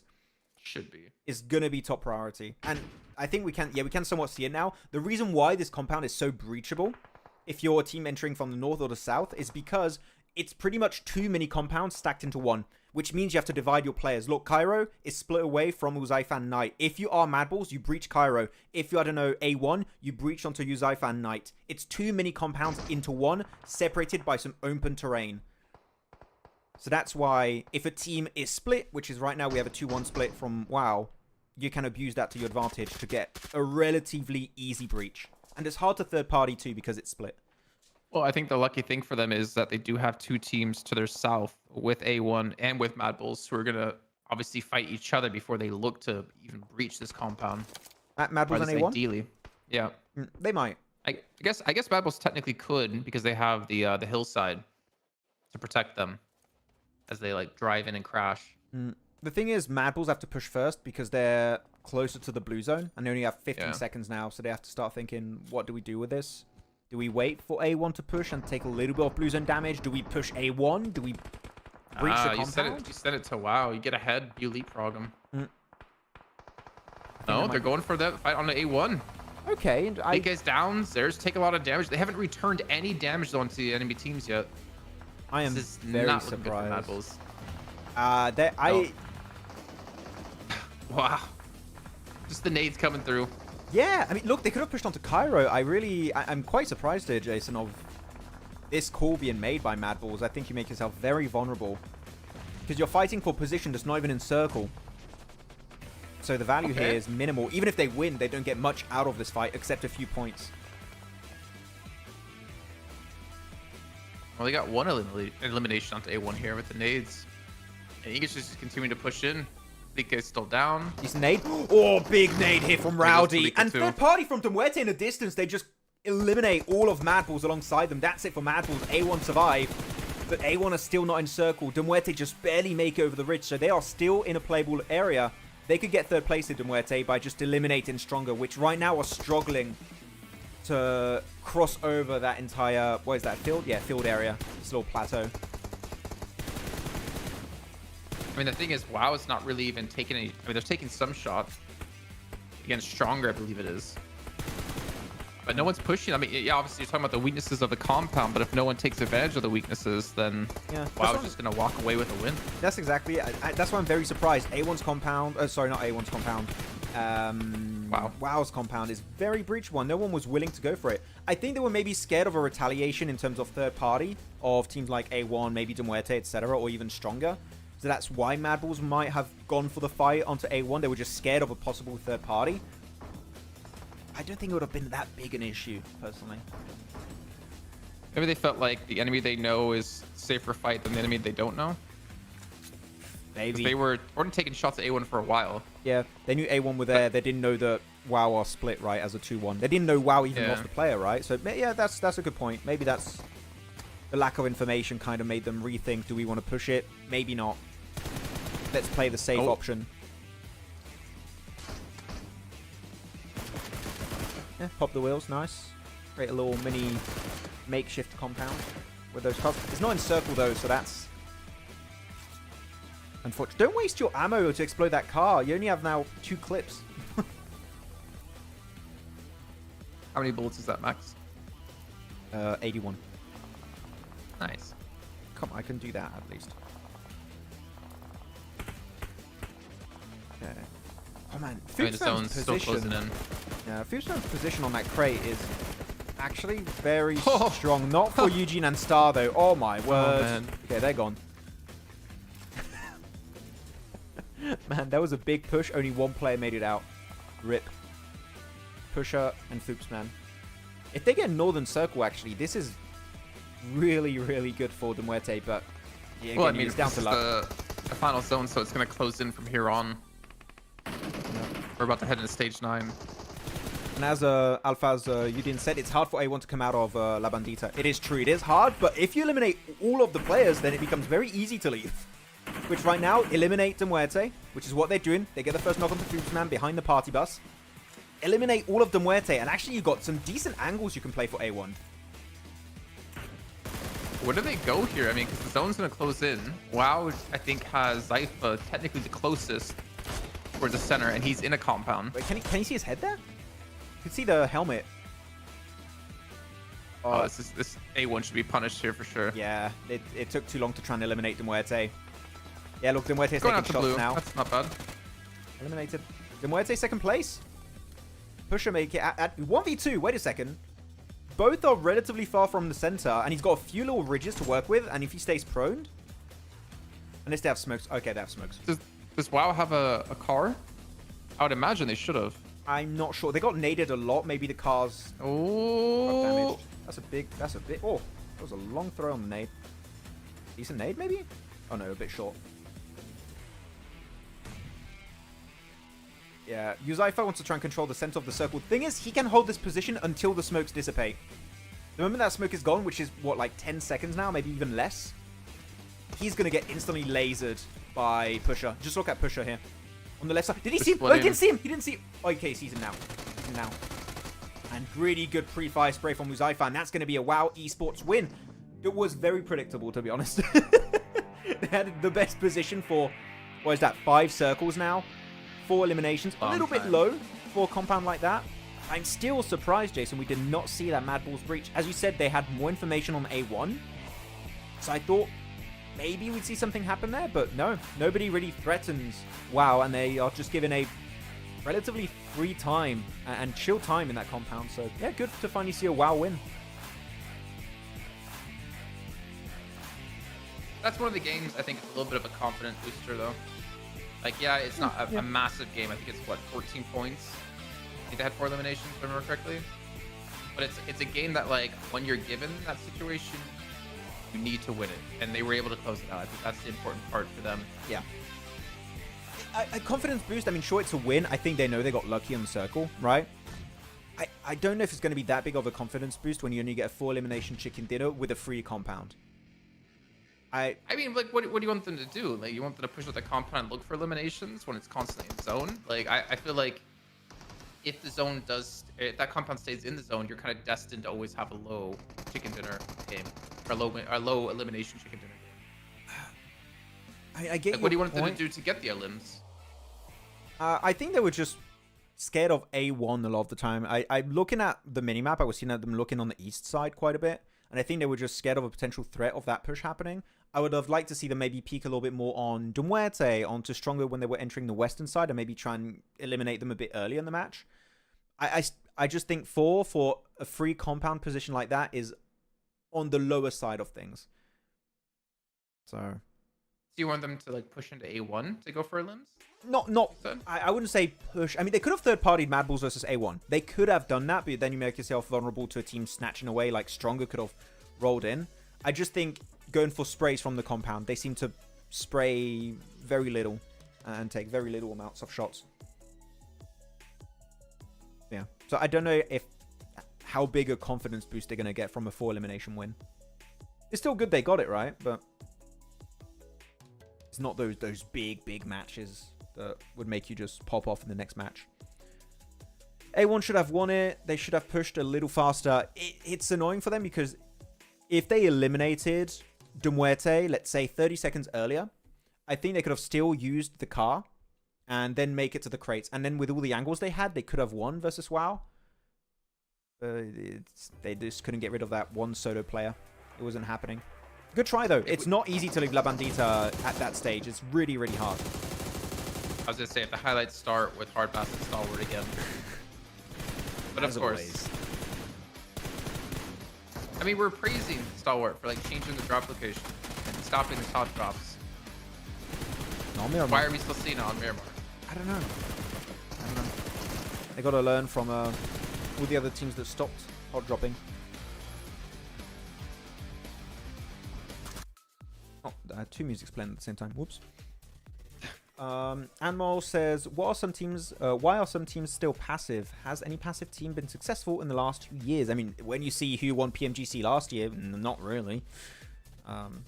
You want to try and be a mix of both. You just want to be passive when it makes sense and be aggressive when it makes sense. That's down to really good IGLing and shot calling decisions being made. But I would say currently more aggressive teams are going to be rewarded a lot more consistently from what I've seen. I don't know what you think. If you could introduce one item into PUBG Mobile to shake up the meta or change things up a bit, what item would it be? I'm going to propose that question to you in the chat.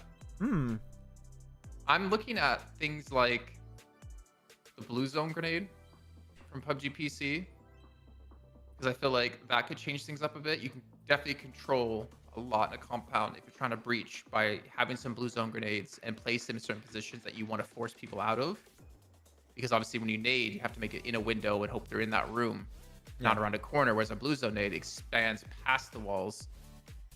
I think that could be interesting. Blue zone nade would be interesting. I'd like that. I'm trying to think. I would like the Panzerfaust in some of the normal matches. I think could bring some interesting moments. So Panzerfaust that has explosive damage that goes through walls, right? No, just the normal one that is but that's just properly. a grenade then. That's just a Yeah, grenade it's that an you can instant shoot farther. It's an instant explosion, right? You don't have to cook it or anything. You can just pull it out, pop it on a car or something. I mean, yeah, on a car for sure. I can understand that. I've definitely seen some clips of people doing that before. No, but no, Much more Panzerfaust. recoil. So you want to stop people from being able to spray long ranges and then force them to pick up DMRs? Yeah, he says AR. And sniper rifles. I think Anmol might be referencing in particular the M4. Right, I would like a recoil nerf for the M4 because when you're prone and you have a good scope and you have like the grip, the recoil on that is mental. You just barely have any recoil. I would like a little bit of a nerf on the M4 in that sense because if you do that, you're going to see a bit more of a wider variety of ARs being played. Maybe you'll see more AKMs and see maybe a bit more. I don't know. We could see more scars. You could see more weapons along those lines. So you're just trying to change up the gun diversity. Yes. But does that really change up the competitive scene at all by just changing the weapon? I said I wanted a Panzerfaust. That's just a change based on the conversation happening in chat. But I would like Panzerfaust. Yeah. But Blue Zone Nade would be fun. I'd like that. I would if there's anything I would really like, Jason, is a big map update for Erangel or your attendees. I know that. We can't talk about map updates because you always default to map updates about any big changes. I mean, come on. As much as I love Erangel, we haven't had a big Erangel update in... How long has it been since we had Erangel 2.0? Well, let me check. Erangel 2.0 PUBG Mobile update. When was that? When did Erangel I think 2.0 come out? Some item that helps teams breach a compound or punish teams for camping a compound would shake things up because I think teams would be more willing to engage in fights if they had like an extra item that helped them out. Blue Zone nades are exactly that, right? Yeah, that's why I kind of brought it up. That was my intention. Like C4 as well.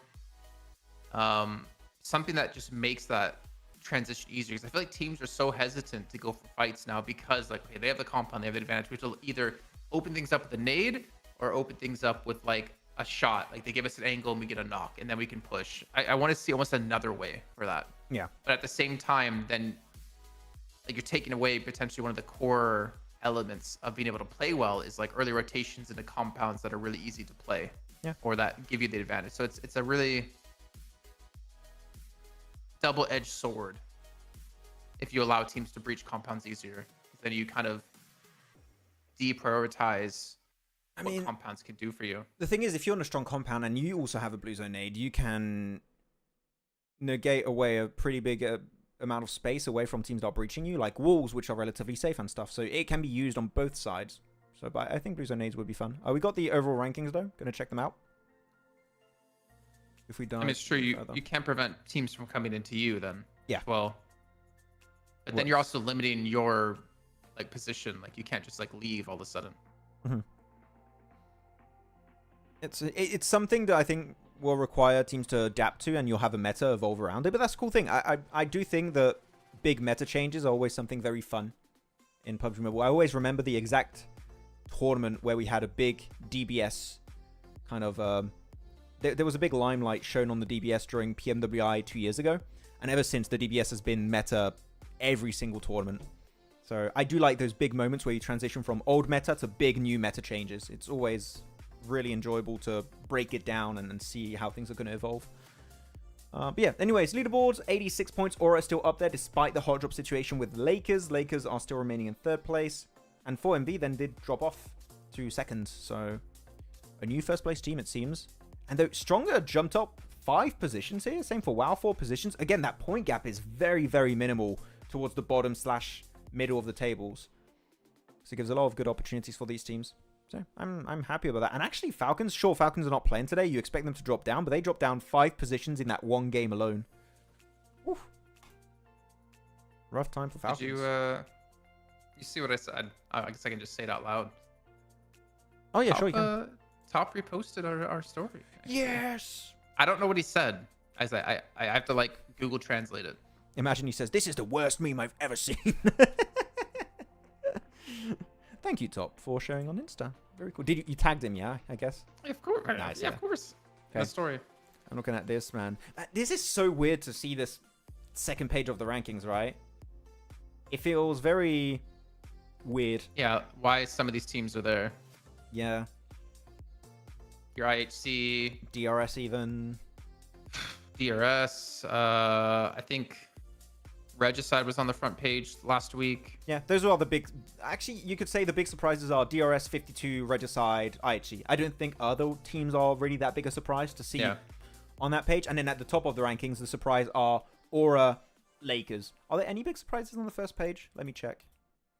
Yeah, so you got Aura, I think Lakers... Aura being first, I think, is a surprise. Lakers being this high up is a bit of a surprise. When you're taking consideration last week. Hard Bass. The Morte up this high. Yeah. Yeah. Hard Bass after their first week, they were really low in the rankings in the bottom 4. Stronger's been increasing pretty nicely with that previous game. I was going to say Falcons being slow, but they're not playing today, so. Yeah. Like, they are the highest out of all the teams that have played only 6 matches, right?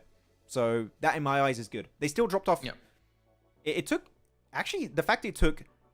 What is this? 5 matches for them to go down to 10th is actually a lot of matches. So, we can expect a big, big comeback tomorrow, depending on how their day goes. Do you remember? We started today... In second place. Second place, 52 points. Second? Okay. Yep. I mean, 52 points, of course, that hasn't changed. But, oh, we're getting game. Okay, well. We had time to break down the rankings, and we're right in match number 6. It's time to wrap up the second day. It's like you predicted this, or you, like, knew you going into the game. Had my analyst senses tingle right there. While we're waiting for the drops to come out, we're going to see some of the comments. People asking for less recoil is the same players that can't spray and control their recoil on the level. That level than mini and all 5 DMRs. Recoil should also be nerfed. I don't think they're asking for... They're not asking for less recoil. Those are like patch. I think they want more recoil. Yeah, I want more recoil. So it's harder to control. Yeah. Because right now, Tian, the M4 recoil is too OP in the right hands, and I just want to see more variety. I would love to see the... oh, what's the... It's like the AKM. I forgot the weapon name. The barrel? Not the barrel. The barrel's cool. Also, I do like the barrel a lot. It's the other weapon. Ace 32? Ace. There you go. I would love to see more Ace. I love the Ace, but when you compare the recoil of an Ace, or barrel, as you said also, to an M4, you go M4 every single day of the week because you're just way more consistent when it comes to hitting your shots. Watching you use the Ace. I think you're using an AKM. Just shooting in the sky. Whoa! I mean, the moment you get that vert grip, you're fine. But yeah. Oh, we have another hot drop here. Continuing. Lakers vs Aura. And Stalwart in... Wait. What's happening again? Hardbass still fighting. Hardbass got a knock and a flush or 2 knocks? I didn't quite catch that. It went pretty quick. I didn't catch it either. Well, Stalwart are down 1 player. That I can't tell you. Not good, but as expected. And 52 IHC. Is that fight happening? 52 IHC. Where is that fight happening? Oh, yeah, towards southeast of El Pozo. Yeah. Or Monte Nuevo, even. Yeah, and Rogue has been confirmed by Alian. So we've got 3 fights here happening. Oh. This is getting worse. It's spreading. While we wait. Oh, no. Oh. That's the picture we're seeing. IHC. Oh, yeah. 52. And there's also now a fight in the main with Lakers up against Aura. Malik gets knocked. Lucci. Big double here to open up the fight onto all of Aura. And now then you have Mafia Ninja. We know this guy's good. Is he as good as 4 players of Lakers? Not sure. Not an easy one. He's got a shotgun at least, so there's something that can be done. And they just punched Aura. They just punched the DC. It ain't a DBS though. Oh no. Freeze now. Missed the shots, unfortunately. Yep. But there we go. Lakers cleaned it up extremely fast. 4 eliminations.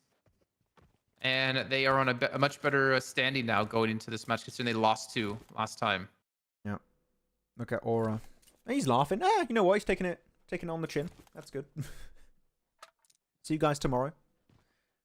To go, there was a few comments I missed. Tian Princelow also said, shotguns need to be nerfed. It's pointless. One shot most of the time, while SMG and AR players play with raw skill. I would also like to see a slight shotgun nerf. I mean, mostly DBS. But we've seen a lot of other shotguns being played, right, Jason? Which you can't say it's just the DBS. It's just shotguns as a whole are meta right now. I don't know if they're using those other shotguns because they can't find a DBS. Exactly. Yeah. I was trying to say it in a nicer way, but yeah, that's exactly what I was going to say. It's a DBS replacement. Which makes sense. You're not going to find DBSs everywhere. Again, there's the option of like make DBS a crate weapon. Yeah. I mean, it was originally. Then again, like you said, it doesn't really solve the problem of shotguns being really strong. Yeah. There you go. Oh, there you go. We've got an ace. Ace 32 played by T24. God, it's ace 32. And a card 88.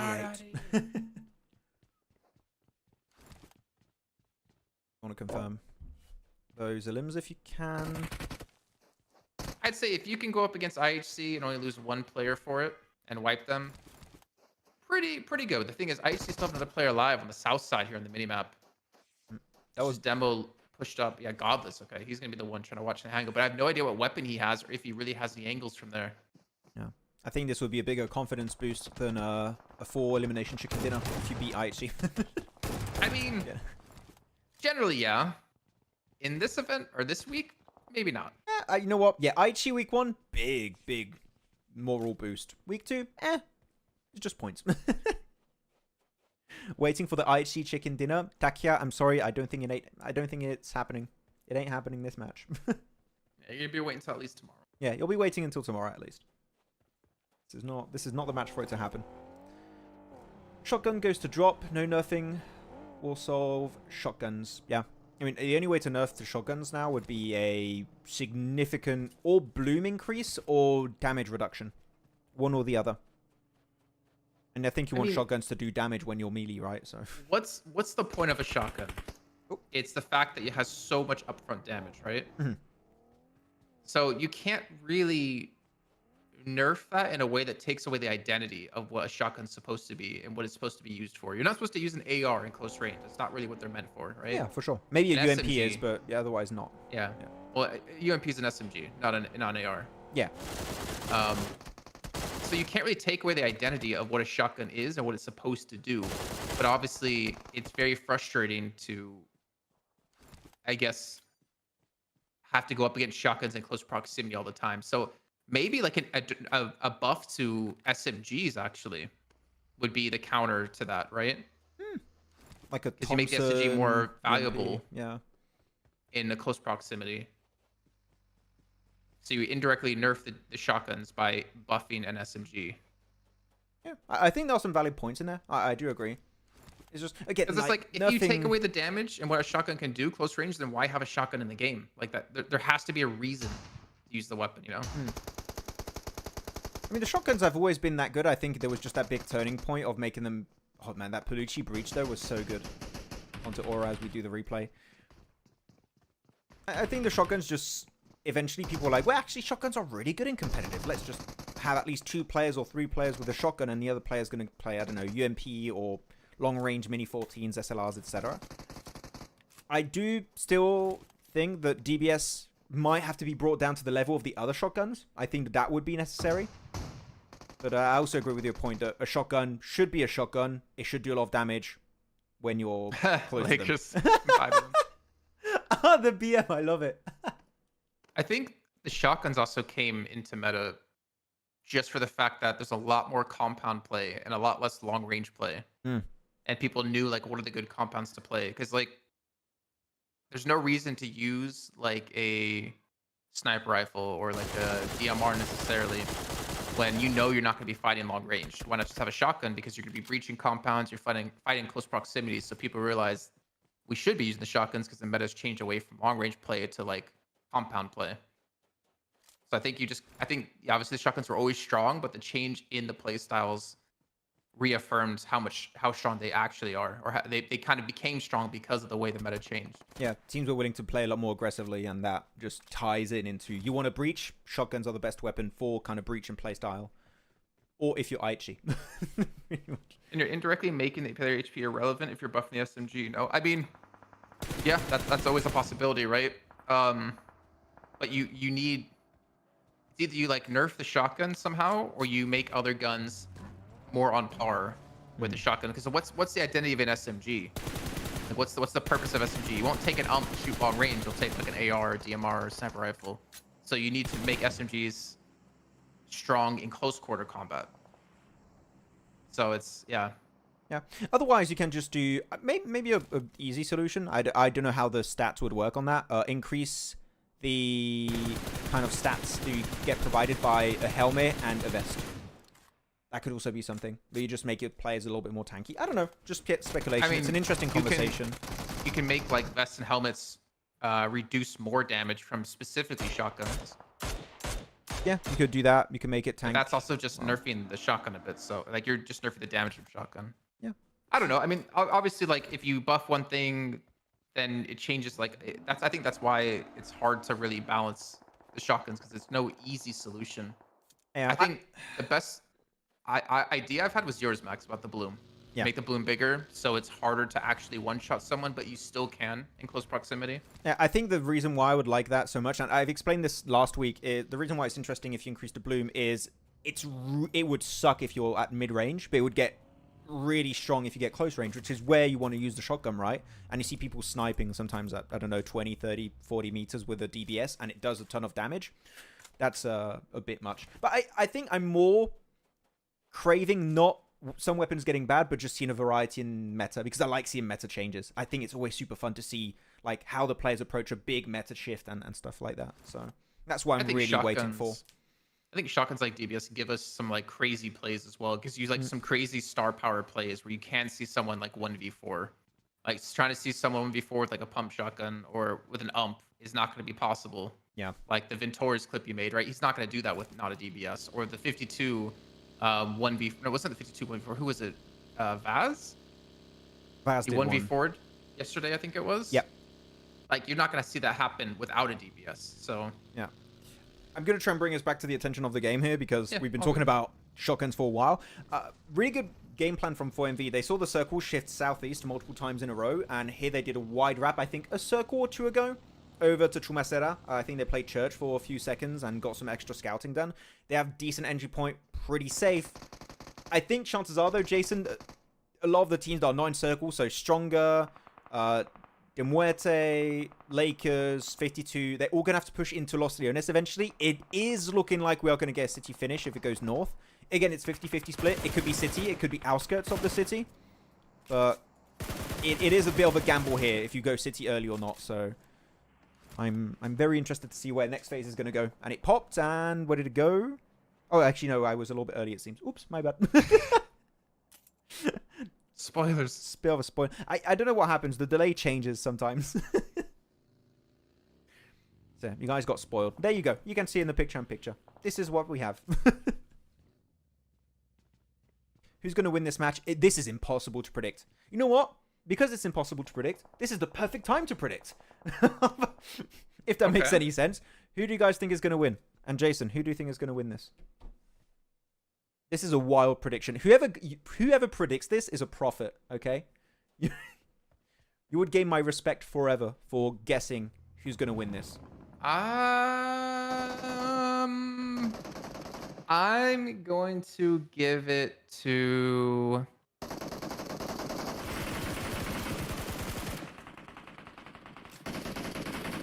I'm going 4MV, just to make it clear. Actually, no, I'll stick to my guts. Yeah, 4MV. So guys, don't pick 4MV. I don't think you were watching my camera when I said that. I didn't. I was looking at my minimap. What did you do? Did you put yourself back in standing? I raised my desk so I get off camera because I don't know who to predict. I'm gonna give it to I8, the best team. No, I actually don't know, honestly.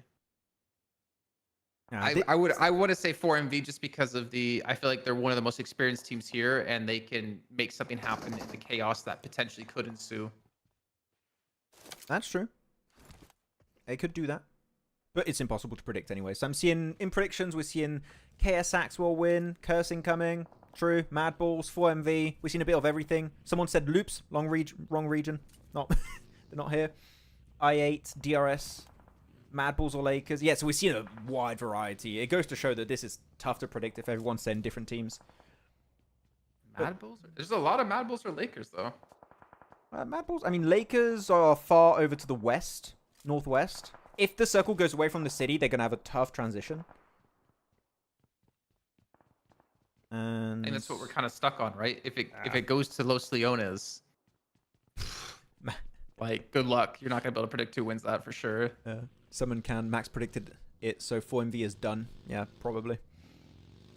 He knows. He's paying attention. Yeah. He follows the Let's curse wait law. next zone. Okay. So people made their predictions, right? When the next zone pops, I want people to respond in chat. Are they going to change their prediction? Don't say the team. Just say, like, change, which means you're going to change. You would change your prediction. Yeah. What do you So give it? I want to see how impactful the zone is here for people's predictions, or if they'll stay. So if you're changing your prediction, just say change when the zone pops. If you're staying with the team you picked, say stay. Oh. Nice little nade. Doesn't do any damage onto Alian. And there you go. DBS right to the face of Lemon. And other players coming onto the left side. Yeah, there's no way. Over that ridge, it's so tough to play it out. Team Lakers. 3 eliminations for Palucci, though, and they could very easily go for the res. The zone, by the way, it shifted out of Los Leones, south more. Yeah. This could I'm be curious if people are going to change or stay. good for Muerte, could be, actually. So I'm going to go over to the map feed real quick for you guys to be able to see. I'm going to go a bit further back because I am spoiling. I think a lot of people are going to stick with their Mad Bulls pick for sure here. Mad Bulls actually got good compound. The fact they went south is really good for Mad Bulls. De Muerte have access to a few compounds over to the southern side, so it's a little bit downhill, so you don't get too much information in terms of scouting, but it is playable. 4MV's got a lot of decent entry points here. A1 don't have to move away from the water silos. Same for DRS, has got a really good high ground position. There are a lot of really good angles that are played by teams. So it's still really tough to predict.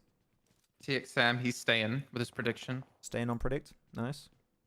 I said Mad Bulls. Yeah, Mad Bulls is... If you had to pick a team now, see in this circle, Mad Bulls would be the better prediction, though they lost one player, right? I believe. Change. So Doctor's going to change his. Okay. Oh, no, Mad Bulls got 4 players also. I didn't see it. 1 player was hiding. Nice. Okay, some people are predicting Tony K. I think you're watching the wrong region. I don't think he's playing here. Guys, I think Nova Esports is winning this. Powerboy for MVP. Coming in from the top rope. It's Blue Nova. It's Blue Kane. But guys, what about Jonathan? TSM entity maybe also. Takes off the mask. It's Jonathan.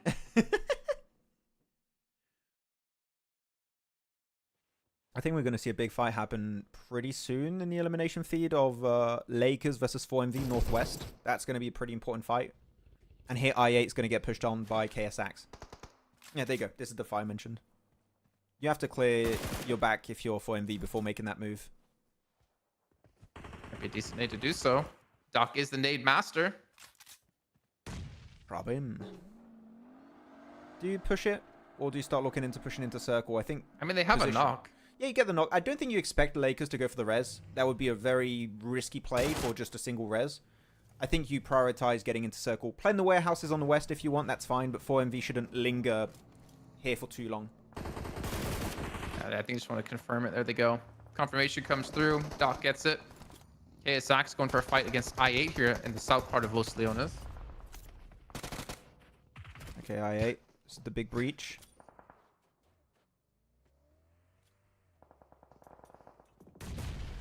Thing is, even if they win this fight, crossing that road is going to be tough because DRS have got that entire high ground position. Actually, maybe not. Now that I'm looking at this, they are fighting stronger at the same time, so they're not going to be looking at this. They're not going to be paying attention to this fight. So if you do win it, you might be able to cross, and who knows, maybe third party stronger versus DRS. There's actually a few decent options available for these guys. But now, there you go. KSAX on the same building. That makes it tough. That Cobra will win. You guys are just mentioning teams that don't exist. I predict Cloud9. Cloud9 in particular. Mayo. Enigma Galaxy's got this, betting my rent on it. Oh man, you're going to be homeless after this. Hoops versus Crypto. Oh, good. The What a ultimate nade. 1v1. Speaking of, Look at that D46 nade from the... do I have the curse? Seems like it right now. Okay, use it M. Use it M. You got to do it. What weapons do you have? UMPM4. Yeah, just flush it out. Get the points while you can. Get every single one of those points. Use it M. Go, go, go. I can tell you, he's hungry for more, but D46 is trying to protect it. Yeah. The thing is, you're just not going to be able to res your teammates here. It's too risky. They might be coming through at a UZM as well to close this out. The cook. Oh, did he throw it? Oh, he missed. Oh, no, he did make it in the door. Okay, they're right in the corner there. Can he get the 2 points? Yes, there you go. Use it, M. Reload, reload, reload. I think that nade was meant for... I think the nade was meant for those two, but since D46 shot at him, he threw the nade at him instead. He's like, oh, you're going to run away from this? I can go confirm those and get away. So nice little 2 points. And go for the res. Stronger fighting DRS in the meantime. Yeah, the thing is, there are so many floors here. I don't think DRS knows exactly on what floor he's on. He got the res. He's going to fight it. D46 gets one. Going to go for the double here. Can he connect it? No, he can't. IQ to wrap it up. And that's going to be I8 to secure themselves all of Lost UNS for themselves. And they still can move. Look, DRS is still fighting stronger. They can push across the road and maybe third-party DRS versus stronger. This is a big opportunity for IQ and UZM. Yeah, but I8, I mean, it's 2 players that are low HP. They need to heal and move, and they're not in the zone anymore, so they're going to have to transition. It looks like DRS is going to actually push further into the zone, get ahead of stronger, who's going to have to come towards them because the blue's on their back. Smart play. I feel like DRS always kind of make the smart play. Like, they're very aware of the macro game. No, they're very good at knowing when they want to pick fights. That's definitely one thing I have to give to DRS. Though, I'm still looking at I8. And this is what I want I8 to do right now. I want him to zoom in and circle. Do it, guys, please. This is your one opportunity. Though, when it comes to circle, I'm going to go to the circle. We didn't see the shift because we were focused on that fight. This is what we're working with in terms of circle. Rook in a good spot on the water silos. 4MV, again, full control of the western side. They like to play edge typically, so it's been very successful this match. And Mad Balls still have 4 players, still in the best compound currently. And the reason why it's better than, for example, a WoW compound is WoW on the downward slope, which means they have very little information on where 4MV, Mad Balls, Rook, De Muerte are. So the lack of information actually hurts WoW if they have to go north. As Mad Balls have a lot of information on where teams are around them. So I would listen to chat more often, man. Yeah, man, chat's been good on the prediction game. You guys are good. Pretty much what they do, they wait for me to predict and then they pick. Is the strat. Okay, so I'm not predicting the team. Max just said I'm going to go with this team. Okay. Who did Maxman say? 4MV? I am picking Mad Balls. If you're playing for the win for predictions, that's the smartest play you can make, probably. Max, you missed the Yankee 1v3 on ST. There was a Yankee 1v3? Was it just in the elimination feed? We might have a replay.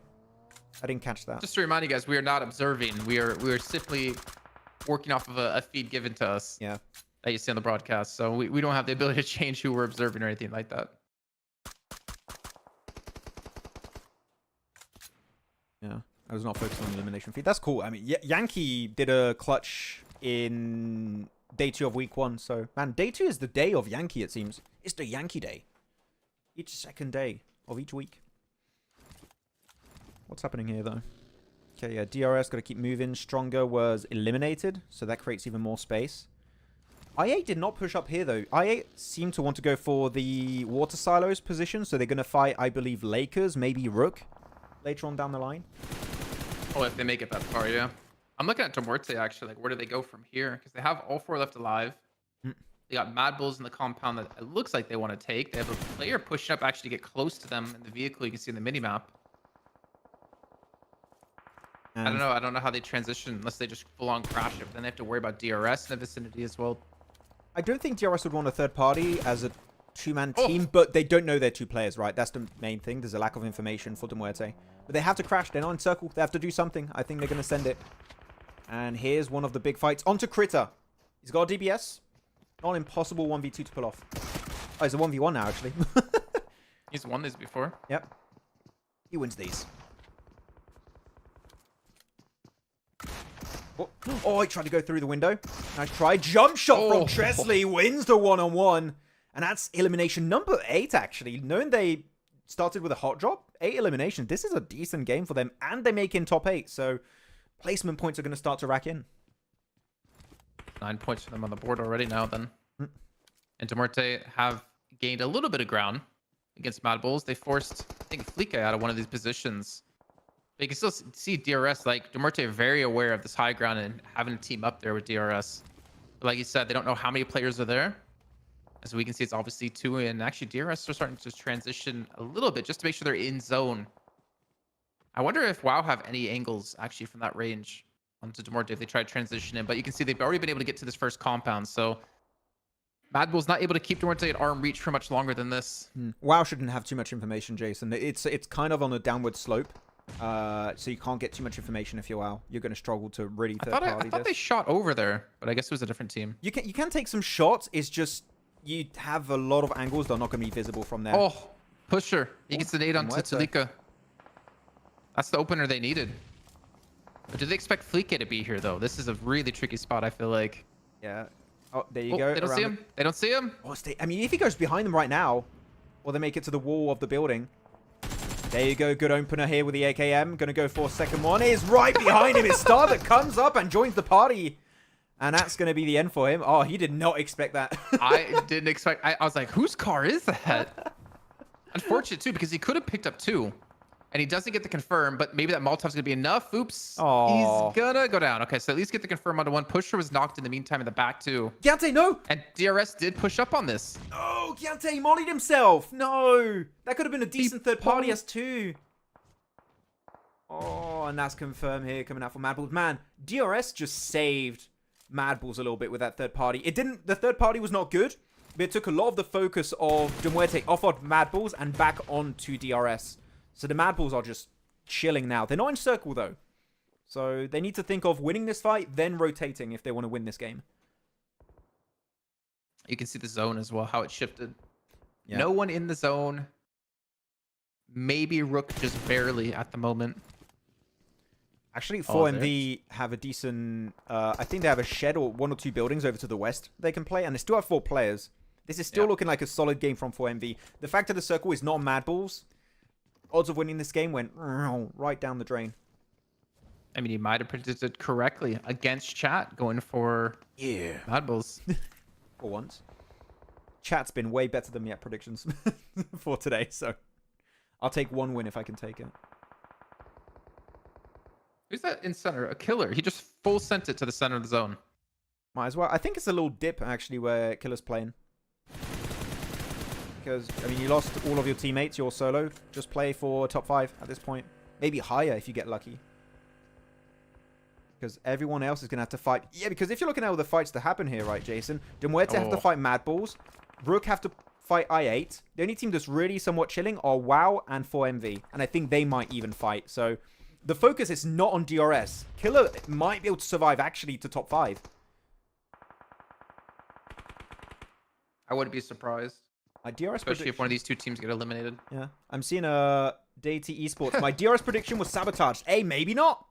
Maybe not. Killer might save it for... How did you use it? What? Using him? How did he tank that? He had like 1 HP. He took a nade to the face. See. I was reading chat. That tourist here finally. She's done cleaning the table. Man. No, Using just flexed his biceps and he's like, I barely felt it. And he comes back and he wins an elimination for his team. UZM. Absolute giga chat this game.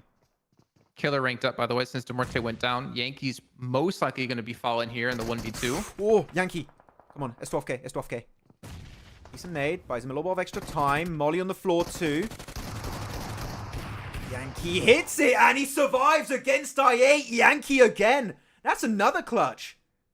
They got third party by Mad Bulls, though, just so you guys know. There was a third party that happened, but Yankee outlives the team. Nade doesn't quite connect onto Yankee so far. Talika wants to try and keep him at bay. I love what Mad Bulls are doing here. The moment that Demorte got eliminated alongside that extra DRS player, they're trying to control this high ground position as much as possible. Even though they don't have the man advantage, this would be enough of a good position to win against Mad Bulls. But you need to eliminate Yankee. That's the main issue. You need to eliminate Yankee right now. The game got so hyped that production started playing the music before we had our top 4 teams. Production like, I don't care, this is so cool. Yeah, exactly. Killer's still alive, by the way. He's been able to rank up twice now. Yeah, top 5. And should be a 3rd if Yankee gets cleaned up. I don't care. Killer could get eliminated now, that is still a win. You were solo, you went for central position, you took a gamble, it paid off. So, good for DRS. GG's. But now 4MV have to fight WoW. They still haven't eliminated that threat, which is scaring me a little bit. They are vulnerable to multiple angles. One-on-one trades. Zerich is knocked away, and so is Reefus. Arrow's going to be flushed out. It's only Apex and Docs now. No, Reefus is not knocked. He's just low. Okay, I thought he was knocked. Yeah, they go. Wow. You need to eliminate Shoto if you can. Do they have nades? Yeah, they have nades. Look. Come on. Nade? Go. Apex? They're not throwing nades. Hello? Come on. Oh, Choto threw one. Shoto! Follow-up came in as well with the knock on Apex. 4MV! Throw nades, please! Okay, the curse still exists. It's fine. Oh, wait, a nade coming from the side onto Choto, though. That doesn't connect. Doesn't quite get far enough. Killer, he's like, wait, I want some of this action. Wait, I'm red just like 4MV. Can we work together, guys? Please? Yeah, push it over, making a dip. Yeah, I think they're done. Yeah, Yankee's still surviving, though. Woo. Yankee? How much longer? Yankee, he's done. Okay, there you go. Top 5 for Yankee. Man, he makes it top 4. Killer makes it top 4. He's about to make it top 3. Is he going to make it top 3? No. DRS top 3? Yep, top 3. There you go. Top 2. What? No. Yeah, maybe top 2. If Killer doesn't get naded here. It's such a nadeable most spot. likely will be. I mean, it's a mollyable spot, and yeah, a nade is coming out. Goodbye, Killer. Wait, what? Goodbye, Killer. Yeah, there you go. Second one was correct. Third place, though, considering he was almost outside the bubble, I think. He was like, what, 9th place when they were fighting? Maybe 8th place? Yeah. A lot of extra points. And Mad Bulls, man, chat. We got to listen to you more often. Yeah. You guys know what you're talking about. No, do you know what you're talking about? No, chat is wrong. 1v2. Go, Apex. Oh, reload. I'll go out to blue otherwise. That's fine. You can see Mad Bulls like a sigh of relief as well in that one. Yeah, good. Down to a 2-1-1. Really good game from Mad Bulls. Woo. They had a really good field finish. That's their second win of the day, isn't it? Yeah, second chicken dinner from Mad Bulls. Really strong execution. They were helped out by DRS, I'll give them that, in that fight versus De Muerte, but then they just cleared the entire compound, took the high ground position, third party the fight of Yankee versus I8. They actually help out Yankee to some extent. And then they just abused that high ground position to clear the remaining players. Very nice from Mad Bulls. What position does that put them in the rankings? I really want to see the overall rankings after this. Oh yeah, look at that. Now, this week, I think week 2 has been a big shake-up week so far. No. I didn't expect to see some of these top teams fall off as much as they did. But great to see other teams able to rise up. Like IHC was fortunately a bit of a disappointment today. But to see Lakers step up, like they were first place until I think 4MV held on to the end to second place. I'm not actually sure who took first place overall. Hora, yeah, as well. Got to see Stalwart change up some of their drops, but obviously not on Miramar. Hardbass, yeah, able to close out the games a bit. Good. Looking at the damage spread here, 875 from Zerich. Like, Zerich is always one of the top players of Mad Bulls. When they get a good game, you know Zerich is going to be at 700, 800, 900 damage, going to get 3-4 eliminations pretty consistently at that. So yeah, but like in terms of macro, I'm not going to... Hey, Neptura, I've already got a video in the works. So I'll give it to you. This one is a really good video potential, okay? For analysis breakdown, that entire late game from Mad Bulls, I would recommend you make something out of that. I'll give it to you. That's a freebie. The only reason 4MV didn't win is because Max predicted them. Hey, they got second place, okay? The curse wasn't that strong. Not a win. Someone can. It's not a win, but it's fine. It's cool. We're chilling. We're gaming. We're vibing. I've come to ignore those comments now because not because of the person who said it or the people who say it, but because I'm just used to you cursing. So it's just like yeah, the sun is bright, the sky is blue. It's just another thing of life. Yeah, it's guaranteed. Only 3 things are true in life: death, taxes, and Maxman cursing his team. Yes. Oh, there was a 4th in there. What? And Maxman having a massive forehead. Yeah, I think it doesn't have to be mentioned because it's already... There's a 5th. Should I say the 5th? Tell me. I don't know if I should say the 5th. Yeah, maybe not. Okay, I'll say it. And whenever we have a show, Maxman will always have a zit on his face. True. That is tradition. It is how it goes. That is very true. Every time we go to shows or we have shows together, like for official broadcasts, I always point it out to him. He's like, I know, Jason. I know I have a zit. Jason, I don't have one. I don't have two this time. I have three. Two on the forehead, one on the chin. Look at that. New world record. Yes, it is. So it's fine. It's the stress of working with me. I understand. Yeah. I like Max's reaction to cursing teams. Thank you, Awan. I appreciate it. It's just, I can't count really well on my fingers, so I count with spots on my face. How many eliminations they have? 1, 2, 3. That's harsh, man. 4. Come on. I say DRS based on their position and my circle knowledge, but the self molly foiled that. Oh, you mean the self molly of Giante? Yeah, that was unfortunate. They could have done really well if Giante did not self molly. He self-reported Never expect himself. the self molly. Guys, I'm gonna do something you have no idea what I'm gonna do, and the other team's like, oh no, what is Giante gonna do? I'm gonna molly myself. Oh, completely unexpected.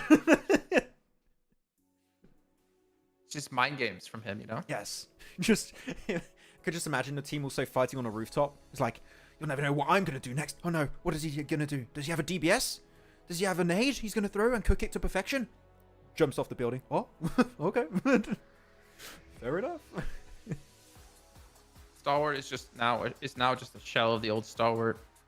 I think that was one of the big things coming into this event was like, what is this new Stalwart team going to be able to do? Hot drop. That's what they can do.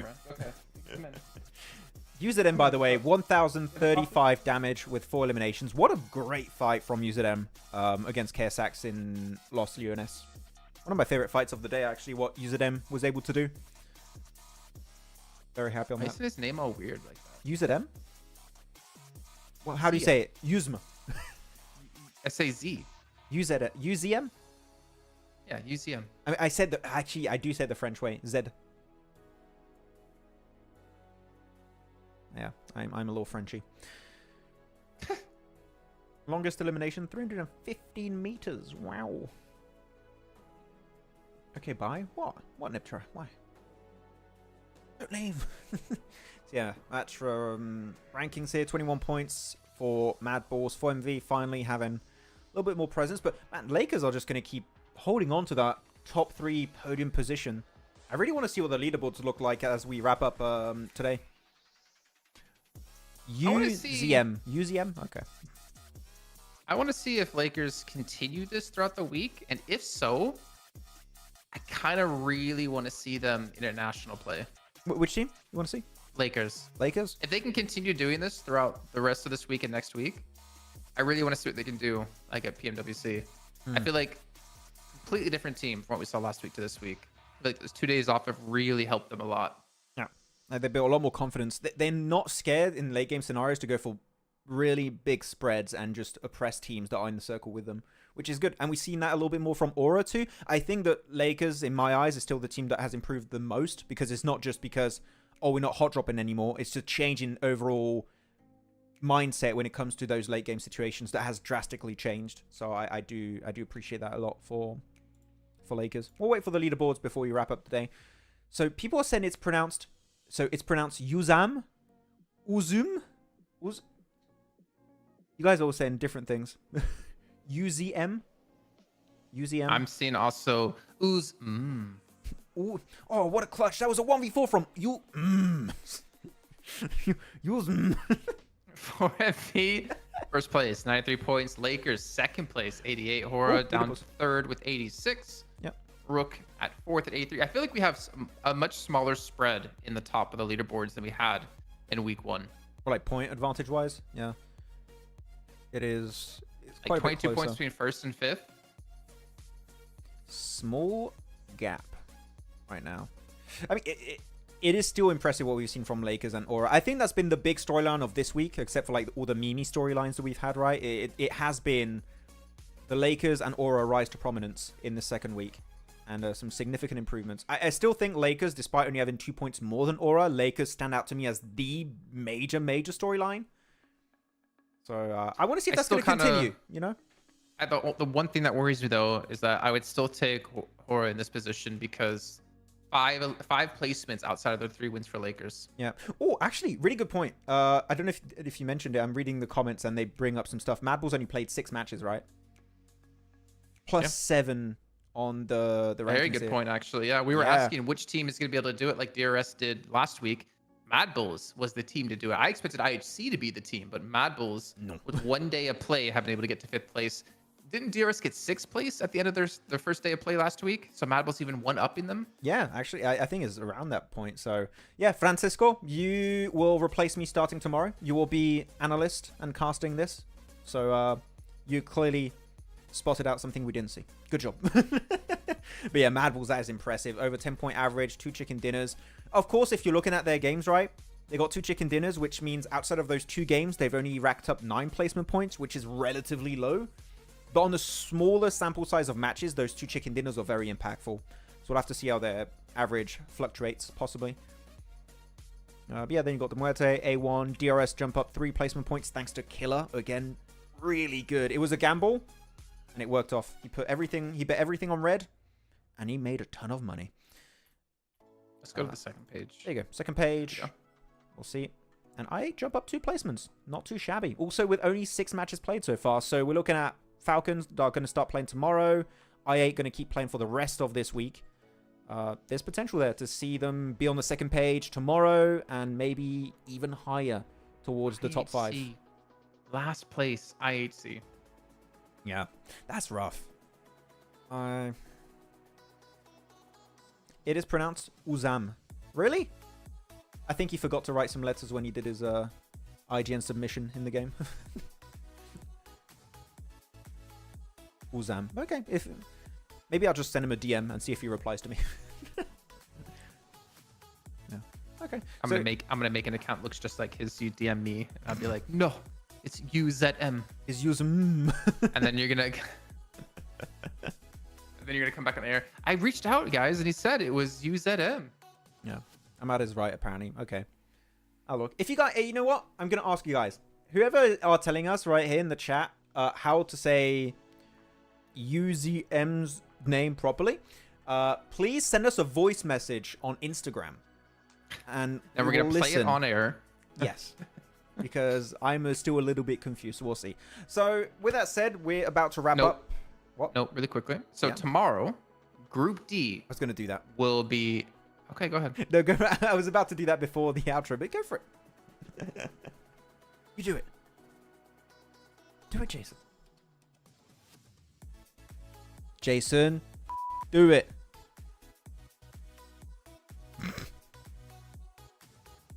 What were we saying about Group D, Jason? What do you wanted to say?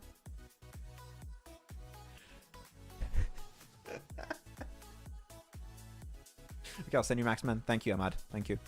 Okay, well, if Jason's not going to do it, I'm going to do it. Tomorrow, Group D is not going to be playing, which means we're not going to be seeing Rook, Stronger, A1, and WoW Esport playing. And Group B is going to be back on the Battlegrounds. So we're going to be seeing Falcons, Force, Regicide, Everest, and Major Pride playing. Very cool.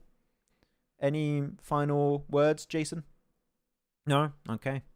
He doesn't want to say anything. Well, thank you guys. As always, please do go check out Pandemonium_news on Instagram, YouTube, TikTok. We're going to post content over there. I'm going to work on a video tonight, actually, for the YouTube channel. So please do go check it out and hit us up with a follow. And if you do like these watch parties and if you like Jason not talking, please do give us a thumbs up on this watch party to make us known and make it known to the PUBG Mobile Esports team. Do you like these streams? Nothing at all, Jason? Nothing at all. Thank you for watching, guys, and we'll catch you all tomorrow for day 3 of week 2 of PMSL CSA. PMSL CSA Spring 2024. Goodbye.